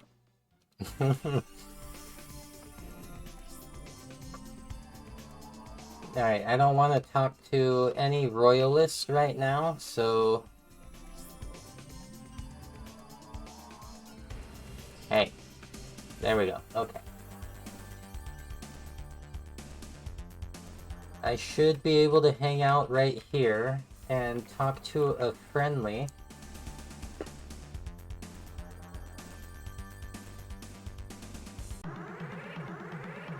Maybe not. They're not gonna be friendly. Human, you shall never be fully comprehending the damage you're doing now to our Yehat culture. For fully 2,000 years there's been peace between the clans, and now you have cast the ancient seed of dissension between our beaks. The bloody wars of ascension are renewed, and you are the cause, Captain. While the Zeep traitors may be your allies, Captain, I can be assuring you that we of the Veep Starship clan are wanting nothing more dearly than your death. Eek. So, how's the revolution going for you guys? Revolution? You compliment yourself unnecessarily, Captain. This is nothing more than a band of thugs trying to undo the peace of 100 generations. We will roast the traitors in their ships and crack the eggs in their clan homes so that never again will the Zeep criminals be flying through our stars. Ooh, stretchies. Alright. Oh. Gosh, I'm sorry about this revolution thing. I didn't mean any harm. The pain and suffering of this useless conflict are being nothing but a tragic waste of life. Congratulate yourself, Captain. The source of all this death and misery is yourself. Goodbye, royalist fool. I love that. I love that one. Now ye must pay for your crimes, human. Ooh. That's okay. I can do that too.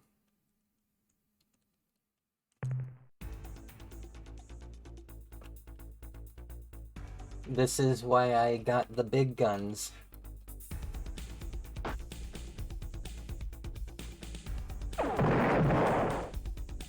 I expected them to use their shields. There we go.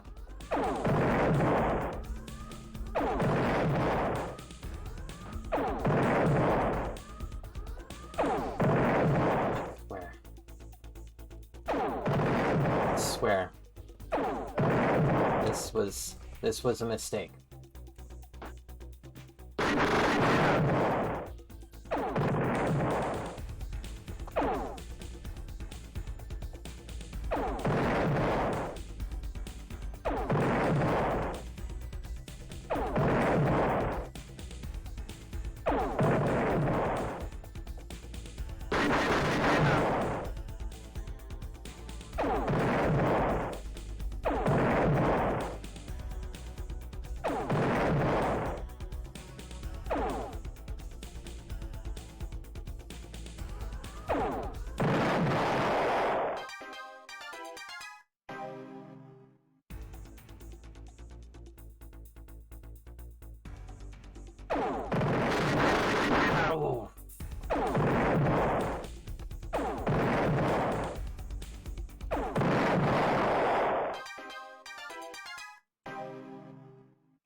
Okay.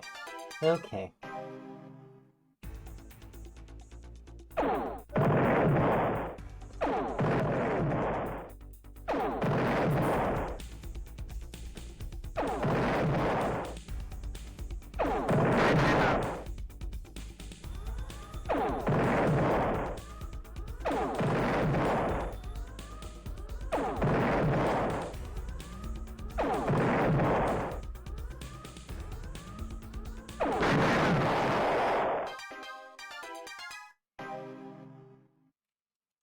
Jeez. At least they're worth a lot. Welcome to you, human friend and ally. The revolution has begun and clans flock to our cause. Heck yeah. How's the revolution going? We have claimed the royalist traitors from 5 systems, and even the Veep Creep clan is joining with us against the false queen. Do you have any ships available to join our fleet? I don't want to do that, because I don't have enough room. I think they give you 4 ships. I only have space for 2. Would you share some information with us? Of course. What knowledge do you seek? How were the Shofixti defeated? As we abandoned the Shofixti to the oncoming Urquan armada, we watched the situation on our sterile displays of our long-range sensors. Suddenly, the screens flared and went black, burned out. We ran to the windows just in time to see the Shofixti sun burning with incredible light, many orders of magnitude greater than its normal brilliance. 1,000,000 tongues of fusion fire spread through the star system, devastating the inner system's planets, but incinerating all the Urquan vessels. In that moment, the hierarchy's war fleet was reduced by almost 30%. We later remembered that not too many years before the appearance of the Urquan, the Shofixti had told us that they had found something. With the pride of a hatchling's first flight, they unveiled their find. It was about the size of a surface transport, but cylindrical and entirely black. Across its surface were 1,000,000 characters scrawled in an alien script. The message was clear. Danger.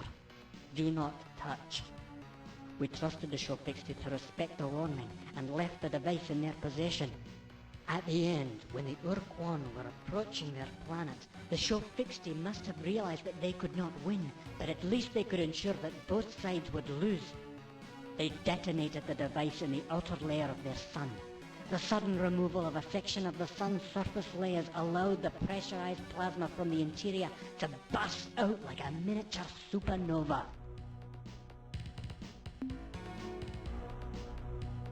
Ooh, more stretchies. Can you tell me about your royal family? The false royals, you should say, Captain. To understand their relationship with the Veep Neep Queens, you must first learn a bit of their history. In the ancient past, we Yehat were little more than a collection of warring clans. That history is bloody, Captain. Hideous. We were barbarous then, aye, murderers all. Many great warlords rose from the hills and forests of our verdant homeworld to unite the clans to become king of all Yehat clans. Each one failed.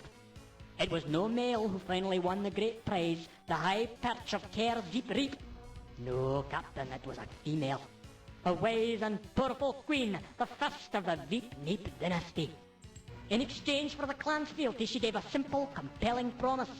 She guaranteed that, united under her wing, the clans would never suffer defeat, and she kept her promise. At long last, there was peace on our world. Her line kept true to this promise for over 20 centuries, soothing ruffled feathers, dispensing justice, stamping out foment. But then came the present queen, a true harridan. Under her rule, the power of the starship clans was transferred to the sycophantic homeworld dandies, to warlords who hadn't seen true combat. We, the beak and claw of the Yehat Empire, were powerless to influence her decisions. When the queen showed the true colours of her plumage and allied with the evil Urquan worms, we realized that she would do anything to maintain the illusion of upholding her ancestors' promise, even if it meant destroying our honor. Everything that we stand for in the exchange. No, we, the true Yehat clans, seek to pull the false queen from the high perch. Perhaps we will find a new queen someday who will bring together the clans once more. Or, sadly, I fear we may never replace the Veep Neep's queens, and we shall fight clan against clan until only the bloody feathers remain. Tell me about the end of the war. I will describe these events, Captain. They make for a tale wrought with sadness and heroism and betrayal. After the Chen Jesu, Mernamhorn, and your species were defeated, we prepared a defense in the Shofixti home star, Delta Gorno. Aside our Shofixti, our adopted children, we awaited the onslaught of the Urquan Armada. We waited with eagerness, with the hot anticipation of battle. But then, we received an unbelievable message from our queen. Retreat. We could not believe it. Tactical withdrawal, yes, but to pull back the entire fleet. There was no mistake. No garbled orders. We obeyed. Oh, Captain, the eyes of the Shofixti, their bright and valiant eyes as we moved away. Without us, they had no hope of forming a tactical wedge. They would barely slow the hierarchy fleet. When the Urquan came, the Shofixti fought as immortal heroes, darting in and out of the dreadnought formations, and then suddenly blazing like dying stars. But in only a few hours, the Shofixti fleet was gone, and the dreadnoughts moved towards the homeworld. You know anything about the Vux? The grotesque monsters? They are an effete and bigoted race, unworthy prey with one exception. General Zex. He commanded the entire Vux fleet during the Great War, and even by our high standards of battle skill, he is a genius. The brilliant tactics of Fortress Square and the dynamic triangle are his creations. Without Zex, the Vux would have fallen to our alliance fleets in weeks, but Zex always found a way to turn his own weakness into an advantage. After the war, we learned that the Primate and the Vux High Council decided to move Zex out of the picture and sent him off to luxurious retirement at Alpha Serenkov 1. We have heard that he spends his time pursuing his hobby, though we do not know what more than that. Well, Zex is dead, baby. Zex is dead. How can we defeat the Urquan? If I were you, brave human, I'd probably be seeking the focus of the Urquan's power and do whatever is necessary to destroy it. We may have a hint as to just what that weak spot is. When we were being hierarchy battle slaves, we learned that the Urquan were possessing some kind of super weapon. A huge battleship they called Samatra, with the firepower to destroy an entire star fleet. For some reason, the Urquan were reluctant to use the vessel. It wasn't until their armada was finally held back at the Corwood front that they brought the Samatra's power to bear on the Alliance. Captain, here's my advice. You can be destroying dreadnoughts until the breeds come home, but you're never going to defeat the Urquan hierarchy until you eliminate their Samatra.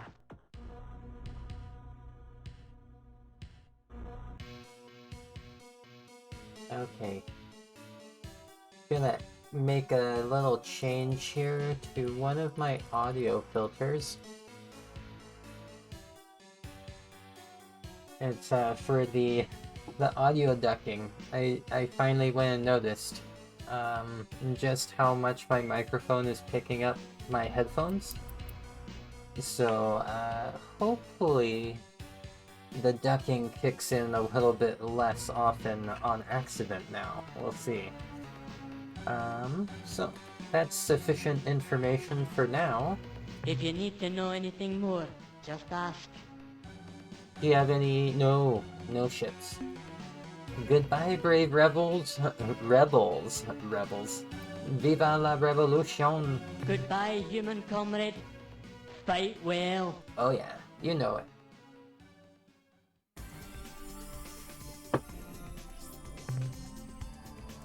Okay, so there's the Yehat. We got the Royalists. And then the rebels here. I think it's time to either go see the Mycon and Cyrene or the Druge.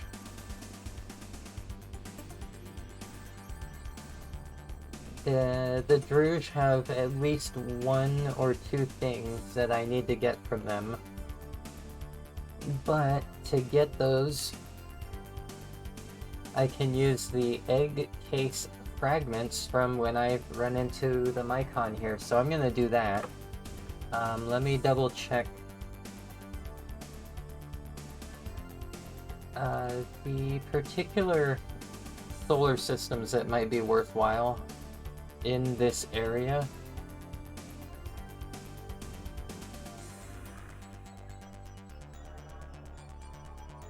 Okay, there it is.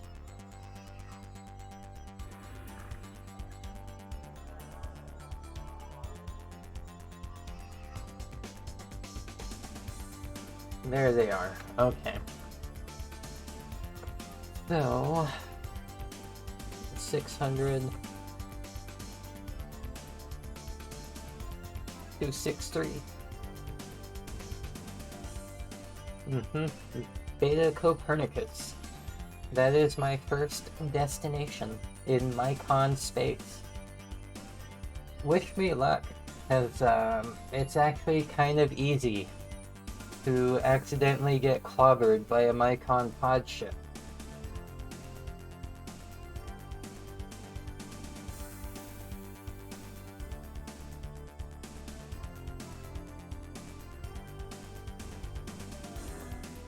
The problem with the projectiles that the pod ship has is they're very durable.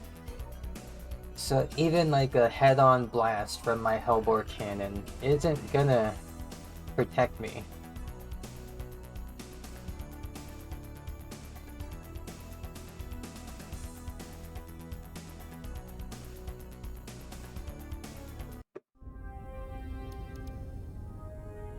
So coming here to Beta Copernicus, I'm investigating this shattered world, which I believe, yeah, it was the original homeworld for the Cyrene, who I haven't visited yet, but we'll see them soon.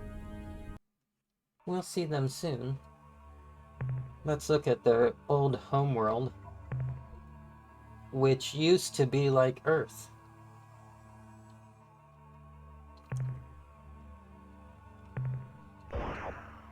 And it was like this until the Mycons showed up. Or it was like Earth until the Mycons showed up then. I think that's what I meant to say.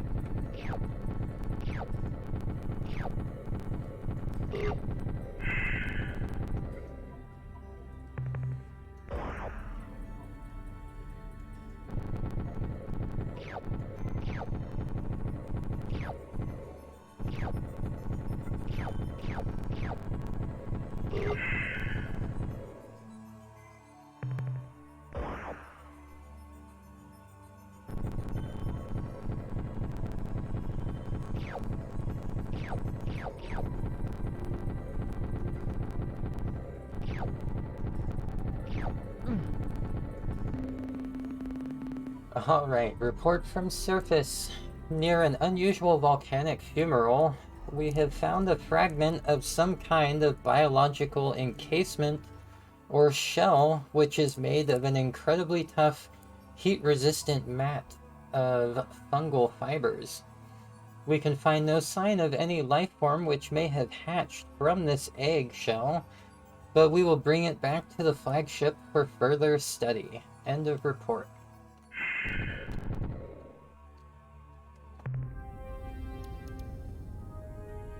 I went the wrong way. Should have gone to that other moon.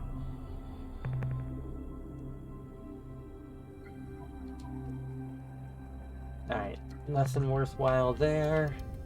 There's probably not gonna be anything worthwhile in this solar system, but I'm here, I might as well check. Yeah.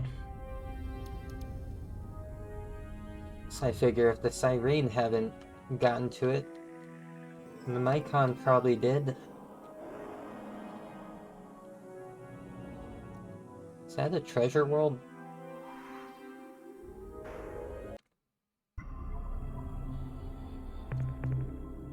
Yes.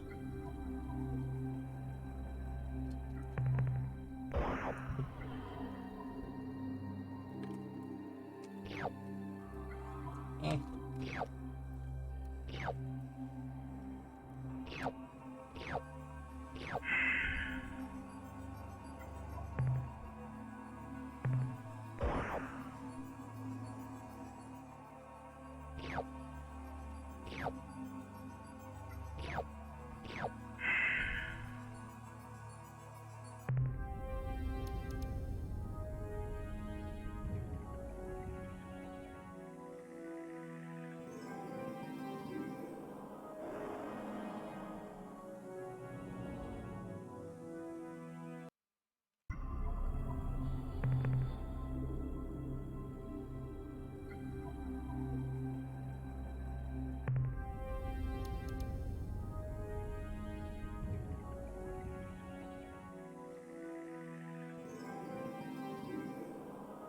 Wow, there's a lot of treasure worlds.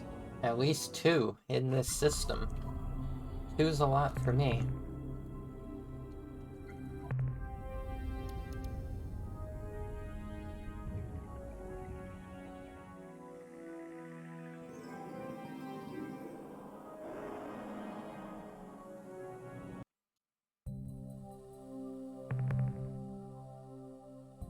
Yeah.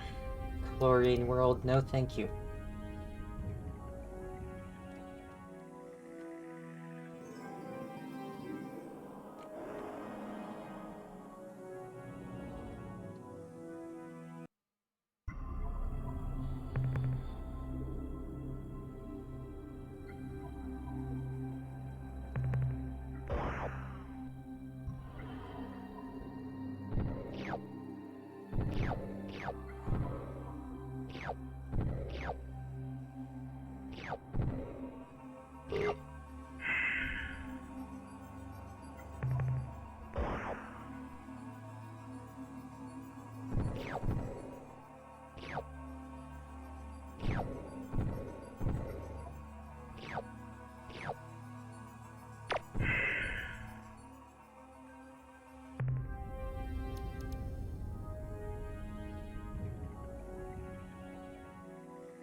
Okay, there's one planet on the left-hand side there. I guess that's where I'm going.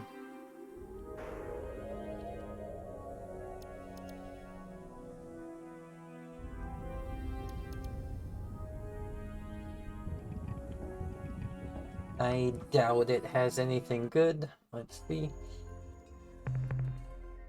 It doesn't. Pellucid worlds. Garbage. Garbage worlds.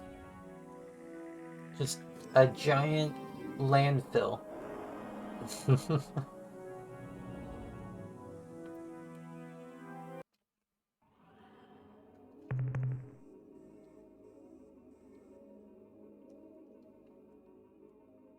I'm not gonna bother with that little patch of good down there. Okay.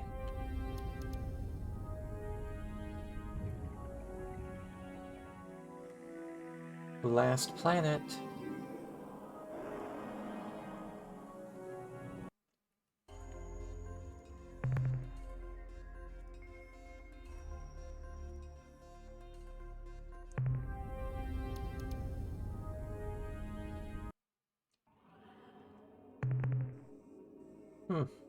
Not bad. Take the greens at least.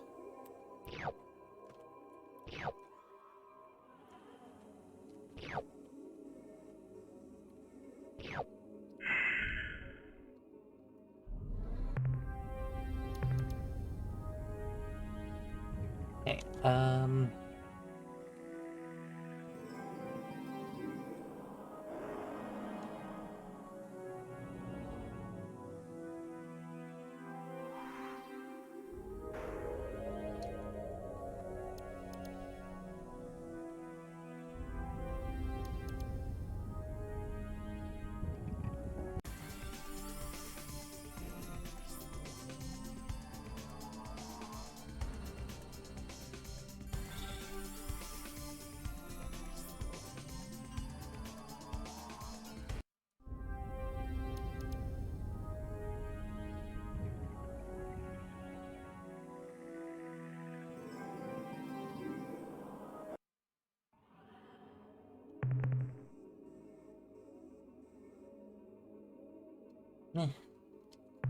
nothing worthwhile there.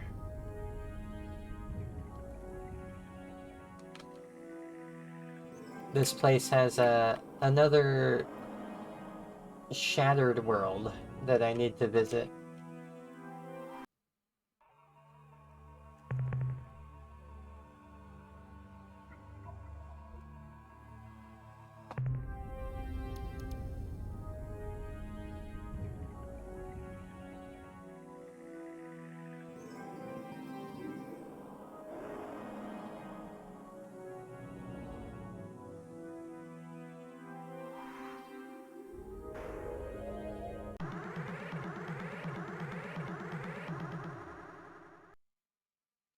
New fungal friends, here we go. We are part of Jufferwa. Jufferwa is the hot light in the darkness. All else is unfulfilled void. The source of Jufferwa is at 629.1 by 220.8. We are the Mycon. Mycon, please try to understand. We wish peace between our peoples. A single spore lands, finds nourishment in decay, and soon attains maturity. In turn, it exhales a cloud of new life, 1,000 spores. Each lands finds nourishment in decay. So progresses Jaffa-Wap. Don't trouble yourself. I'll see myself out. Jaffa-Wap fills in my fibers, and I grow turgid. Violent action ensues. Oops. Alright. This could get dangerous for me.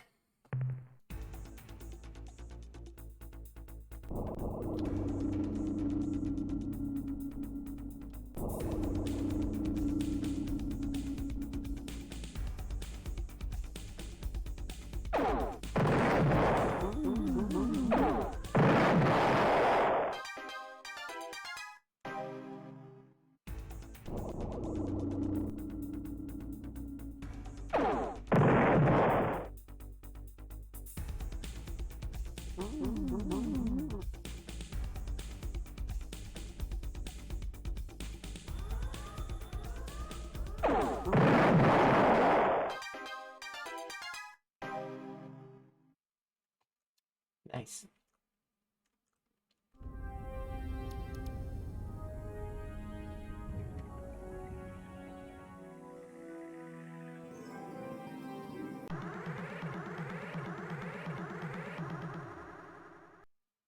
I guess I forgot this is their homeworld. Oops.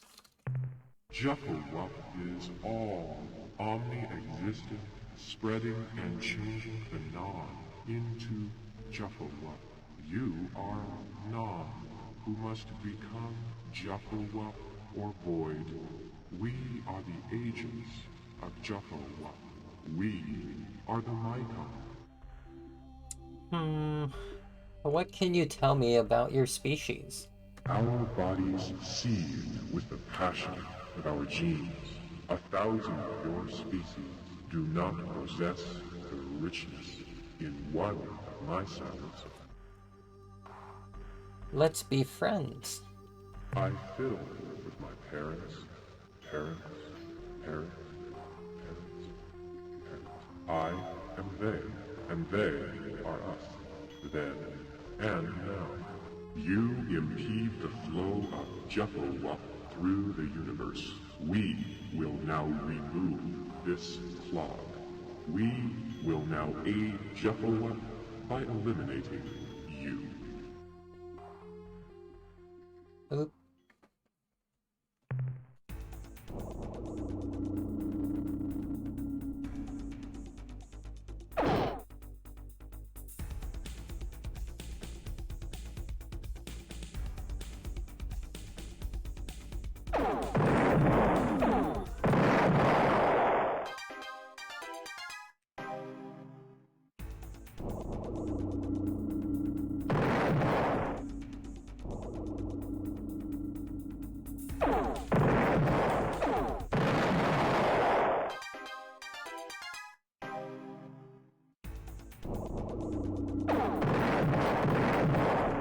Ow. What did I say about how durable their shots are?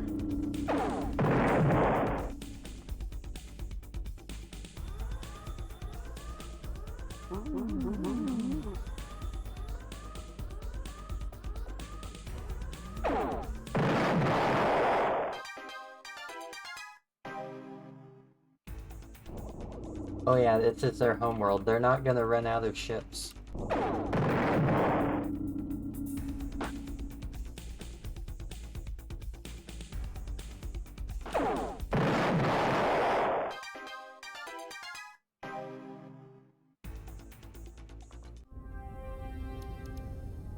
Time to run away.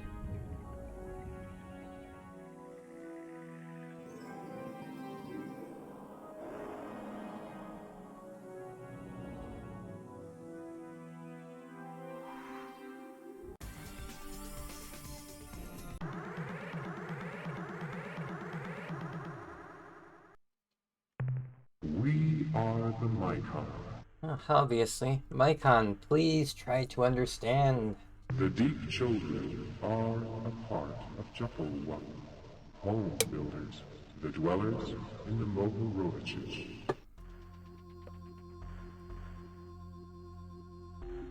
The what? The deep children are a part of Juppelwup, home builders, the dwellers in the Mohoroviches. Mohorovichich? Mohorovichik? Don't trouble yourself. Juppelwup fills in my fibers, and I grow turgid. Violent action ensues. Yeah. Yeah. Some more resource units for me is what this means.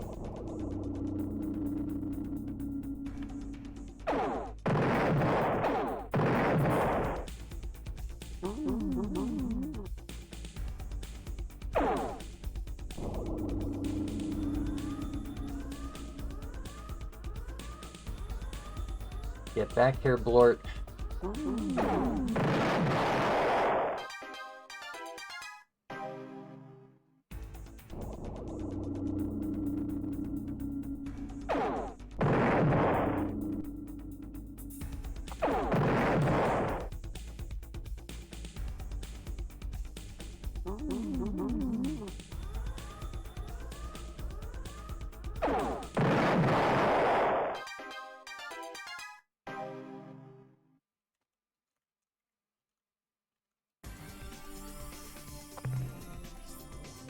Okay.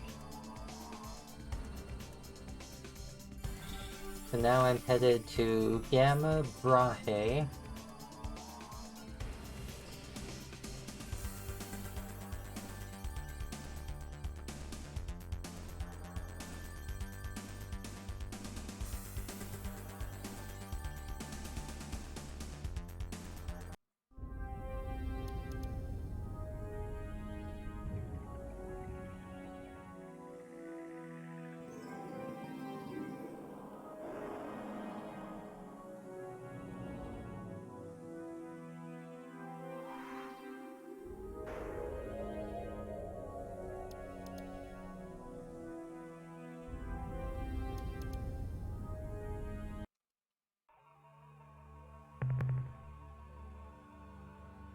That's a lot of earthquakes, okay.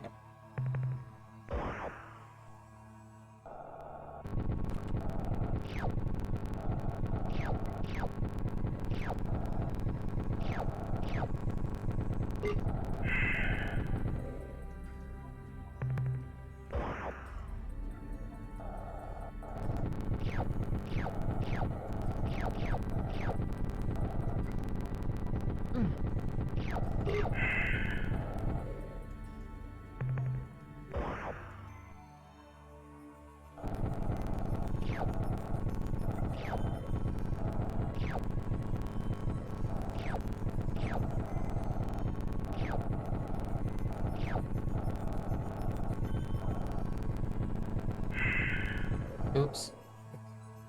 I should have gotten the egg case fragment before coming up. So, report from surface. I already read this. For the other egg case fragment, there are either 3 or 4 that you recover during the game here. Yeah, I've got 2.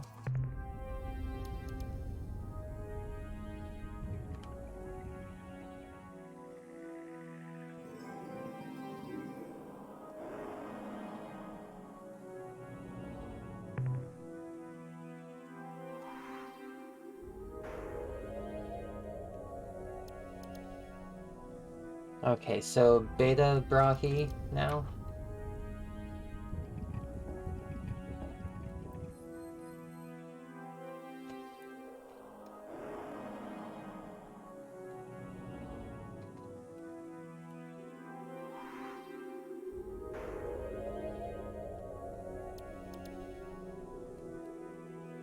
Where the heck is it? Oh no, I don't want to go to Beta Brahe yet. That's where the sun device is. and it's not for me yet. So Gamma Scorpy is where I'm going. 647. Scorpy's down here.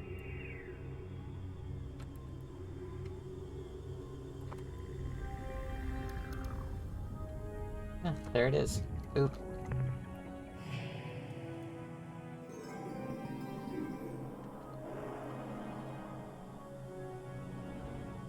There.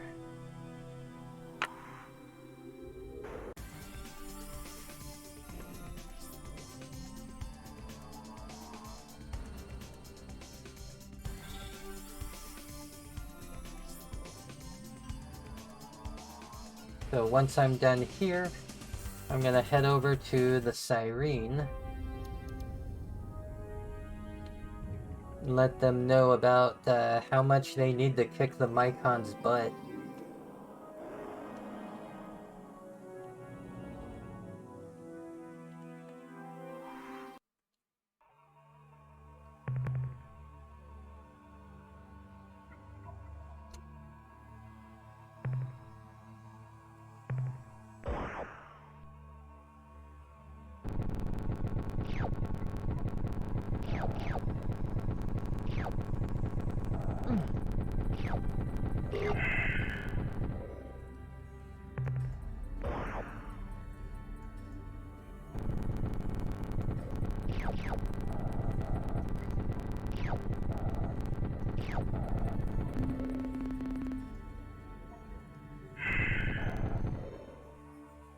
Another egg case fragment for me.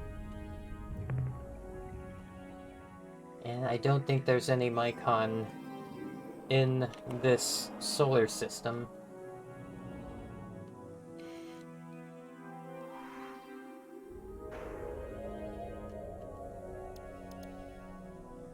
Ah.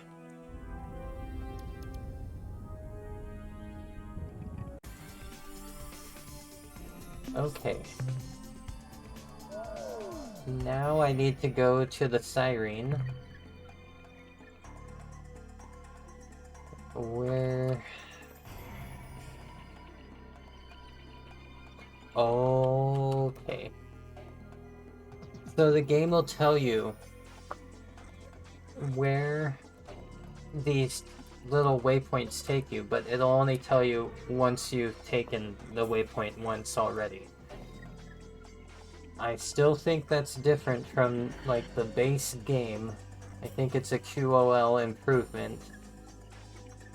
But it's not as much of an improvement as I thought. I was like, you're kidding me. I don't have to do anything, that it'll just tell me where it goes? No.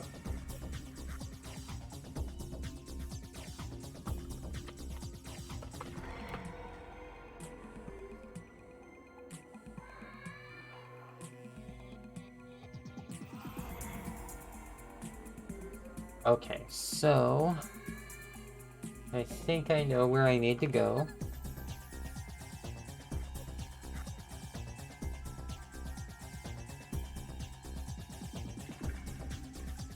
Yeah, I should head over to the Spathi area. 466.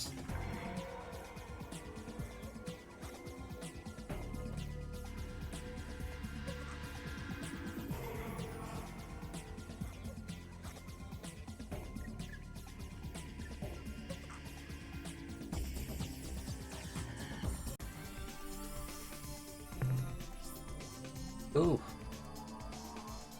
I'm out of fuel, but that's not a big deal because I can get a whole bunch from the Milnorme.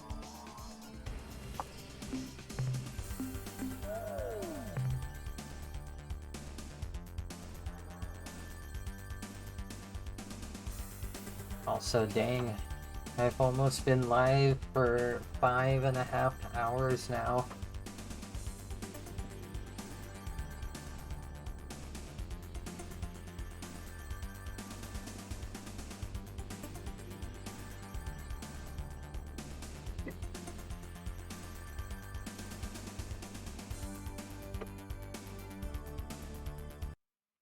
Welcome back, Captain. You are favorite customer. I know. Now, I what can know. we do for you today? We appreciate your intentions, but you have nothing we wish to buy. Snobs. Pickin' snobs. What trade items would you like to buy today? How much fuel do you wish to purchase? Fuel transferred to your vessel. It has been a pleasure dealing with you, Captain. We look forward to your next visit. Alright.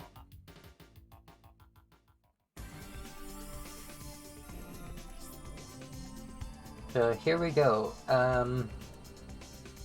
Those of you who are not aware, the Sirene are a very interesting species. Very human-like.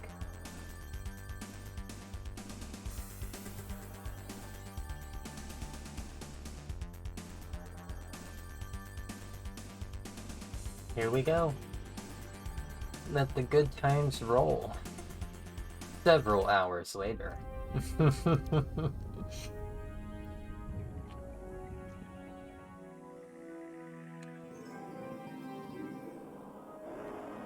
Alright, here we go. They also have a starbase.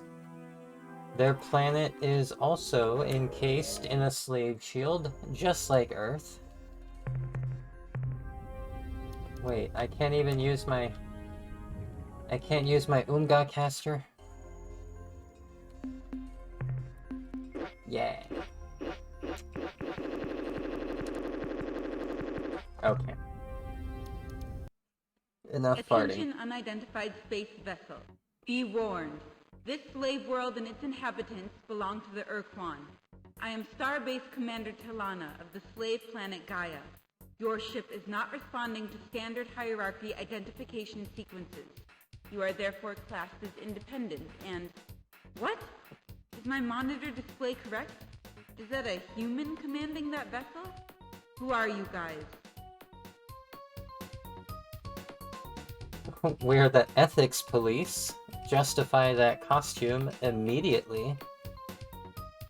I am the right one for you, baby. I am Captain Oddfox of the flagship YBW-713. We're greatly impressed. Let's go with that one. How about that one? So am I, Captain. So am I. Earthlings are so earthy. But you haven't answered my question fully. Why are you here? Where are you from? Has the slave shield been lifted from Earth? Are the Urquan finally defeated? Simply put, Captain, what do you want from us?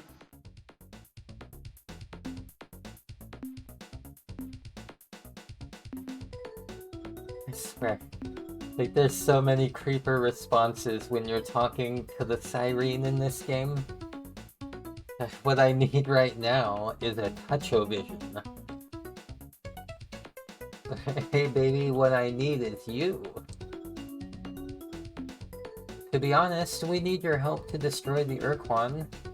Or we have come here to free you from slavery to the Urquan. Yeah. I want to say that one. Look, friend, I appreciate your offer, but we don't want your help. Why? I'll tell you why. Yeah. Because we're not going to do anything to antagonize the Urquan. That's why. We may not like slavery, but it's a damn sight better than our alternatives. Below us we have a beautiful world. Maybe it's not Syra, but at least it's a home. That's a lot more than we ever had before the war, before the Urquan became our masters.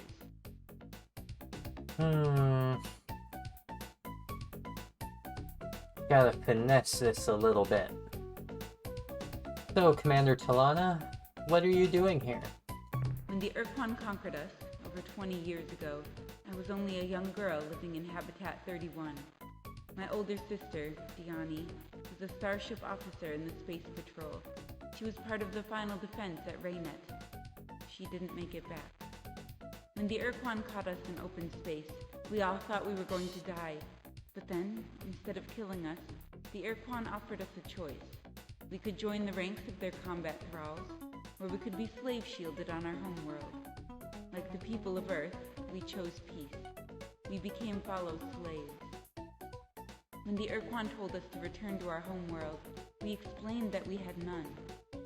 Urquan Master 9 explained that they had encountered this situation before, and if we would provide them with a list of our requirements, they would use their extensive astronomical data stores to find a planet for us. So, we told them about Syra, about the color of its sky, about the abundant, varied life forms, about the fertility of the soil and seas. Less than an hour later, we received a terse message from Master 9. We were to proceed to these coordinates and disembark. This was to be our new home. I don't know how or why, but our new world, Gaia, was everything we described and more. We'd been searching for a home planet for 75 years, and in the end, it was our enemies who gave one to us. I grew up on a small island off the main continent, and like all my people, we lived each day under the thick red glow of the slave shield. When the Urquan arrived 7 years ago to refurbish and recrew this starbase, I was selected as the new commander. Ah. So, what happened to you at the end of the war? When we first met your people, we'd been wandering through the stars for almost 75 years, ever since the death of Syra, our home planet. We joined your alliance, and I use the word joined loosely, because we had no other choice. The Vux were raiding our slow habitat columns, and we had nowhere else to go. We fought for survival, Captain, nothing more. When your people on Earth were defeated, the Alliance just plain fell apart. The Yihas and the Shofixi retreated to their native stars and didn't want us to follow. The Arilu, those creepy little weasels, just plain bugged out, vanished, leaving us alone, with nowhere to go, smack in the path of the oncoming Urquan armada. What were we supposed to do? Fight? 2/3 of our habitat fleet was unarmed. Many aren't even superluminal.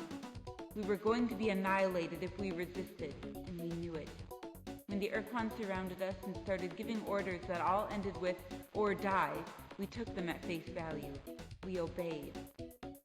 In exchange, they gave us Gaia, the planet below. It's a beautiful world, Captain. I wish I could show it to you. So don't misunderstand me.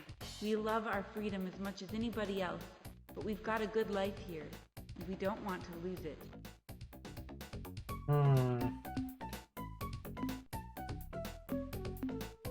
Okay, would you tell me a bit about your people and your culture? Our bodies are very similar, Captain, except for certain parts. I mean, what I'm trying to say is that our species are almost identical, almost too close a match to be just a coincidence. Well, our cultural development is also mostly parallel. Like you Earthlings, we evolved a society from primitive tribes whose main function were to protect themselves from the large reptiles native to our old world. The main difference between our two sets of cultures, the split in the paths of our development, occurred in what would have been your prehistory, say 5000 BCE. In your world, the agricultural communities which formed from hunter-gatherer tribes were conquered by the more primitive, but also more aggressive, migratory herding peoples. This led to a particular kind of sexual and political dominance structure, which pervaded almost all of your Earth cultures until the early 21st century. On Syra, our only primitive migratory tribes were confined to our mountainous regions. Their herd beasts, the Ima, did not do well in the agricultural basins and plains. Therefore, the two cultures were isolated until much later, when the technological superiority of the farmers curtailed any major conflict. What was Syra like? It was our paradise, Captain. Our Eden. You would call our world Beta Copernicus 1. We called it Syra. You may wonder about our relationship with the Mycon, who now control that area of space. When we lived on Syra, their sphere of influence was much smaller. We never laid eyes on a Mycon until we met them in combat during the war. But back to our beloved Syra. Earth is the only world we know of whose variety and richness of life even comes close to Syra. Again, like so many other things about our two species, our worlds were very much the same, at least before you began encasing yours in concrete and plastic. Syra's gravity was a bit lighter than Earth's, and its days slightly shorter. Our diurnal cycle is, therefore, quite compatible with yours. We spend 14 hours awake, followed by 7 hours horizontal. So what happened to Syra? Ah, the death of our world. This subject is very difficult for us, Captain, but I will try to recount those sad days. Like your solar system, ours had a large population of comets and asteroids. Large meteor impacts, though rare, were not unheard of on our planet. So it was not a total shock when an asteroid penetrated our atmosphere and hit the surface. What was odd was that unlike most other meteors, this one was not pulverized on impact. It penetrated the crust, and indeed went all the way through to the mantle, causing a major caldera, kind of a supervolcano. The earthquakes caused by the impact were severe. The magma pumped out of the caldera wreaked significant damage on the nearby terrain, but within a few weeks it had cooled, forming a solid rock bandage over the wound. Within a few months, we had cleaned up the mess. The caldera was calming down nicely, and things were pretty much back to normal. Then, just over a year after the impact, all hell broke loose on the surface of Syra. Huge calderas were opening all over, not just around the meteor impact, but everywhere. The scope of the disaster was impossible to imagine. Entire cities sliding into oceans of molten lava. Kilometer-wide sections of land being instantly pulverized by cataclysmic explosions, and clouds of poison gas and superheated steam, creating a death shroud around Syra.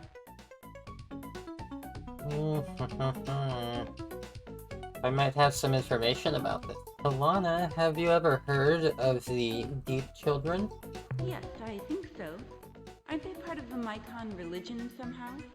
We have recordings of Mycon hyperwave transmissions from the war. Pretty weird stuff. The Mycon just kind of rambled, never making much sense. They talked a lot about the Deep Children and Spears of Light, but we couldn't ever understand what they were talking about.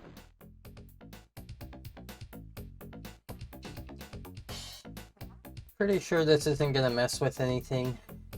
If I proceed with this, before going back to the starbase and talking with the commander about the egg case fragments. So, what if I told you that Mycon Deep Children shatter planet crusts like your Syra? What? What did you say? Human, you had better not be joking.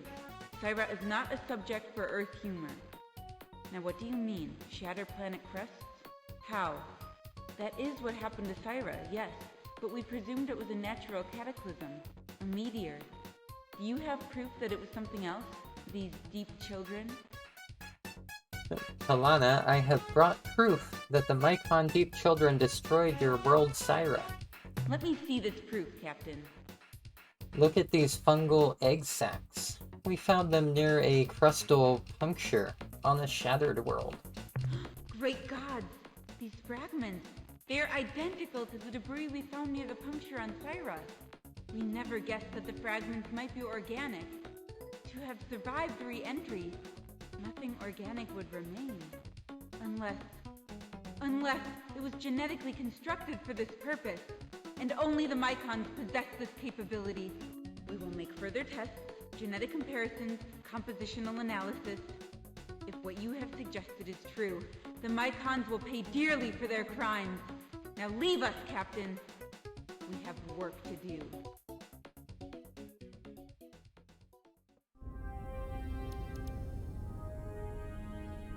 Alright, I'm pretty sure at this point they will get a hold of me.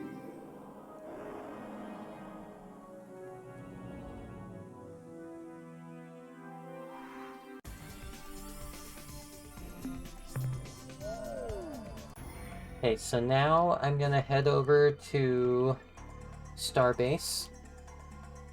Make sure I talk with the commander about everything.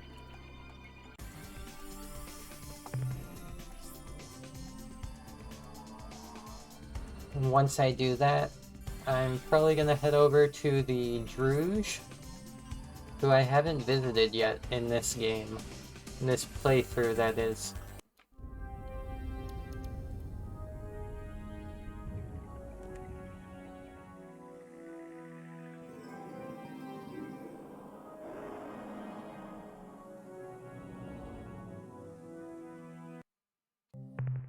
Greetings, Captain. I'm ready to assist you.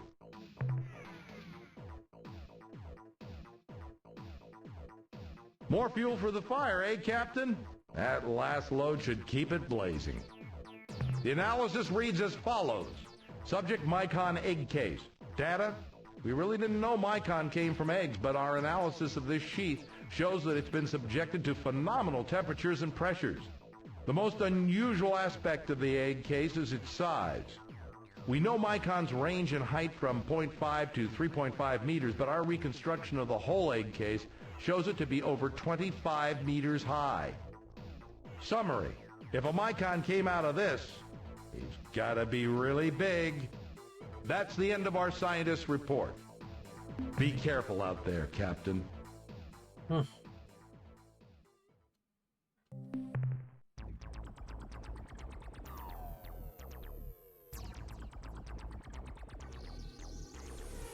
So, I'm kind of thinking at this point, I can get rid of one more storage bay. And I'm wondering, do I want a Shiva furnace or a dynamo? I'll try for a dynamo. I think Shivas and dynamos, the maximum that you really benefit from is 3. Same as tracking systems, I could be wrong.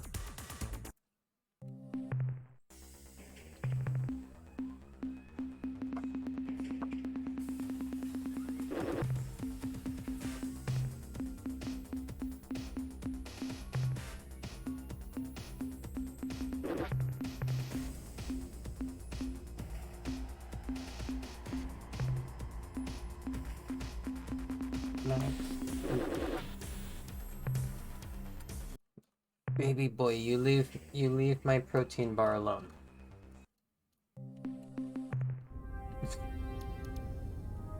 My kitty is getting curious on my desk right now.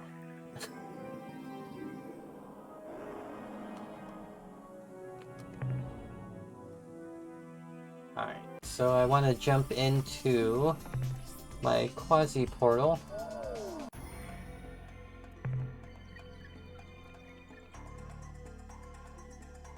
Yes, Max, you're right in front of what I need to look at.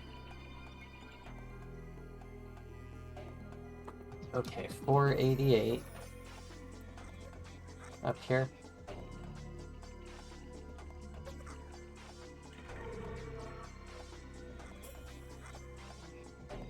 Little boy can't make it easy on me now, can he? Okay, so...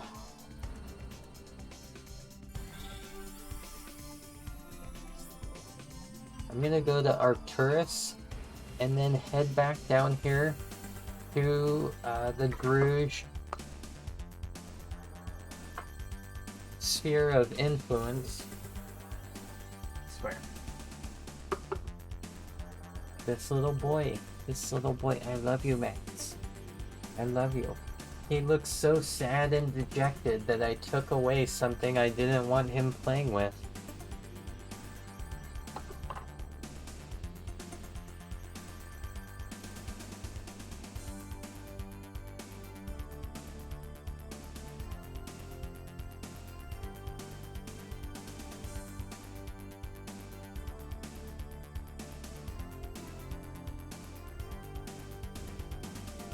I don't think I even technically need what I'm going over here to collect in Arcturus, but there is a hyperwave caster that I can do stuff with. Max, you get away from my water.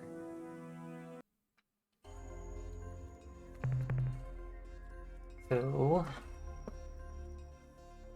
This here is the Bervixi's homeworld. As you can see, it has itself seen better days. Report from surface. These ruins seem to be remnants of a civilization which called itself the Bervixes. All their cities have been reduced to radioactive slag by some form of energy weapon similar to the Urquan's fusion blaster. From evidence we have gathered here, we can conclude that this entire civilization was destroyed from orbit sometime in the last 8 to 12 years. Earth years, that is. Max, what are you doing? Oh my gosh. There are no survivors. There's not gonna be any survivors over here either.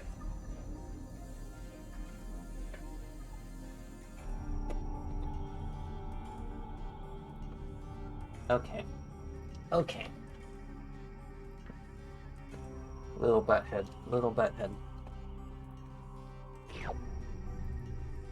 So I think I'm gonna collect some bio data. Get some bio data.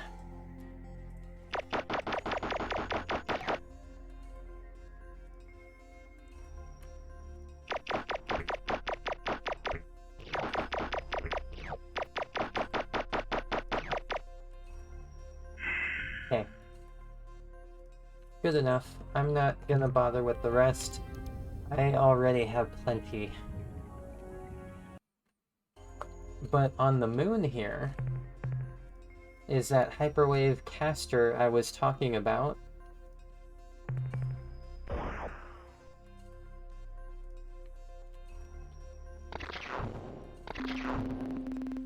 So, report from surface. We have found an immensely powerful hyperwave transmitter here on the surface of this moon.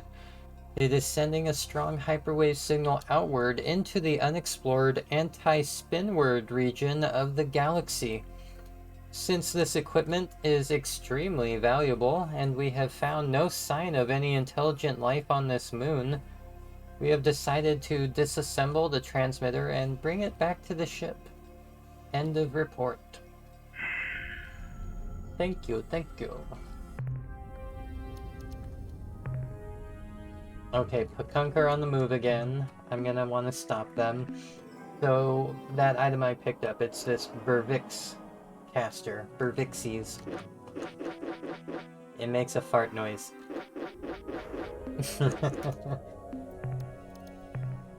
Oh, I should probably save my game. Just in case. I'm not quite done yet with my session, although I probably should. Because at this point, I need to either find a raid target or prepare myself to, what is it? Oh yeah, edit my stream, the VOD, before uploading it to YouTube. We're gonna go to the Druge homeworld. Talk to these Crimson Corporation dudes. They're not fun. They're not fun. It's fun what you can do to them.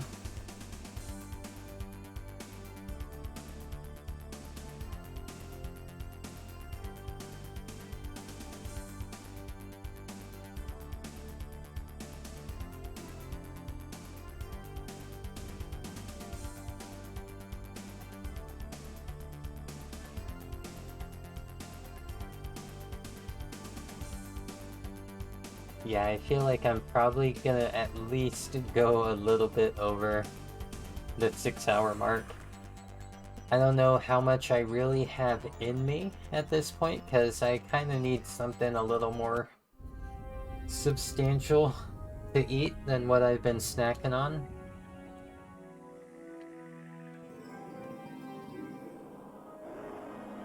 I believe it's Planet 1.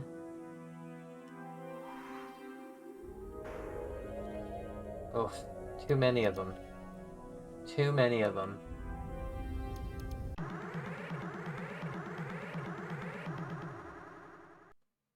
Here we go. Greetings, friend and fellow explorer. I am an officer of the Crimson Corporation. We are the Druge. We are delighted to make your acquaintance and hope that we can do business together. Should your desires be similar, please hurry to our main trading world at Zeta Persei 1. What can you tell us of your culture, your species? More than a culture, Captain. We are an organization. The Crimson Corporation. Our corporation seeks only to improve our quality of life, and does so via the dribble-down effect. Dribble down economics. Until we meet again. It's at least more accurate than trickle down. Oops. I went too far. Ah, the young starship captain from Earth. We hope your adventures have brought you wealth. How can we be of service? You can get out of my way. Until we meet again.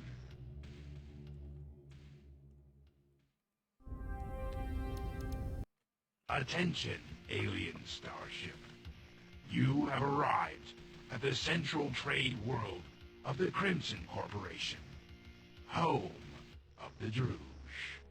Be welcome and take advantage of our excellent deal. We know that you have Mycon Deep Child Encased fragments aboard your vessel. Would you consider trading them to us for a shiny new Muller starship?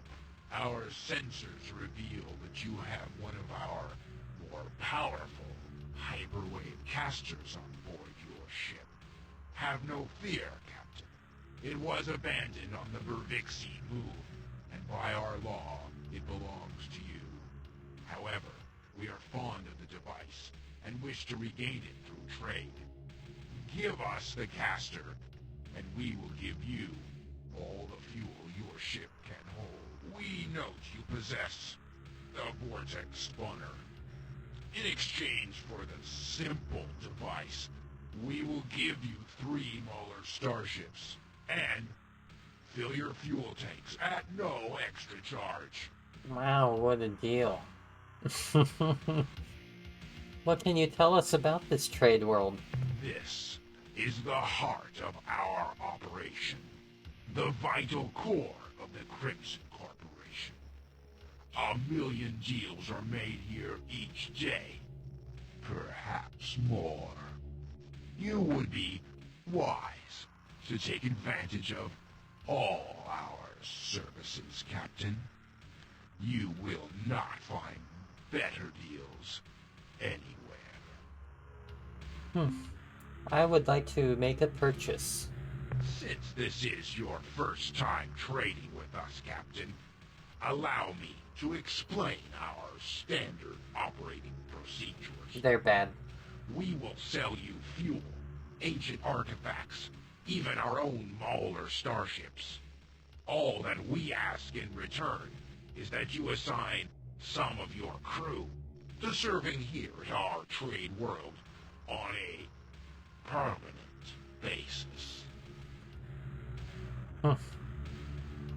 Gee, isn't that kind of like slave trading? No, no, no, Captain. Slaves have no choice in their destiny, no freedom.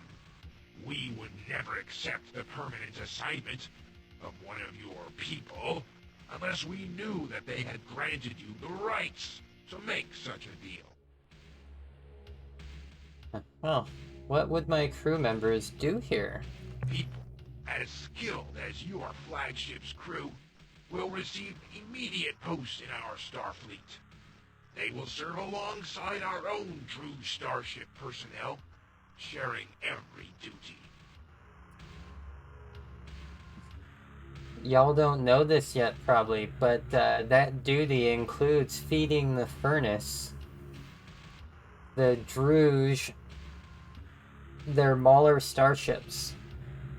They're very slow to regenerate energy, normally, unless you throw a crew member into the furnace. So, I will never sell my crew to be your slaves. This is a great loss for us both. But we will not make an exception in your case.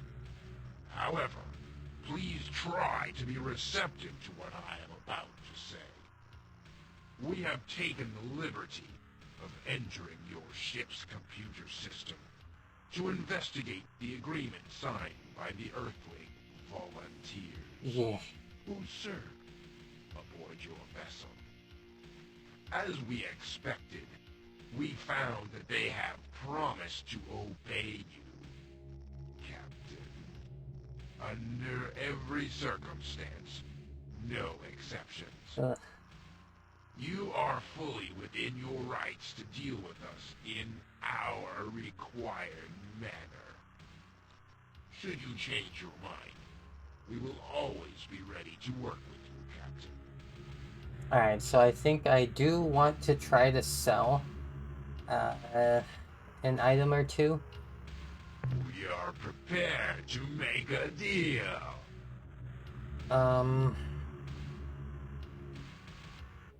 I forget.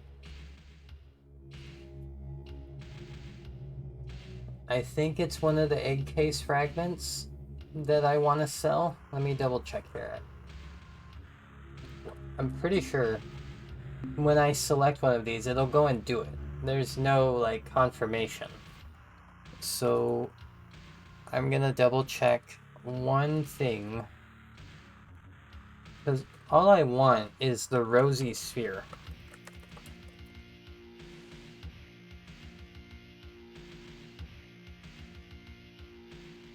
Darn it. Let's see. I think if I go and offer this, they will offer me the special deal. Captain, a special deal. A bargain unequaled. Instead of the usual payment we would give for this item, what would you say to a different exchange? We would like to trade your commodity for a highly valuable precursor artifact, the Rosy Sphere.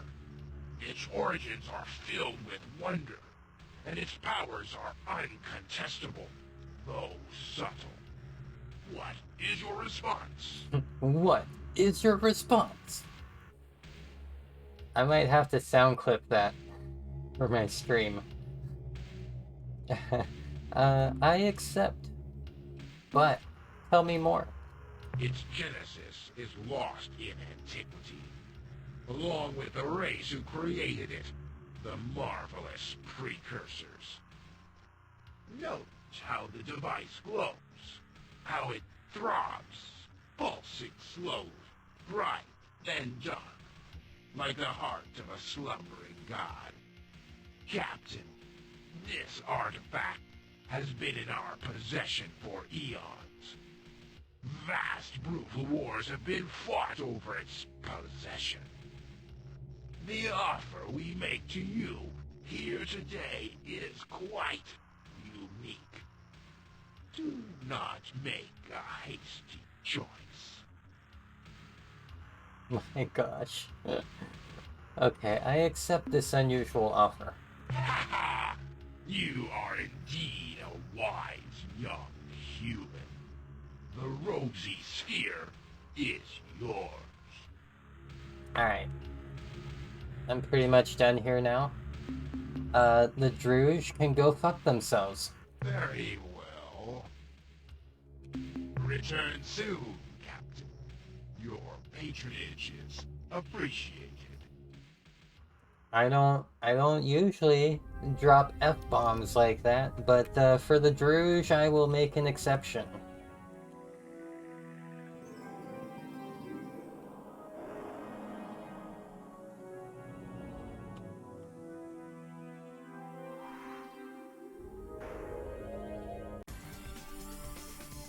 Okay, so, let's see here.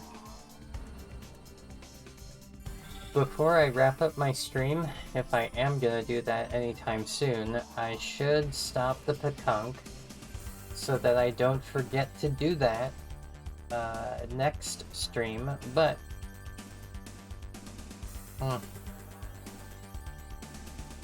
I should use the portal spawner and get out of this area.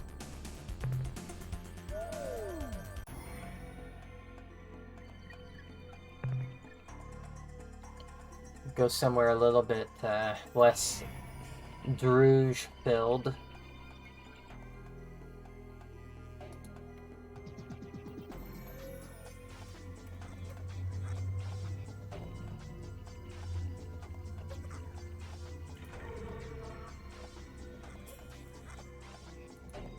Okay, I'm wondering who I should go and visit next.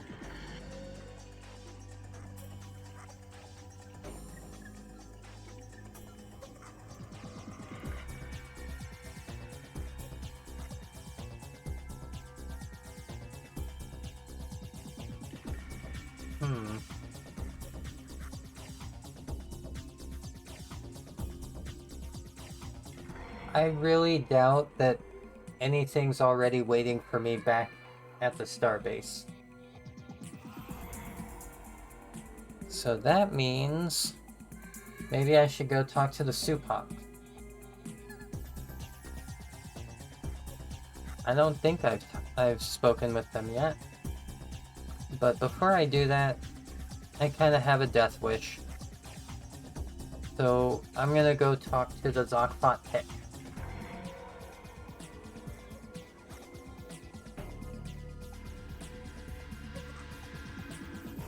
So 502, where's 502? Right here.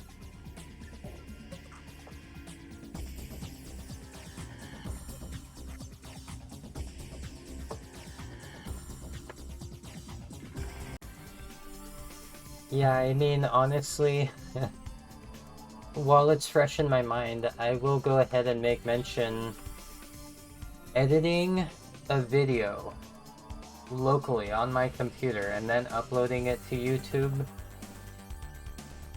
is probably a very big time saver. I just, like, I wish I didn't have to spend all that time uploading, because as of right now, my VOD, my local recording, is almost 34 gigabytes.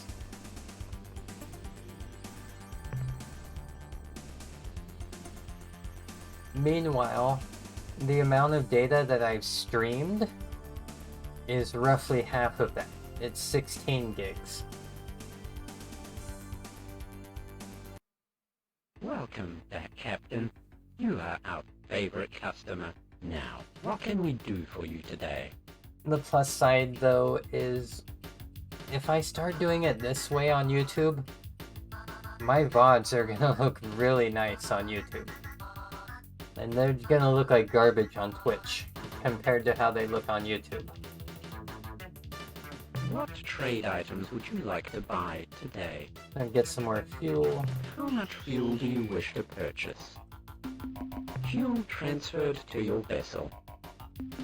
Honestly, though, I mean, for 1080p, the quality that Twitch offers is already pretty good. It has been a pleasure dealing with you, Captain. We look forward to your next visit. 6,000 kbps. Alright. So I want to check the Zokfot pick, make sure that they're not about to die, that I haven't, like, forgotten them.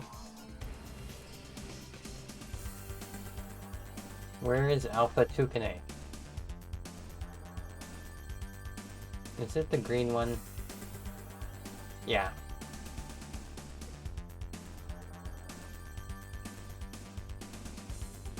I feel like one of the reasons I might have been avoiding the Zokfot pick for a little bit in-game is because their volume is very loud in a game where a lot of alien races have, alien species have very, very high volume.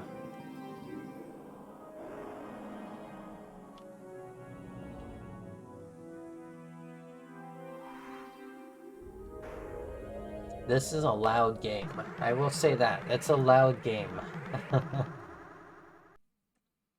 Here we go. Alpha Toucan. Heck yeah.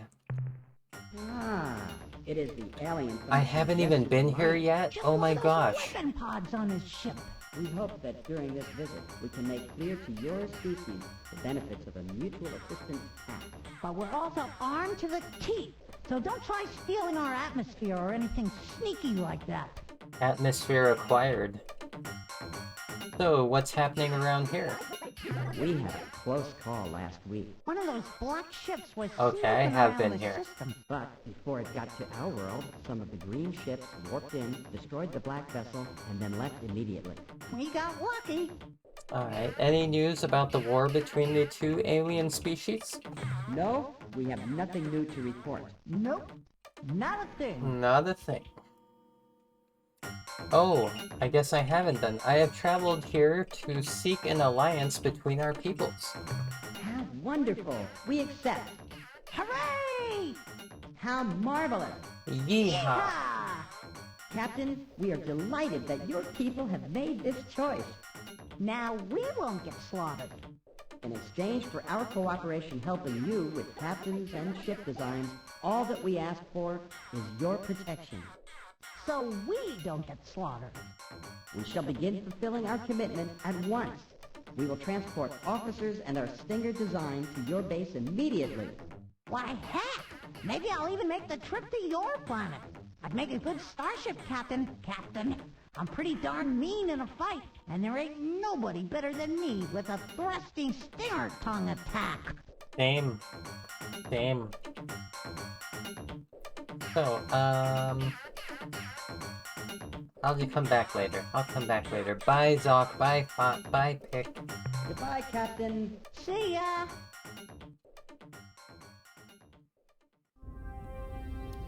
Okay, so, finally established diplomatic relations with the Zokfot Pick.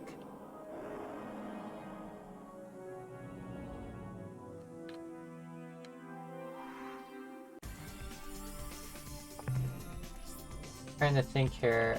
Maybe it's time to go save the Unga. I think it's Unga time. Last time I went there, they really embarrassed me. They almost ended up destroying my my flagship.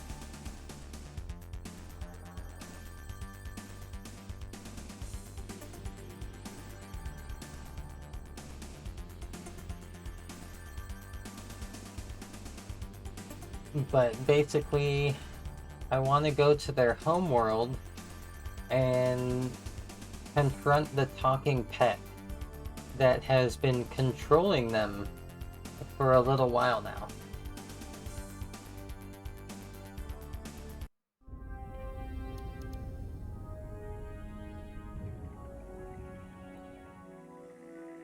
I think it's the second one?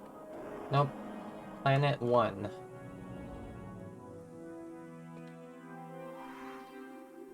Here we go. Okay. This is not it. Okay. Where is their homeworld?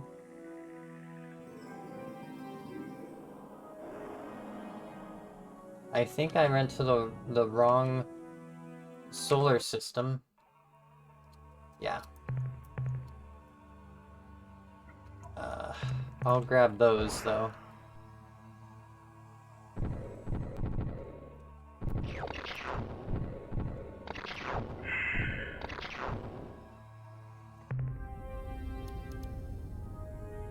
Oof.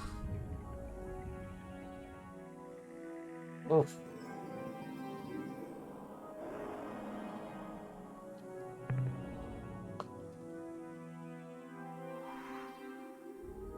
Oh, that's right. They're an Alpha Orionis. Pretty sure. Pretty sure.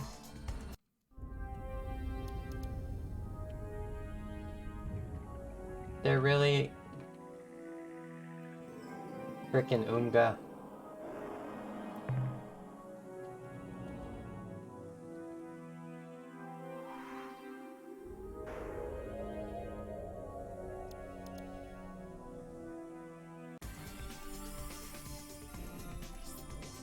Like, I know their homeworld is here somewhere. There it is. Right?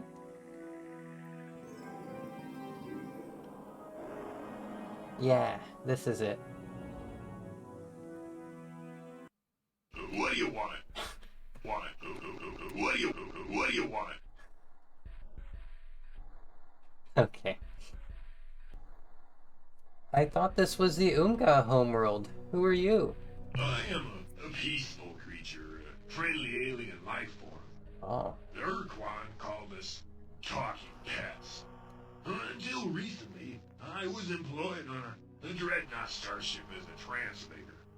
Then, after the ship suffered severe damage from combat, we crashed at Alpha Pavonis.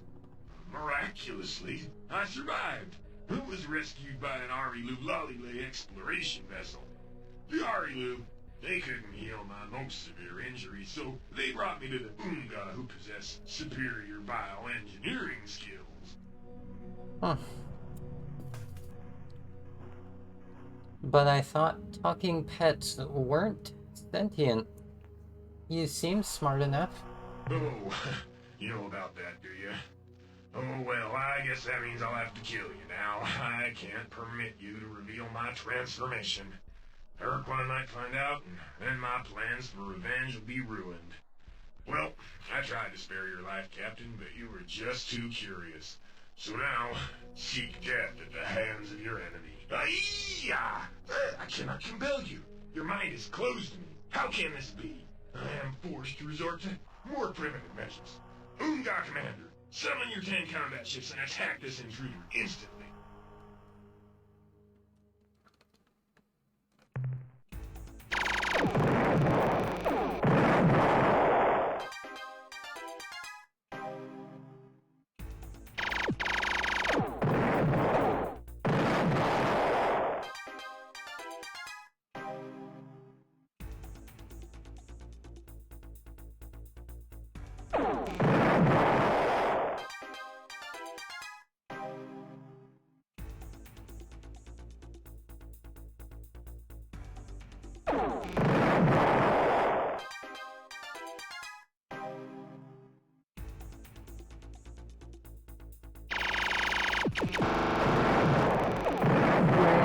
I swear.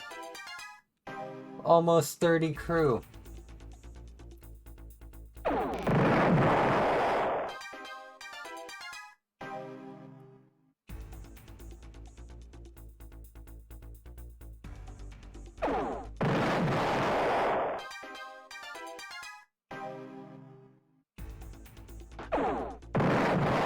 Little bastards.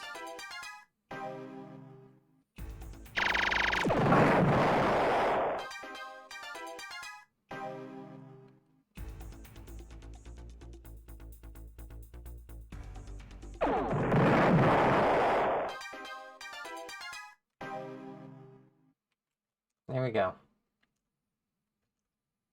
Hi there, friendly Starship Captain. Yeah, hi. You'll never believe this, but somehow, the injuries I suffered when the Urquan crashed triggered some kind of a personality transformation. I became evil and spiteful, cruel and nasty, whimsically unpleasant.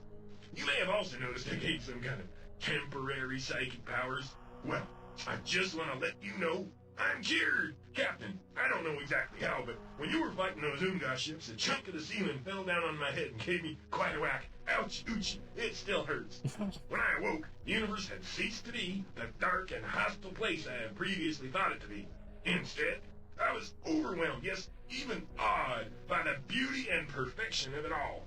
I also discovered that I had completely lost those wicked mental powers. A chunk of the ceiling. To a new life filled with happiness, butterflies, and goodwill for all. Your job Chunk is of the done, roof. Captain. You have saved me. Now you can safely remove your safety protection device and leave. Thank you, thank you, thank you. Hey, why are you looking at me like that, Captain?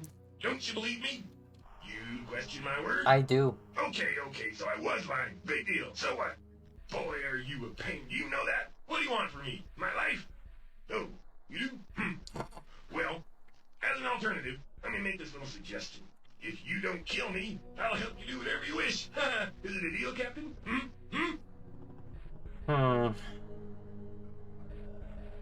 Talking pet, what are you, really? I will gladly tell you my story, Captain. Gladly. I was indeed a talking pet aboard an Urquan dreadnought. Those years are like a forgotten dream to me. Because I wasn't sentient, I was a dumb beast, an unthinking slave to the heinous Urquan. Then there was a great battle. The ship was hit, severely damaged. Slaves running down the corridors, commands, counter-commands. Then there was a scream atmosphere outside the hull. There was a big explosion of light and thunder. We hit the surface of a planet, I'm pretty sure. Next thing I can remember was the face of the creature you called the Arilu.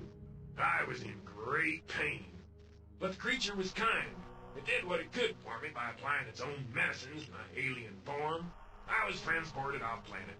I remember an all-pervading green light. Then we were at the homeworld of the Arilu. Again, Captain, forgive me if I'm not more clear, but I wasn't intelligent yet. Give me a chance. I presume my injuries were too severe for the Arilu to repair. Or perhaps I reacted badly to their medicines or something, because the next thing I remember was being moved back into a ship. Things grow dim. My next memory is being on board an Oomga starship. Wet flesh throbbing all around me, Oomga laughing as they worked on my body. It was kind of unnerving. Suddenly, like the explosion of a bomb, real thought flooded my brain. I don't know how or why, but the Oomga had discovered that my brain could be easily changed, improved, give me true intelligence. What they didn't realize is it also brought back a flood of memories. Memories of my species' ancient past. From before the time the Urquan castrated our thinking minds and transformed my people into crude beasts. I'm the only intelligent Denari left in this galaxy, Captain. Now you understand my lust for vengeance? An amazing story, if true. Pardon me if I am a bit skeptical, but you are a proven liar. It's all true, Captain. Every word. Now listen, and I shall tell you why the Urquan did this to us. It was over 20,000 of your years ago, Captain, when an Urquan slave raider landed on the surface of my world and began capturing my people, killing those that would not submit. How can I know this, you ask? These memories are embedded deep in my genetic structure. They cannot be forgotten. How we fought the Urquan. Even then, they had a hierarchy of combat thralls, though then they called themselves by the absurd name, the Sentient Milieu. Ha! They were nothing more than thugs, especially those hideous Taelo. Those evil rock-like creatures were the worst of all. For fun, they'd take one of our children and then roll over it. Again and again, oh. The war against the Urquan and their milieu lasted decades. Millions of our people died. But with the forces of truth and justice at our side, we were prevailing. Then, the Taelo made their fateful discovery. A shield against our only weapon, our weak psychic powers. With that shield, they were unstoppable. We had lost. But the Urquan, they were not satisfied merely with our defeat. Our slavery, they wanted more. They wanted to punish us for our insolence in fighting back against them. So they devised the sickest, most cruel and perverse punishment ever imagined.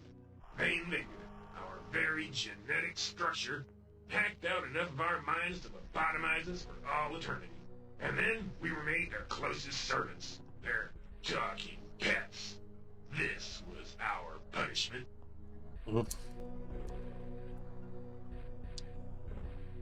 There's a lot to unpack in the whole Dinyari talking pet thing in this whole story. Like, I won't go into it right now, but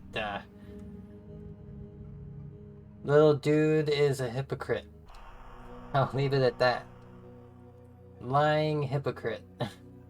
So, what kind of deal, talking pet? Provide details. I get the basic idea. You want to overthrow the Urquan. Bravo! Good idea! Way to go! I too wish to see the Urquan beaten, humiliated, destroyed, and I alone possess the unique ability that will help you achieve your goal. I can use my psychic powers to temporarily distract the Urquan, confuse him for a few seconds. Presumably, you will use this moment to strike a lethal blow against the Urquan. Such a plan cannot fail, Captain. We must see to that. Yeah, well. Say, you tried to kill me. Your words are lies. How can I possibly trust you? Captain, calm down. Be reasonable. Listen to me. I am nothing more than a single being, hardly larger than one of your Earth dogs. Woof woof.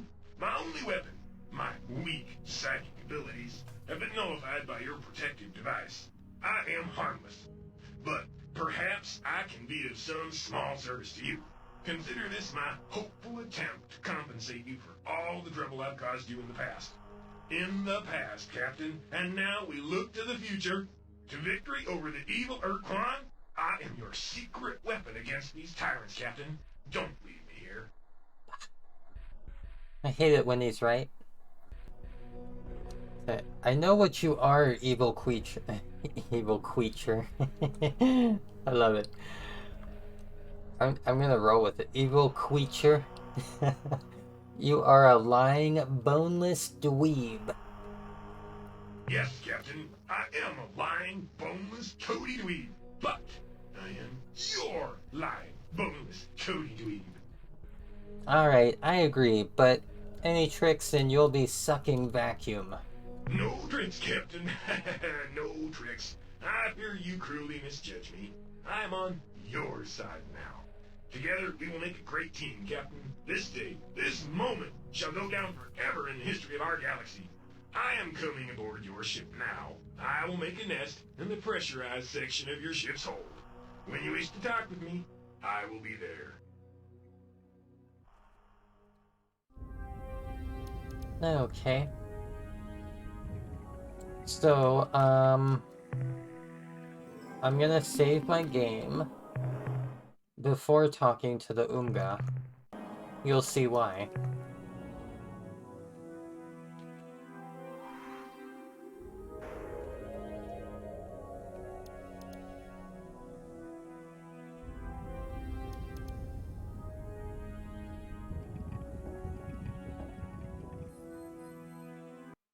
Hooray! Hooray! It's human Earthling! I'll save you! Oh, hurry, human Earthling! Hurry! Your reward awaits at our home. In case you have forgotten, that had Beta Orions. Oh, hurry, human Earthling! Hurry!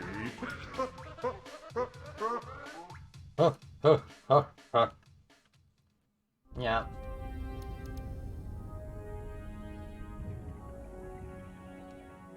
I'm not joking when I say I heckin' love the Umga.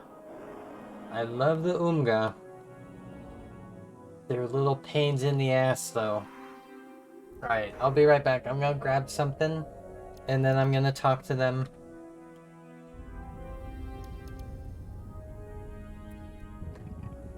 Oh, Missy.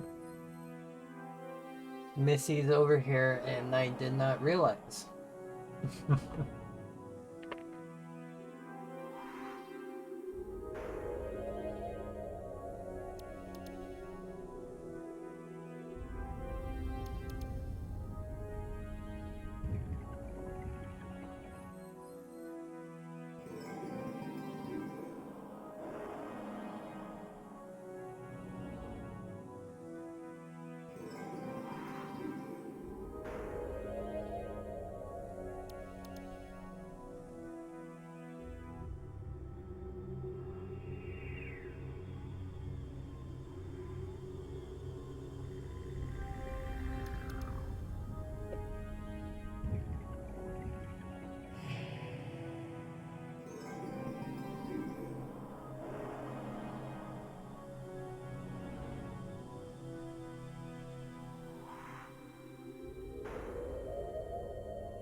Okay, gosh heckies.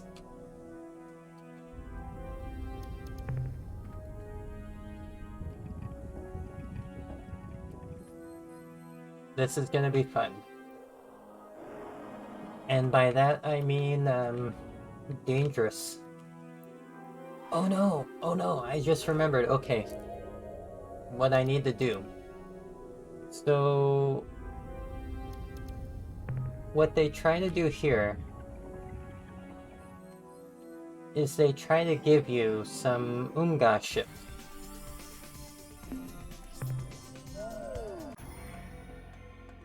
I would like to have those ships. So I'm gonna go back to the base, make room for those ships, talk to the Pekunk, and then head on back to the Umga.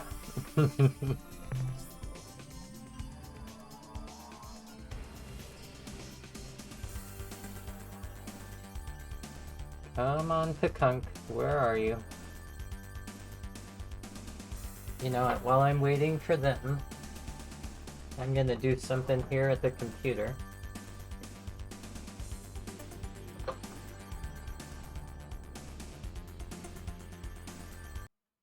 We are dedicated to returning home to heal our dysfunctional species structure. Don't do it. We understand that you mean well, but there is nothing you can do to dissuade us this time. There is. There totally is.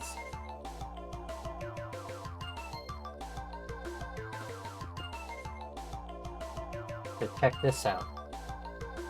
Turn back, our most mystical device, the Ouija board, gave a definite no when we asked about your trip. This is an ominous portent. We must consult our spirit guides before proceeding. Unfortunately, we will have to return home to do this properly. Thank you for your concern.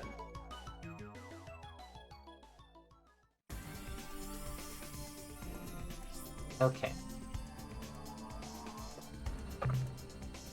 So, time for me to go back to the starbase. Make some room for, I believe, 4 Umga ships.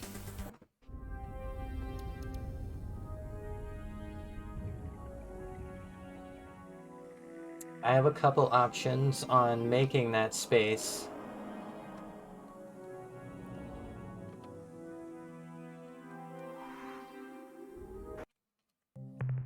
I'm at your disposal, Captain. There's something I think you should know. It would appear your diplomatic efforts have struck gold, Captain. We've been contacted by a race called the Zok-Fat-Pik, who wish to fulfill their part of the unification, something you have arranged with them, I gather. They have sent us specifications for the Stinger-class attack vessels, as well as a large number of Zok-Fat-Pik commanding officers. You're doing a fine job, Captain. Okay. The more minerals you bring us, Captain, the faster we'll be able to tackle the Urquan.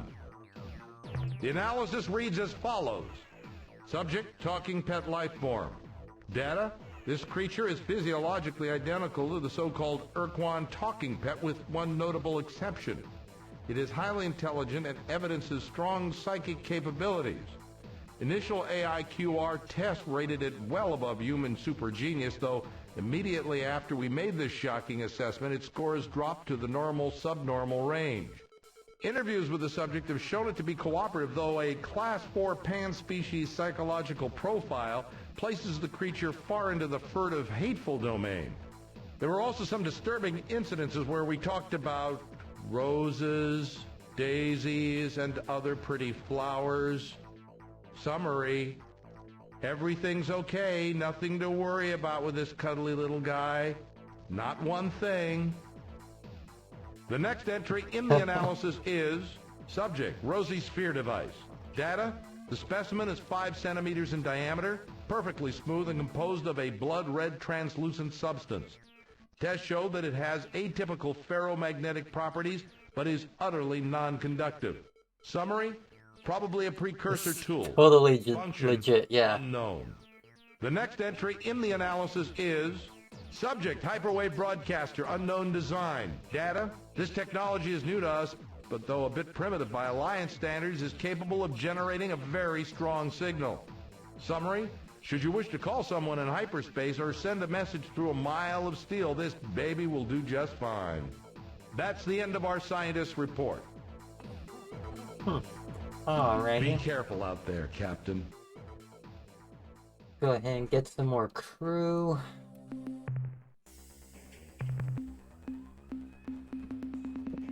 Oh my gosh.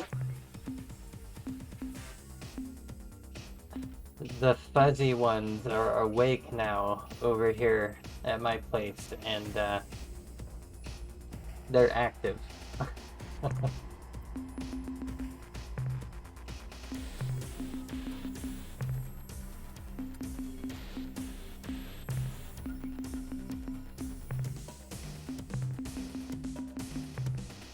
Okay, there we go. I should have enough room now for the Unga.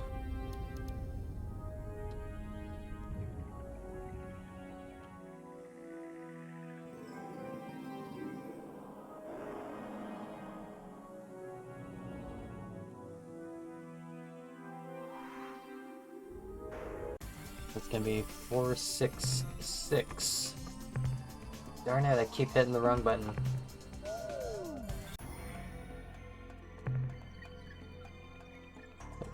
Here? Yeah.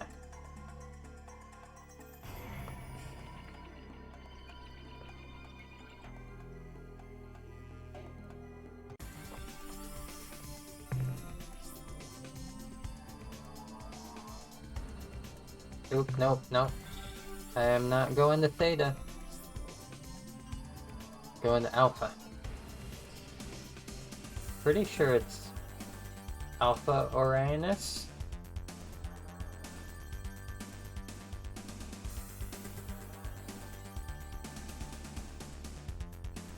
Is it Beta?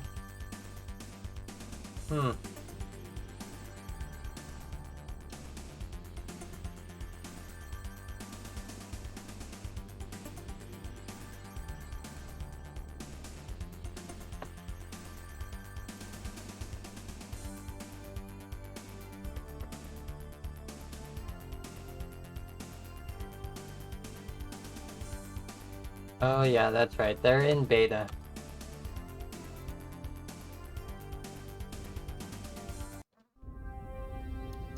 I had a feeling I was going the wrong way. Okay, so save the game. Go talk to the Unga at their home world. They're gonna be so heckin' happy that I saved them from the talking pet. You will see how happy they are. Hail, hail, human turtle. Great hero has returned. Oh, my ribbons quivering. Just looking at him on monitor. What smile. What sparkling eyes. What nice, bony structure. One who has saved us from mental compulsion. Of evil talking pet. Hail! Hail! Hail! Oh, great hero! We grateful species, speak to us how we reward you. Alright, let's see. Yup, that's right. You guys owe me big time. Gentle blobbies, please calm yourselves. We act solely from largesse. Rewards are unnecessary. So how did that talking pet get control of your species? Yes. I want to ask that, but before I do that, since I'm your great hero guy, tell me all your secrets. Secrets? You want secrets? Our secrets? Oh, you made a fatal mistake, human! Good joke, huh? Scared? Scared you? Sure. We'll tell our secrets. Now let me see. What are secrets? Oh, yes. Remember. It's about Mycons. You see, Mycons only other race we know of that have same kind of biotechnical skills as Unga. But amazing thing, they do all with their own bodies. Don't need tools. They just think. Genetic modification, and it happened. I wish. We found that pretty hard to understand. So, when nobody looking, we clunk one on head, bring it back here to home world, and slice it up for detailed study. Oomga are my kind of aliens. Product of any natural evolutionary process. They constructs some kind of multi-purpose biological tool. We don't know who made them or for what purpose, but they way beyond anything we ever heard of. We not figure out much before tissue samples all gross. So, guess that's pretty much all of these secrets. Oh, do us a favor. Please not tell anybody about hunking Mycon. It's kind of against Urquan laws and not want to get Mycon mad at us. Alright, I'm gonna ask about the talking pet. Ah, well, Hari Nalile, who kind of our neighbors, gave us talking pet, hoping we could heal it more severe injuries, which we did. While we working on it, we do routine brain structure scan and discover that creature have extremely sophisticated set of neural pathways, even more complex than own. Further analysis showed that with minor genetic manipulations, talking pet intelligence greatly expanded, perhaps even to sentience. Oh, little did know what monster we created. Only a few hours after injected nanots with modification program, creature wakes up. Almost immediately took control of hospital. Then city. Then whole planet. We try to resist, but creature, even in drug-weakened state, too strong. From that day on, we just mindless slaves who live only serve talking pet and big plan.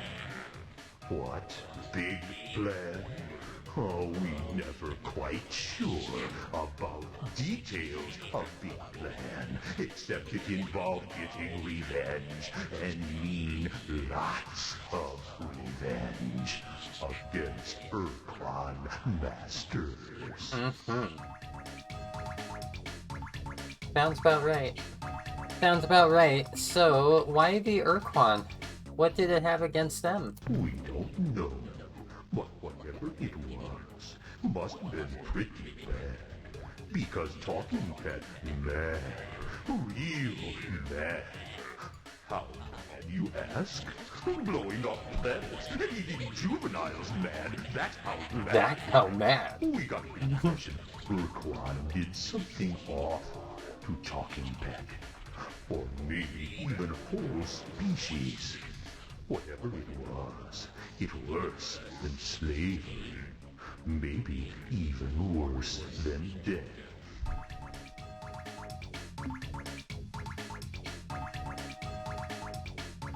Alright, so go ahead and say, yep, that's right.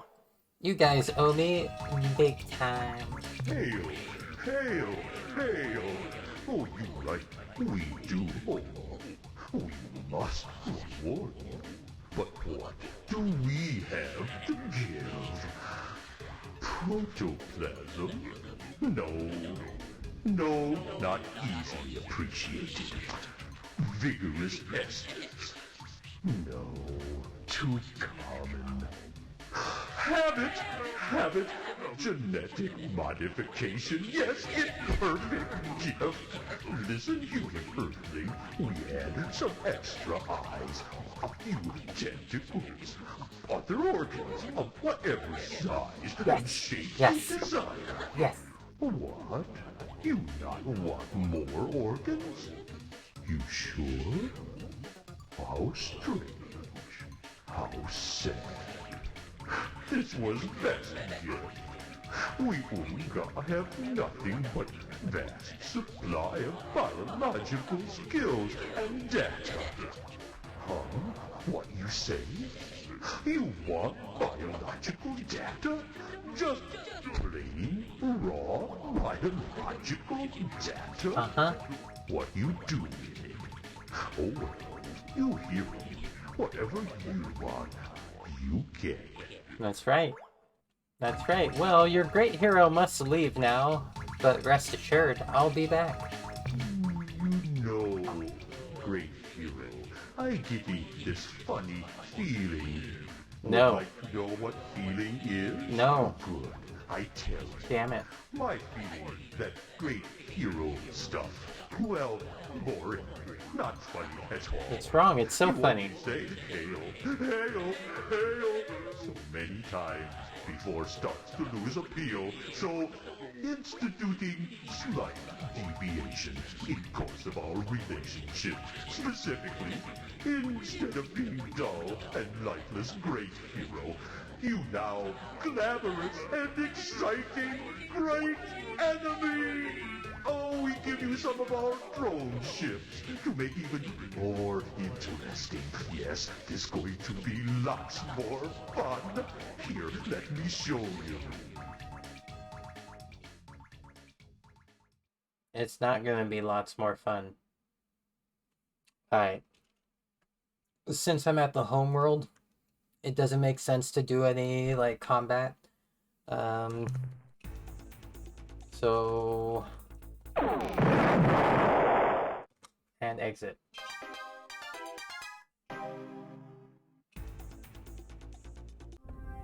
There we go. And now, go ahead and collect some Oomga before heading on home. Well, maybe not home. Going somewhere. Also, I don't wanna wrangle them up. I'm just gonna leave. It's not like I have to worry about any of them, really. Hey. I just realized. I still haven't visited any of the Hora or the Supacs. So we're gonna do that. We're gonna do both of those.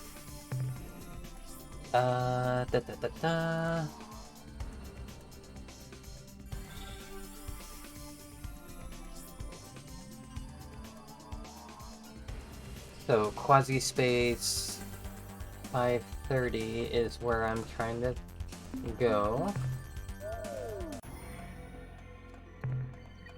That's over here.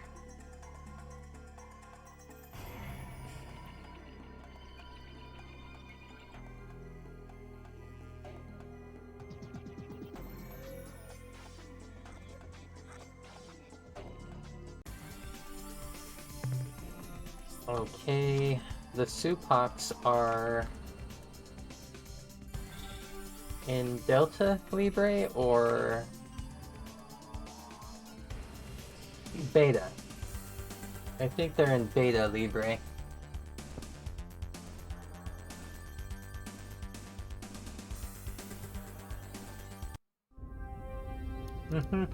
Here we go. The Supacs are heckin' awesome. I love the Supacs.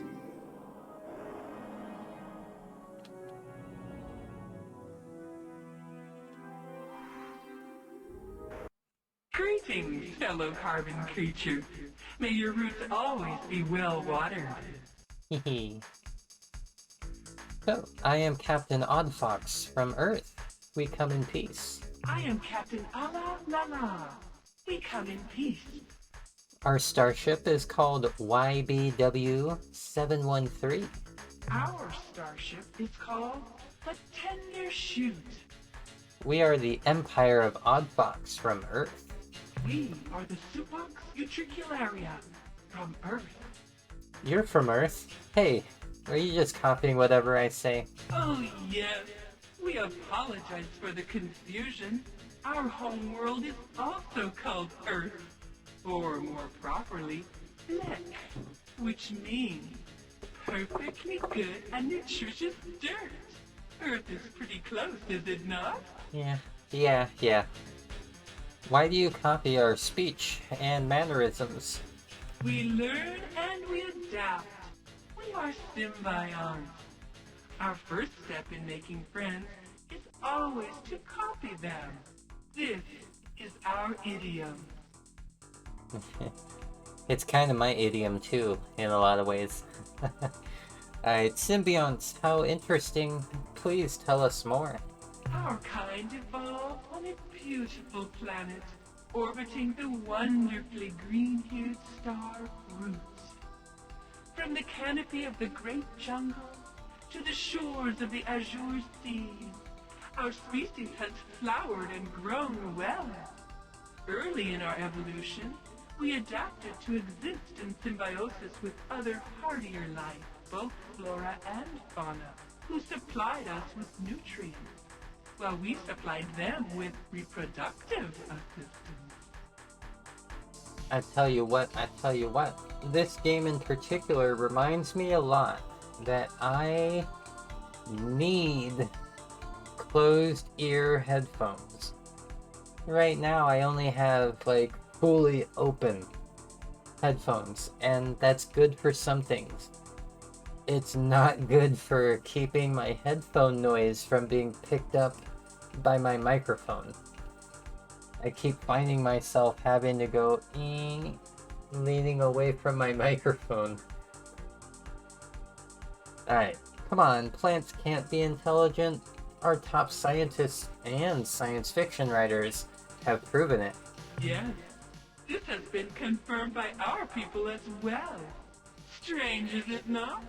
Many of our people regard this inconsistency as proof of our divine origin. I will mention, I would be able to turn down my headphones a little bit more if I was able to actually, like, easily wear them directly on my ears. I figure I probably have like a month left until that stops bothering my piercings. We'll see. Huh. Are the Utwig friends of yours? Oh yes, we have a strong cultural bond with the Utwig. They have been the foundation around which we have grown our star-faring culture. We are not only allies, but we are also friends. You should go meet with them. They could use some excitement. You see, they are a little depressed and morose right now. Usually they are most festive and fun. Oh dear, what has caused the Utwig such distress? They broke their Ultron. Ultron?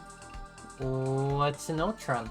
The Druge, the cruel, foul trading race who sold the device to the Utwig, called the device the Ultron, and claimed that it would give the Utwig superpowers. Unfortunately, the Utwig believed the Druge and bought the Ultron. However, the device did make the Utwig very happy.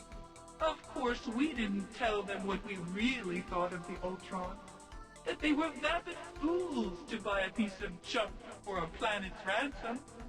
We went along with the falsehood, and in doing so showed our own stupidity. Then, one sad day a few years ago, The Utwig Proctor dropped the Ultron during a particularly energetic and festive ritual. Now the Utwig are morose and depressed. They feel they cannot ever achieve greatness because they lost the powers of the Ultron. They even gave the broken device to us, saying that they couldn't stand the sight of it anymore. We are worried that the Utwig are so depressed that they may use their ultimate weapon. Here, you take the Ultron. Maybe you can do something with it. We don't want the Utwig using that ultimate weapon because we need to use that. So, thanks, I think. What do I do with it? Oops. Wrong window, wrong window. Phew, there we go. And if we could get the Ultron working again, it would cheer them up. Playing a game in a window is always a little bit different for me. Darn thing. Or at least get some of the flashing bits working again. But for all the Druzh's falsehoods, the Ultron is some kind of artifact, and we could not synthesize the necessary replacement parts.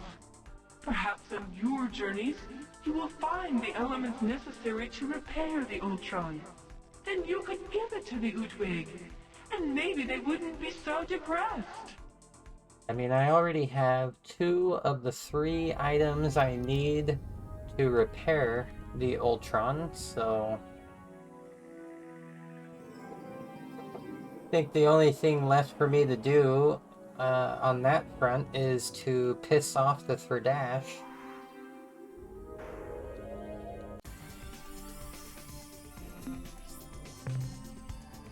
So,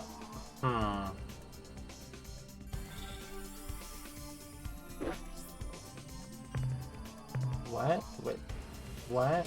Oh, I don't have enough fuel to open a quasi-space portal. Okay.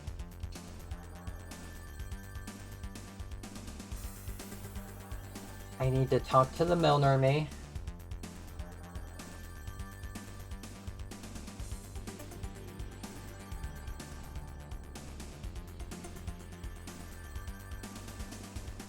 And you know, while this is going, it's gonna take a minute for him to find me. I'm gonna go ahead and do something AFK. I will be right back though. A couple minutes at most.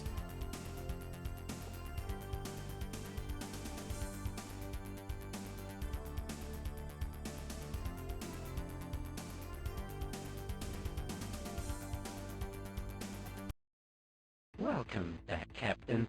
You are our favorite customer. Now, what can we do for you today?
Oh my goodness.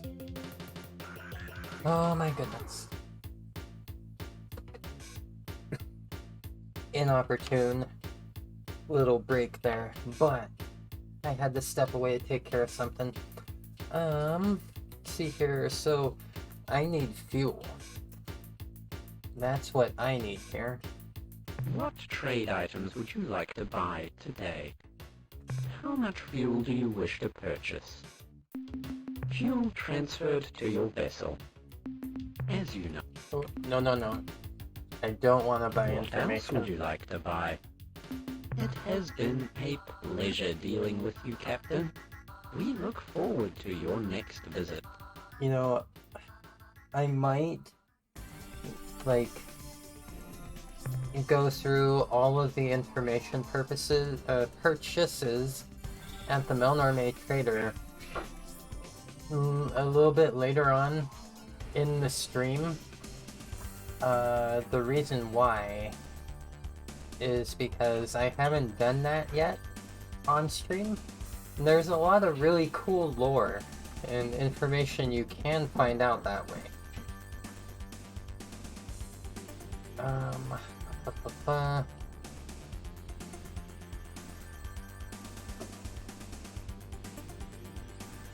I'm gonna seek out the Korra.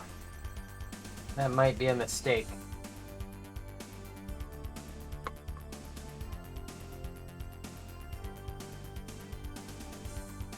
I guess I just kind of want to show them.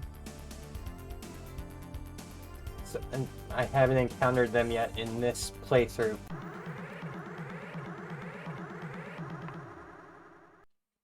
Alright, here's the happy campers themselves.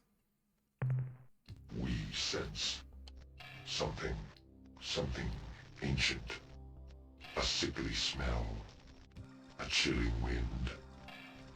My ancestors scream from within their chambers in my mind, but I cannot understand their words. This feeling, a memory, it sickens us, and for the first time in our lives, for the first time in generations, we fear. We are the Urquan Korra. We cleanse our destiny. You will soon die. Make whatever rituals are necessary for your species. Swear, I swear. So, here we go. A couple different species in this game will go and mention this line to you that you can use when you're talking to the Urquan and Korra. And it's, hold, what you are doing to us is wrong. Why do you do this thing? The words. The words. The words. Alien, you have spoken the words. You have spoken them rightly. We will explain to you about the Dinyari, our slave masters, the Taelo, our only friends, whom we exterminated, and our reasons why we cleanse the galaxy of all other sentient life. We have explained this before, over 20,000 years ago. Your words, why do you do this thing? Echo that ancient plea. You see, alien, we were a proud and mighty race, who were cruelly enslaved. For thousands of years we had no free will. We were nothing more than tools. Never again will anyone enslave our people. We cleanse the galaxy of such threats. Korra, tell us about yourselves. We evolved on a hostile world, the descendants of solitary hunters. In a world where one species is the dominant killer, one's only threat is one's brother, one's sister, anyone of one's species. Civilization did not come easily to us. We earned it. We mastered our hatreds and murderous desires to form a mighty culture. In those ancient days, there was no Korra or Kazertza, only the Urquan. We explored our world, and then the space beyond. Here we met the 6 races of the sentient milieu. Here we met the Taelo, the only species we ever called friend. Our association with the Tailo and the milieu lasted for 3,000 years. We, the Urquan, who could not tolerate the presence of others, became the milieu's scouts, their solitary explorers.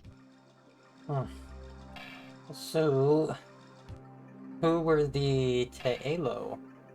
Of all the species we have met, only the Tailo did not trigger our instinctive territoriality. They were the only people we could stand with, or talk to, without the hunter inside us screaming, "Kill the interloper, rip out its life." We believe that the same factors that made the Tailo non-threatening to us, their unusual rock-like biology, also gave the Tailo natural immunity to the Dinyari's psychic compulsion. The Dinyari would not permit this. After they had conquered all 6 of the other races in the milieu, they commanded us to attack the Tailo, and we did. The Tailo would not fight back. They died. Or Tailo. Who or what are the Dinyari?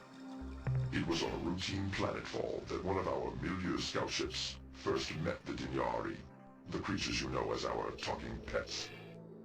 But the Dinyari were different then. They were evilly intelligent and wielded psychic powers to control the minds of others. They wanted to rule the universe. We had no choice but to give it to them. Our Urquan scout ships transported the Dinyari through the milieu. The war for dominance, such as it was quick and bloodless. Within weeks, the Dinyari controlled all races but one, the Tailo. And so this is one moment where you realize that the talking pet, the Dinyari that you went and basically took into your ship, is a lying little piece of crap. I mean, it already tried to kill you. But so how did you defeat the Dinyari? For thousands of years, we were unthinking slaves to the Dinyari. Like the 5 other surviving races of the old milieu, we had no choice. The Dinyari's compulsion was too strong to resist. But the Dinyari were not satisfied with their slave races. The Yuli and the Drawl were inferior, they decided, and so they instructed us to incinerate their worlds, and we did. The Dinyari had a special liking for us Urquan, so they began to tinker with our genes, to improve us, their favored slaves. Their efforts to split the Urquan into 2 sub-races, the Green Urquan, Effet scientists and bureaucrats, and the Black Urquan, their effectuators, the builders, the fighters, the doers. The core are the Black Urquan, the Khazer'tsa are the Green. I grow tired of talking, alien, and your time grows short. I will continue for but a moment longer.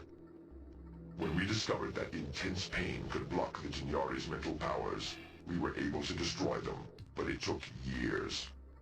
Can you imagine, alien, what it must have been like to wear an excruciator? To live in endless screaming pain for months on end? No, you cannot. I cannot imagine that. I guess that's it. Thanks for the info. We'll just leave now. No, it is not. There is more you must hear. When the war was over, the great core rose from our ranks and declared the path of now and forever. We would cleanse the galaxy. No one would ever threaten the Urquan this way again. We had cleansed one of the 3 remaining milieu races, and were in orbit around a second's home world. From the surface came a plea, identical to the words you spoke a few moments ago. The one-eyed creatures, the male Num, asked so simply, so clearly, that we felt compelled to explain. While we did so, the Khazer'tsa appeared. They would not permit us to destroy, they said. Enslave, yes. Imprison, Yes, but never destroy. The moment was tense. Someone opened fire. The first doctrinal war had begun. While we fought, the Mayel Nome escaped. We never found them again. When our battle was done, we, the Kor Ah, were defeated. However, the Kazertza let us go. We were exiled. We traveled through space. We built the strength of our battle fleets, and continued our plan to cleanse threats from the galaxy for all Quan. You have heard our words, and perhaps you understand us a bit better. But now, it is time for us to cleanse you. I don't want to be cleansed. Gosh. Freaking Korra.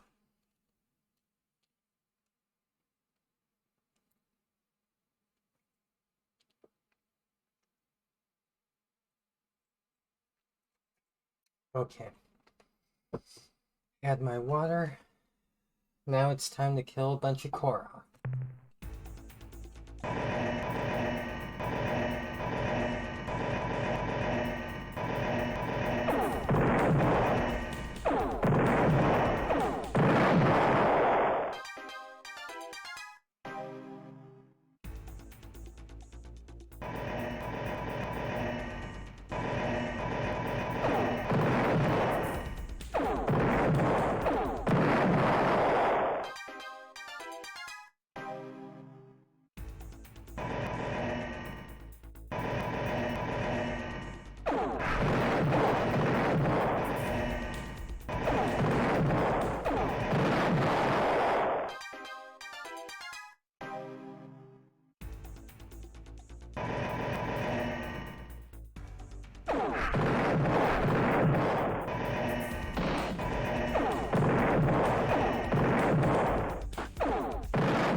Wow.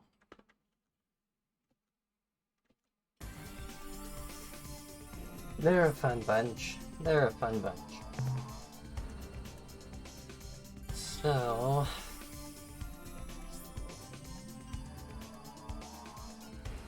you know what? I think that's most of it. I'm not sure if,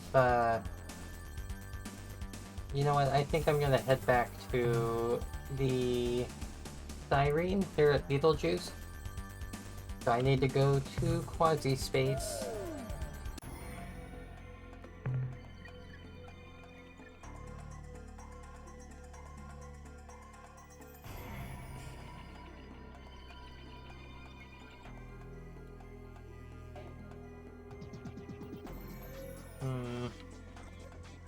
I'm gonna double check the map.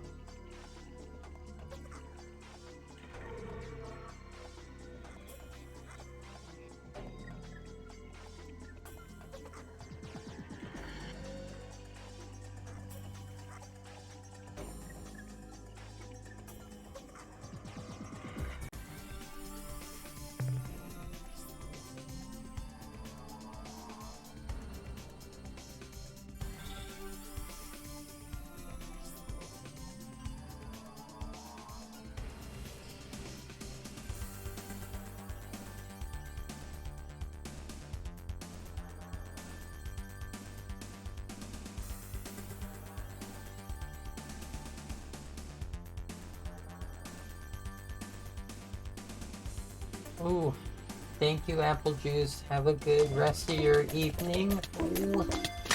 Yes. The throw of appreciation.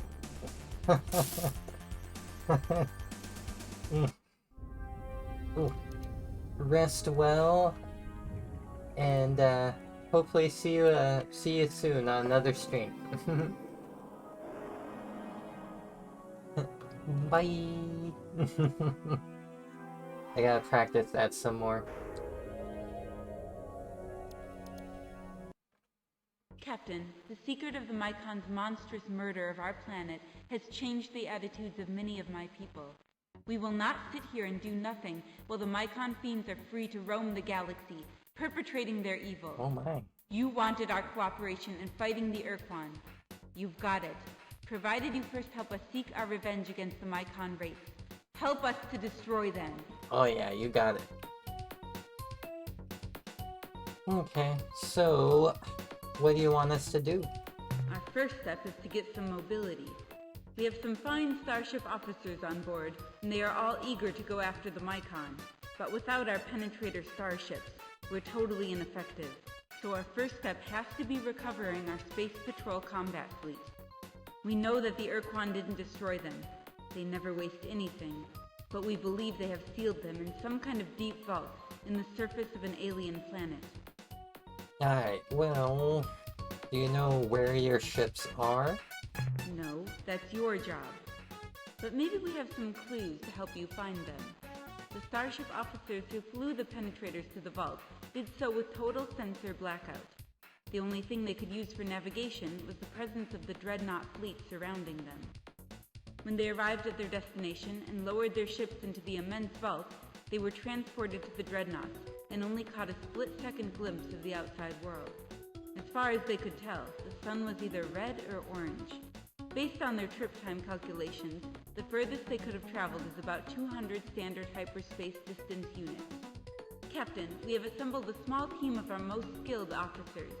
We will send them to your ship on board their own small shuttle. We feel that in the interest of efficiency, we keep our officers away from your crew, at least until the mission is over. As soon as you arrive at the vault, our people will take over, figure out a way to open the vault, and bring our penetrators back here.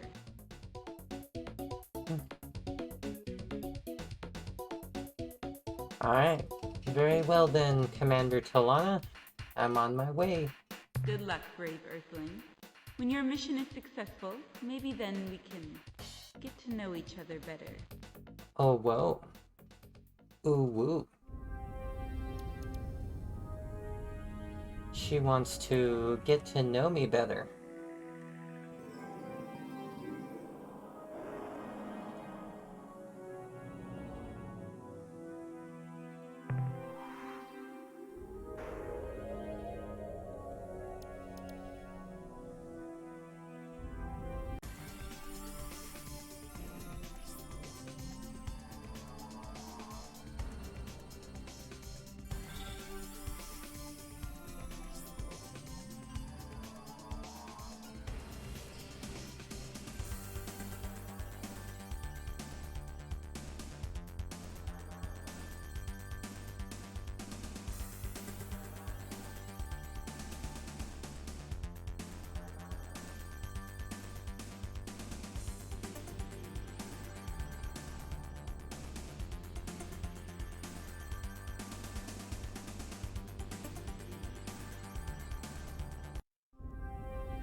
I think this might be the wrong system.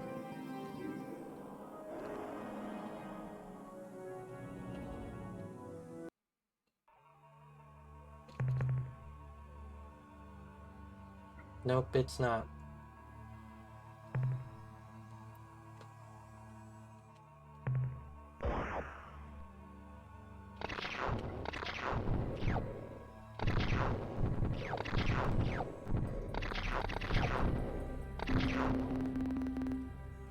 Okay, so report from surface. We have opened the subterranean vault which contained the Cyrene Space Patrol penetrator starships.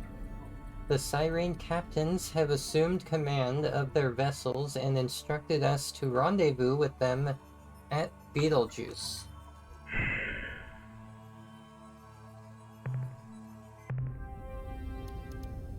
Cool beans, cool beans.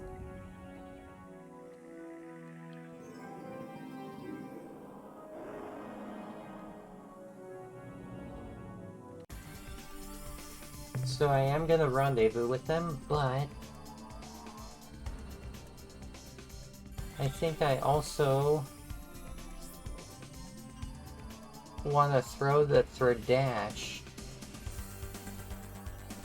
at the Urquan and Korra, although they only attack the Korra.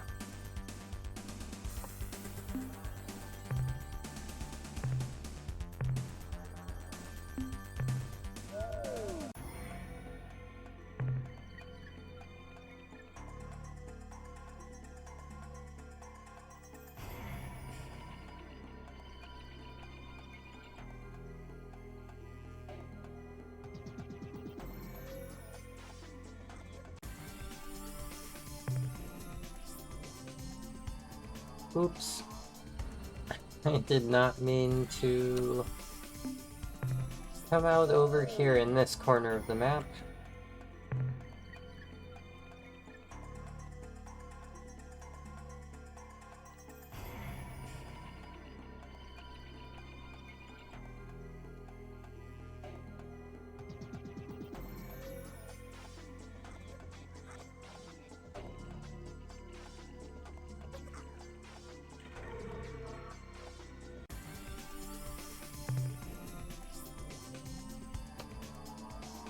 So I need one more item from the Thredash to fix up the Ultron.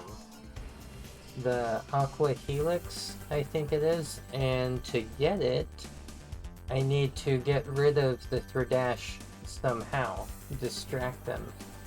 And one of those ways is to get them to go and do a little bit of fighting.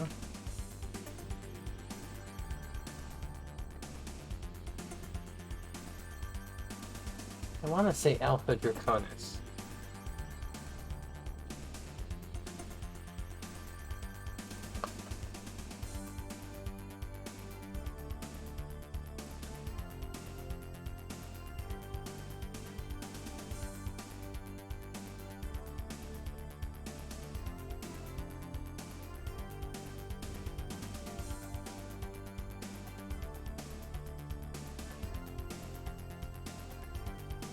Oop. It's in Zeta Draconis.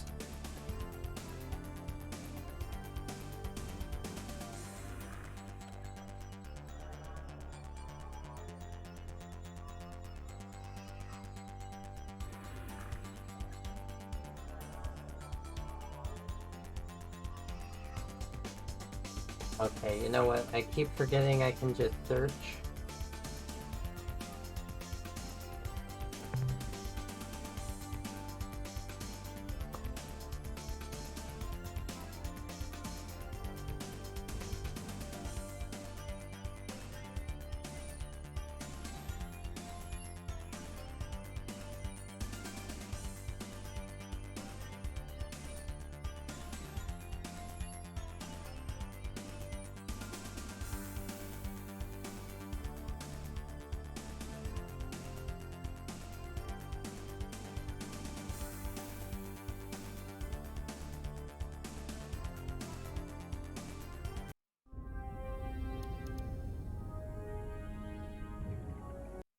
Blood is red, bruises are blue. When strangers come here, we run them through. Ha ha ha! Good one, huh? We of Culture 20 are glad to meet you here in space, a wise teacher from Earth.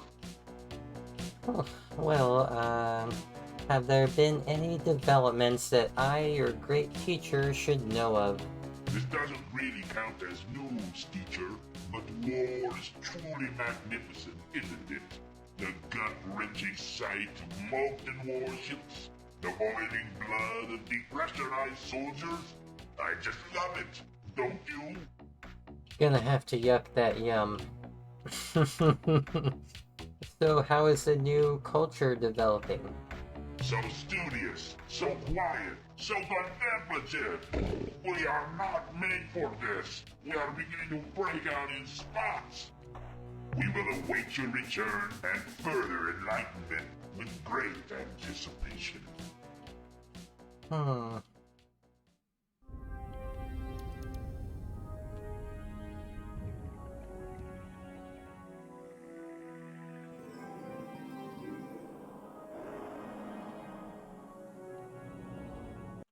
There once was a Dradash named Macaroni, whose ship was in total cacophony. He got lost in a POTUS and died in Draconis, because all that he ate was baloney. Har har har, ho yo ho! The super strong human has returned to this, our most important planet. We, Culture 20, bid you welcome. What's so special about this planet? We orbit here, guarding that most precious of our relics, that which we hold most dearly, that which has been at the heart of all our cultures, except for Culture 9, and they don't really count. We guard the object which transcends mortal realms, the Aqua Helix. So, what about this Aqua Helix thing? Does it do any tricks? The Aqua Helix is our most precious relic.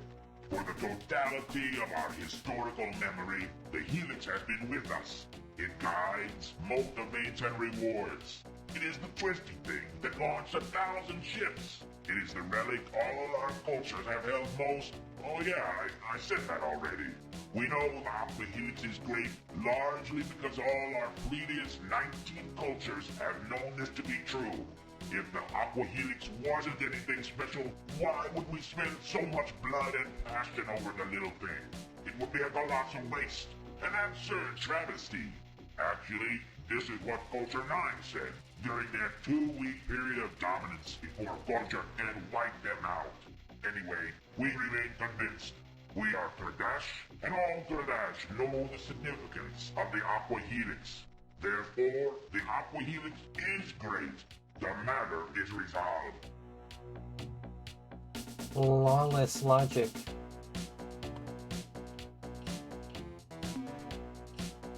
Try not to get killed, teacher. It doesn't seem like I'm gonna be able to send them away in the way that I thought I might.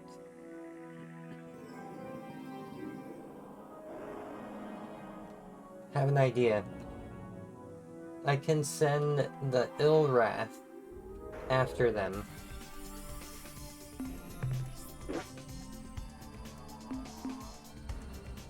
I don't have enough fuel. Oh no.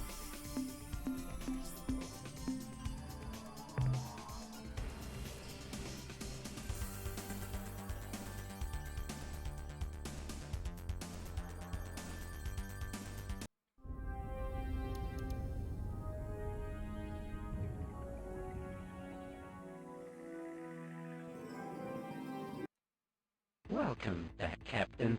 You are our favorite customer. Now, what can we do for you today?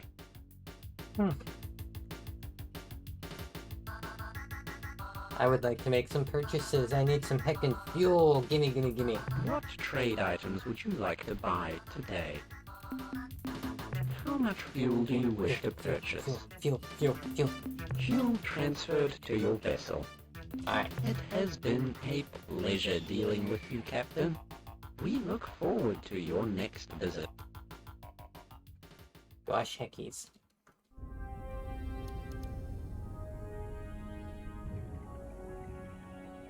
Wait a second. Is that a treasure world? It doesn't look like it, actually. Oop.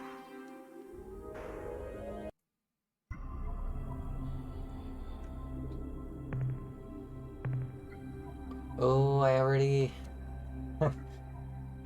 cleared it out. I was like, it looks like especially treasure-like.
Yeah, interestingly enough, the Ilrath, even though they're down here, their actual realm of influence being down there, and their homeworld is all the way up here in Alpha Tauri.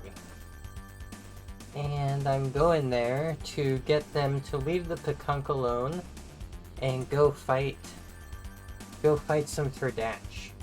So I'm pretty sure once the Thredash are distracted with that, I can go down to that planet.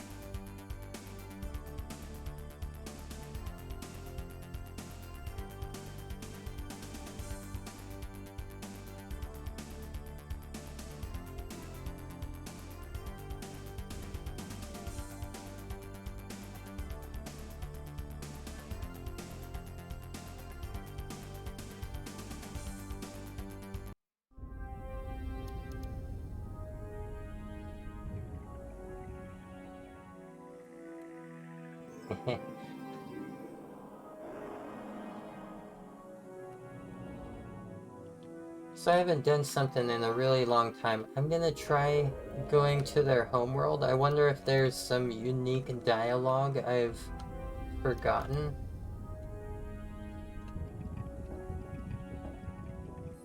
Because a lot of the time when you go to a species' homeworld, they have special stuff to say.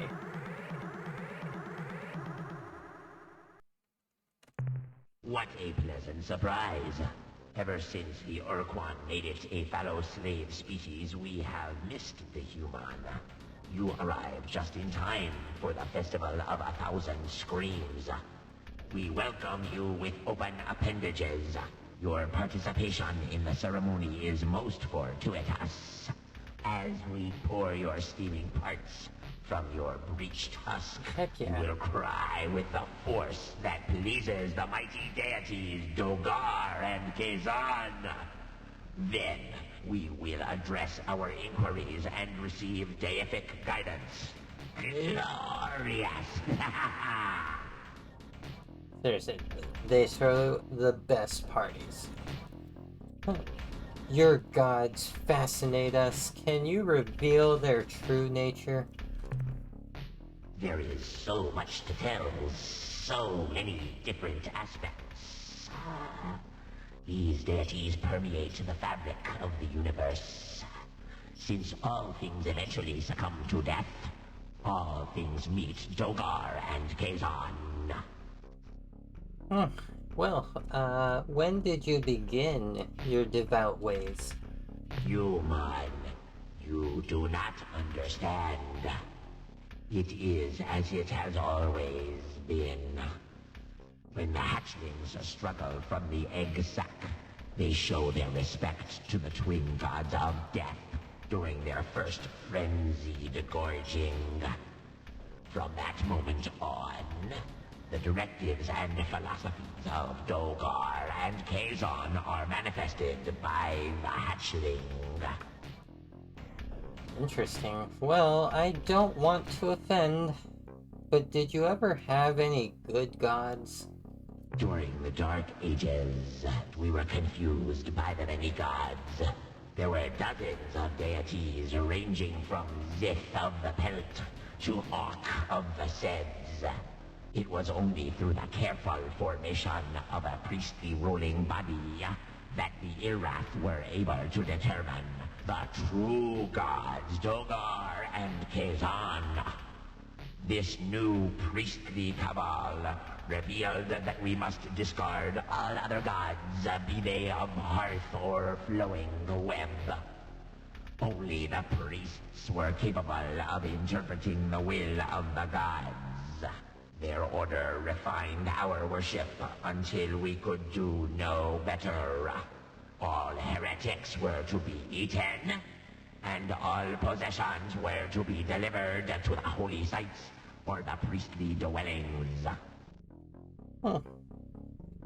How do you pray, and how do Dogar and Kazan answer? The deific duo broadcast on Channel 44. Their words of wisdom are available to all, and their instructions are carried out to the best of our mortal ability. We know that we are pleasing the gods because they no longer find it necessary to guide us. In the past, the Dark Twins were compelled to direct us almost daily, but now have received no direction for almost 8 years. Indeed, we diligently monitor the channel should Dogar and Kazan choose to be heard.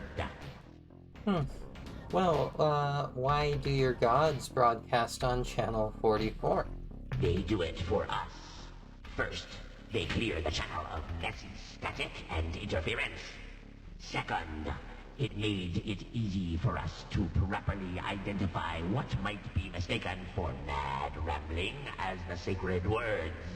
You see, Dogar possesses 44 eyes that see into the 44 planes of existence, and each of Kazan's 44 sub-tongues is made up of 44 plump, writhing cilia. Besides, they knew we were Captain Satellite viewers.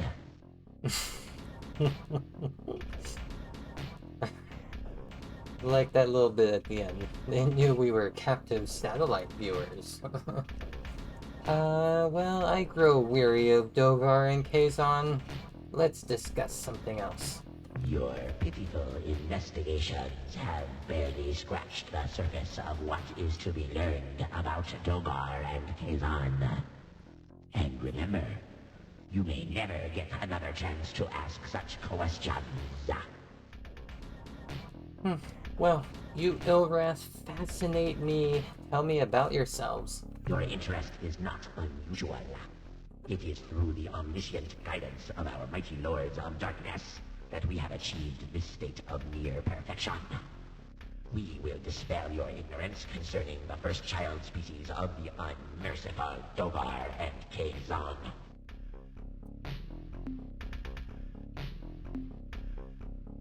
Tell me about your fascinating customs and ceremonies. Our culture is rich with meaningful tradition. During the birth rite, the egg sac teems with many new potential deaths. The hatchlings fight over their first frothy draught of blood. In the ensuing frenzy, many hatchlings are consumed, either partially or in their entirety. They frequently perform ceremony of affirmation, as the participant grinding away partial or even whole appendages. It is the pain that acknowledges the greatness of the twins of excruciation. How can they help but notice the scream caused by the mangled nervous tissue? Oh my.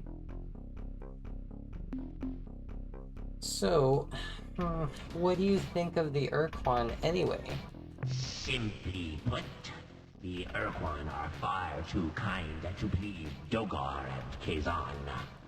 When your species was subdued, our gods made clear their desire for immediate deaths by the billion. We made plans for a grand ceremony to be called Mountains of Flesh. We built thousands of portable altars and transported millions of blood gowns and fillet knives to your world. But then the Urquan commanded that you humans were to be left alive. The confusion. With our plans for a magnificent and most holy planetary slaughter forcibly terminated, we retreated to our homeworld to sulk. Oh my gosh. Okay, so help me to understand this. You consider yourselves evil? Evil? Of course we're evil! Dogar and Kazan would never reward a less than hideously evil species with their baleful grace. Why, we are the very definition of evil! Everything about us, within and without, reeks of heinous deeds, deceit, and treachery. Even our house pets are rather evil.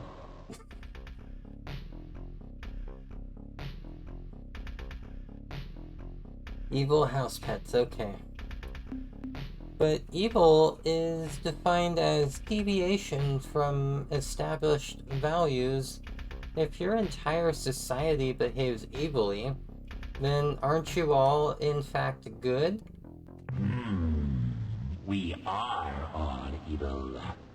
We all behave in a mutually agreed upon fashion of murder, torture, deceit, and so forth. Our uniform acceptance of this heinous credo creates an orderly and cooperative society which hardly seems evil. Evil is doing things that make others hurt or fear. We all do that, of course. But since we all do such things, as sanctioned by our culture, it would be bad to do otherwise. Which means, blasphemer! Do not play with words. You anger both Dogar and Kazan. Now you must die! Oh my gosh. Catch an evangelical in a logic loop and there you go, you're fighting.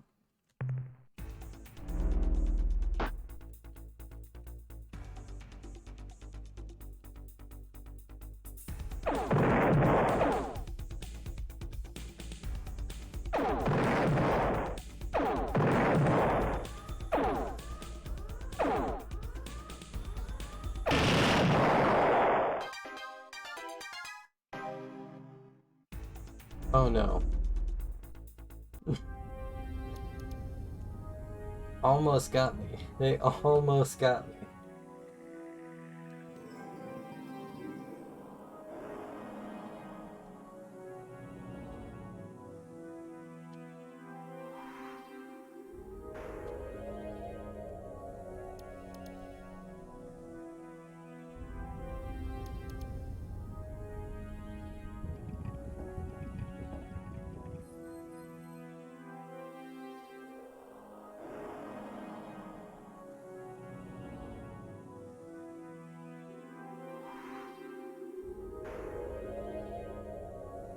I feel like in the original game for me being the 3DO version, doing this little roundup would slow the game down quite a bit.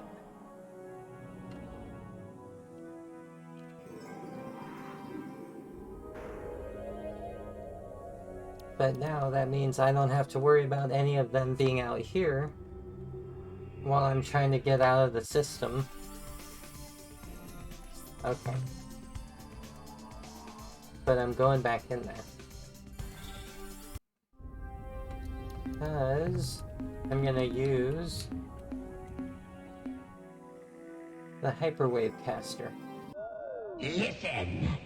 It is the hideous and inspiring voices of our gods, Dogar and Kazan. Oh, great gods of evil and darkness. What can your humble and devious servants do for you?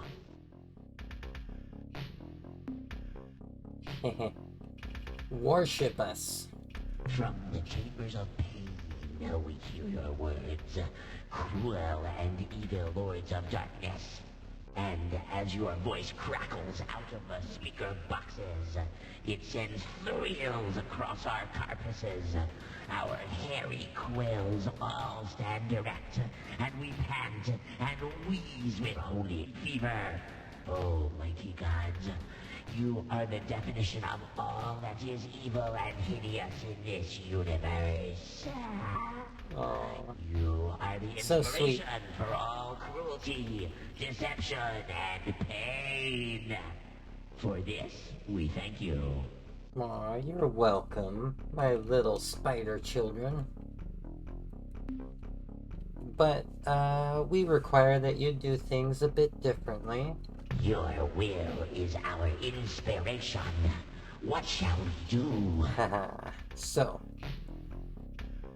from this day forward, say worship instead of worship. As you wish, glorious, unmerciful destructors. In all future worship, we will honor you in this way. From this day forward, say dwee instead of we. Yes, great Dogar. Yes, mighty Kazon. We certainly will. We certainly will. Hi. From this day forward, say you boo instead of you. It shall be so, great ones. You are mighty. You are the most hideous and deceitful. We Ilrath are too fortunate to have you to worship. You are no longer the Ilrath, you are now the Dilrath. We, the Ilraths, bow and scrape off our appendages in your honor, mighty Dogar and Kazon. There we go, there we go. Now you are sufficiently graced. Go and kill gruesomely in our names. We can never receive sufficient direction from you, great masters. We eagerly await your next vile commandments. Yeah, they're not creepy at all. They're not creepy at all. So heed these words, our evil children. Leave this place and seek new prey. Oh, mighty Dogar. Oh, mighty Kazon. Your devoted servants hear your words and obey your divine and cruel insights. The Pakunk are unfit for our sacramental tortures. We relish the prospect of killing worthy prey. We will leave immediately so that we can begin our glorious evil devotions. But who shall we prey upon next? Who shall suffer our inspired torment? Didn't those loathsome Unga once mention a race near their region of space? Yes, I have it. The Fradash. We will go now and kill all of them. Alright, cool, sounds good. We return now to the fetid darkness. Obey our commands. Farewell, Dogar and Kazon. We are awed by your malevolent presence, and swear unto you to commit even more violent, treacherous deeds tomorrow than we did today. Good guy, Ilrath. Being totally evil. Just the most evil.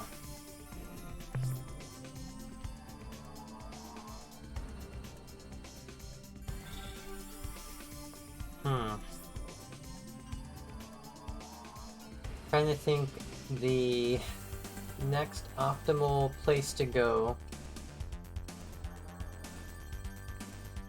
I need the Ilrath to get up here to the Tradash, but in the meantime... That's right. I can do the Mycon thing.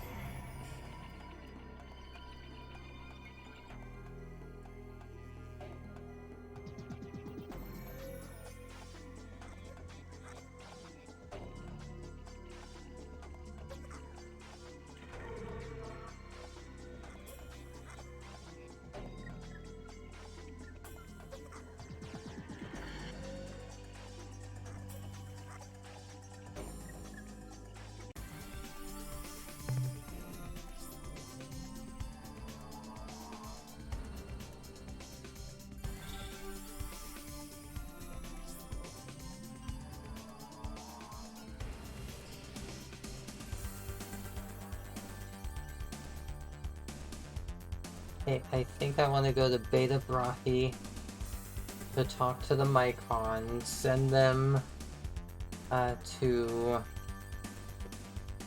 I forget the place, but that's not important. Send them to a location for the siren to kick their butt. Then I can get the sun device.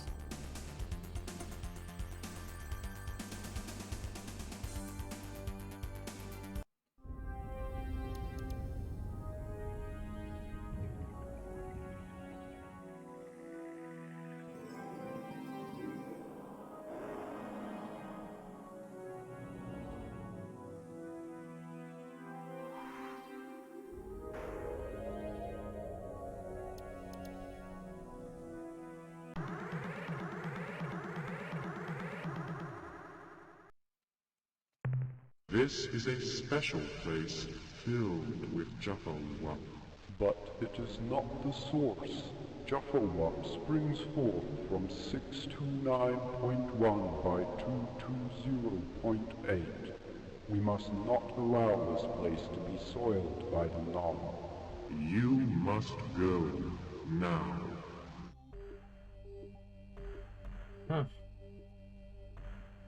What makes this world so special to you? Juffalwup is the power of life. Hot warmth in the cold void. It flows through all things, binding them together, making them one. You are non-Juffalwup. You cannot understand.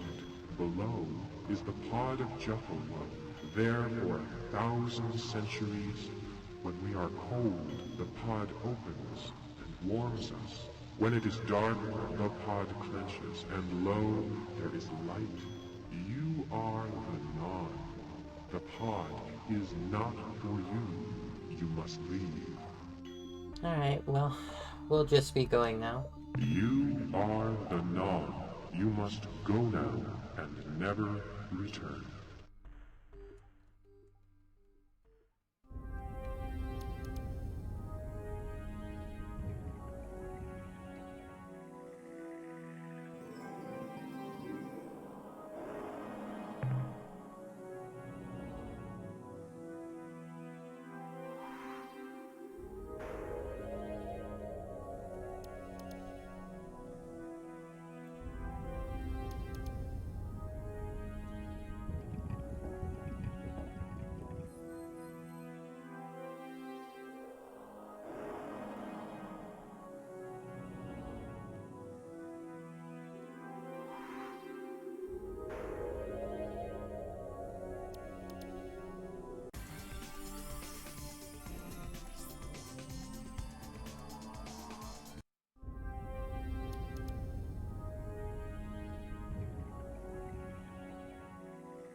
Alright. This should be a fun conversation. We are the Mycon. So, we have come to your homeworld to seek a truce. I am Duty. I am the Purity Monitor. I choose what buds are permitted to mature and which must be eradicated. I died of general misfunction 57,283 years ago. You impede the flow of Juffalwup through the universe. We will now remove this clog. We will now aid Juffalwup by eliminating you. Oops. I seem to have upset them.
We are the Mycon.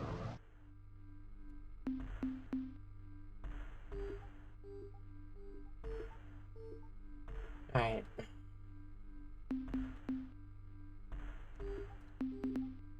Just gonna try to see myself out. I'm pretty sure they're gonna attack me.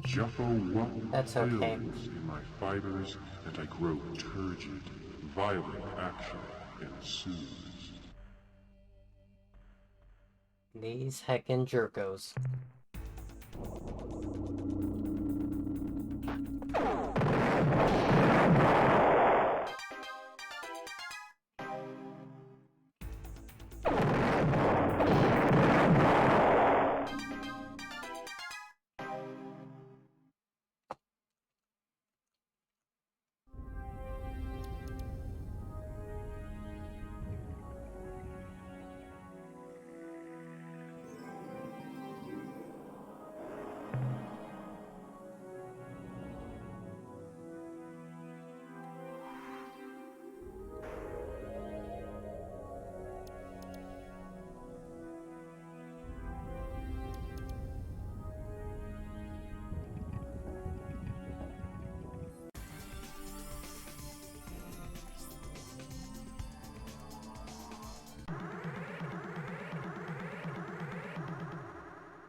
We are the Mycon. Heckin' Mycon. I swear. I thought I was supposed to be able to... Oh. Darn it. That's right. I need to go back to Beetlejuice. Alright. Juffawup. Yeah. Juffawup. Yeah.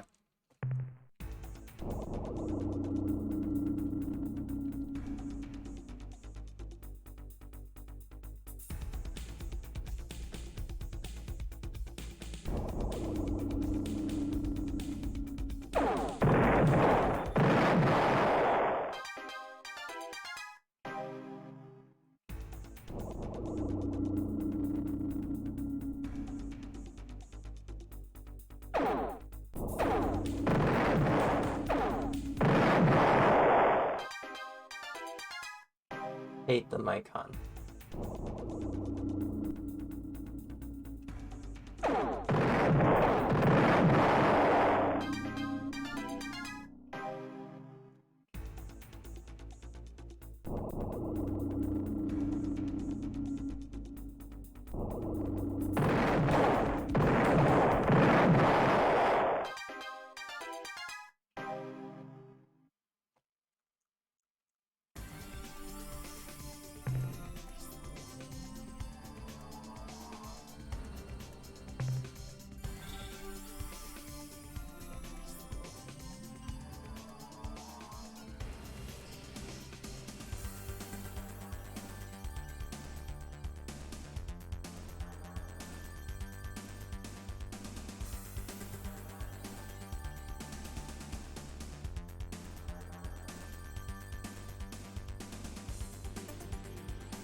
Good. Now we can proceed with our plan for revenge against the Mycon. From our analysis of the deep child fragments you showed to us, and a review of the recorded Mycon transmissions from the war, we have established the kind of world the Mycon desire for their hideous deep children. They need a planet like your Earth, or our Syra, one rich in water and oxygen and possessing a molten active mantle. Our plan is to lure the Mycon to such a planet and then attack them when they least expect it. We know of just such a world, where the Urquan were analyzing their massive planetary data to find a new home for my people. One of the close candidates, ranked just below Gaia, was a blue world orbiting close to the star, Organon. Captain, we need your services again. Here is what you must do. You must go to the Mycon and tell them of this world. They will find that the world is suitable, and when they go to Organon, we shall be there, waiting for them. Then we shall destroy them.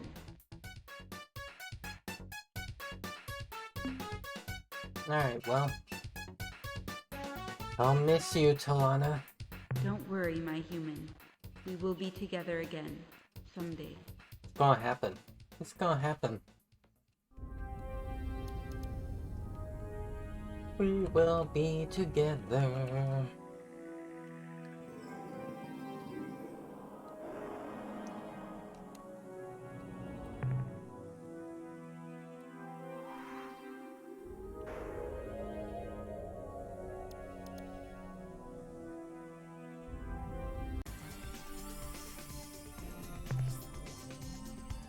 It's gonna take forever for the Ilrath to get up there to the Tradash. Or should I say the Dilrax?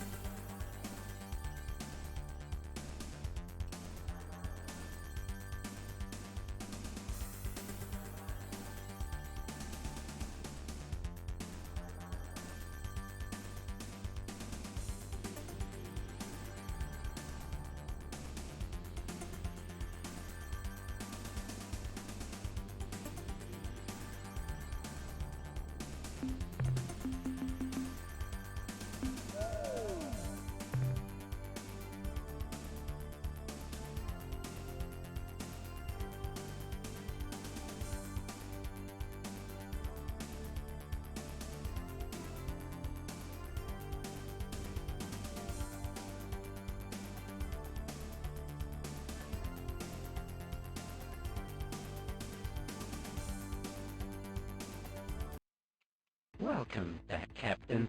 You are our favorite customer. Now, what can we do for you today? What trade items would you like to buy today? How much fuel do you wish to purchase? How much fuel do you wish to purchase? Fuel transferred to your vessel. It has been a pleasure dealing with you, Captain. We look forward to your next visit.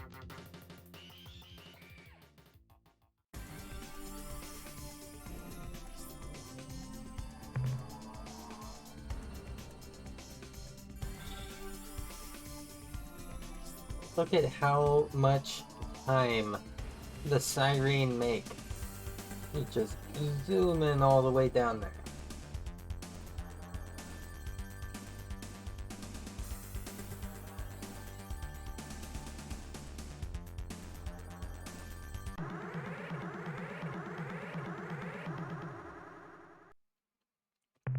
We are the Mycon. Juffa what filled. Darn it. I guess I have to go to their homeworld.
the Mycon.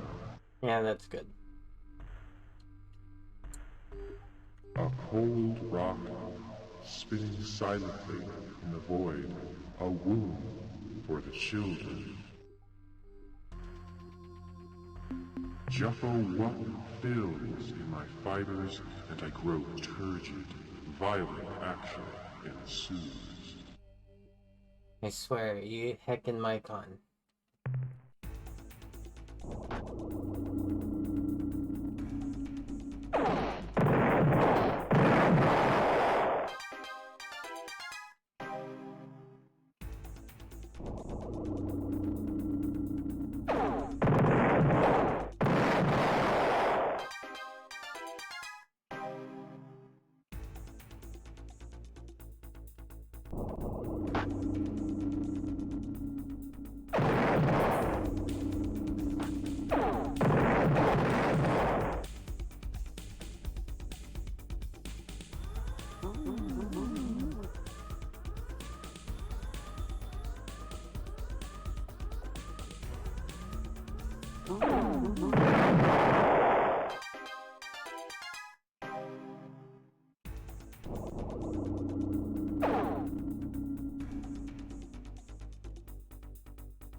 We are the Mycon. Yeah, I heckin' know. Alright, so there is a world at the star of Organon. I believe it is perfect for your deep children. Your suggestion is appropriate. Acceptable new worlds are a priority for the rapid and complete spread of Juffo. We wish to know more for our suitability assessment. Tell us of this world. Alright. You wanna know more? Here you go. Its air is pure and sweet. This is good. Abundant life covers its surface. This is good. The sun gently warms the surface. This is good. If your words are true, we will gladly spread Juffo to a new world. We will assemble the birthing fleet and send them to this planet. We will send many ships to protect the children as they grow. You have been of service to us. Your insight into the ineffable Juffo is encouraging. Perhaps, if we were to plant spore sacs in your brain orbit and let its tendrils spread through your flesh, then you would truly understand Juffo. Become part of Juffo. You would be happier and more fulfilled. Consider our offer. Considering.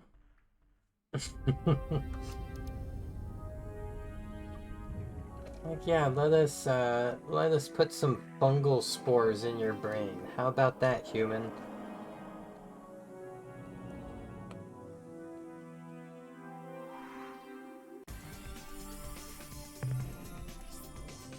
Okay, so I'm gonna go ahead and call it good at this point for the stream. Go ahead and switch on over to my outro here after saving the game and figure out a raid target. Gosh heckies, it's a little bit late, but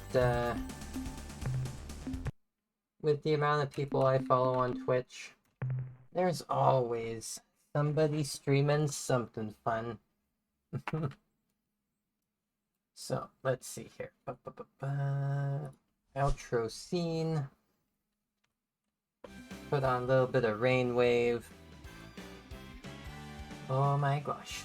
Oh my gosh, let me fix the camera here. So, just want to go ahead and make mention before I get that raid underway, I will be back in 2 days for Tatum Tuesday. Oh my gosh, already gonna be Tatum Tuesday again. Gonna let Odd Tatum out and gonna play some games. I'm not sure what games. It's kind of a grab bag. Kind of a grab bag. But yeah. I'm gonna try to do a little bit of work on the stream tomorrow in terms of inserting and changing some sounds for various events, and also doing a little bit more of like what I did with the background image here on my stream that used to be a really small image in the corner, and I went and blew it up. And yeah, I think it works really nice as like a transparent overlay there. So, let's see here. Who the heck is streaming? Who the heck is streaming?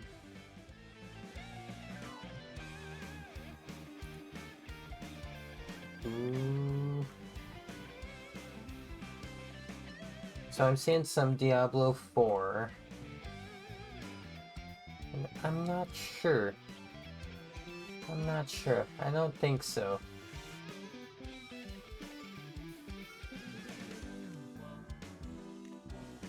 Ooh, there we go. Yeah. Okay. So, I'm gonna go ahead and try to get this raid initiated. Oh, never mind. It's a good thing that I didn't. Because, yeah. That being is about to go and end their stream, so... Good thing I checked before just jumping in there.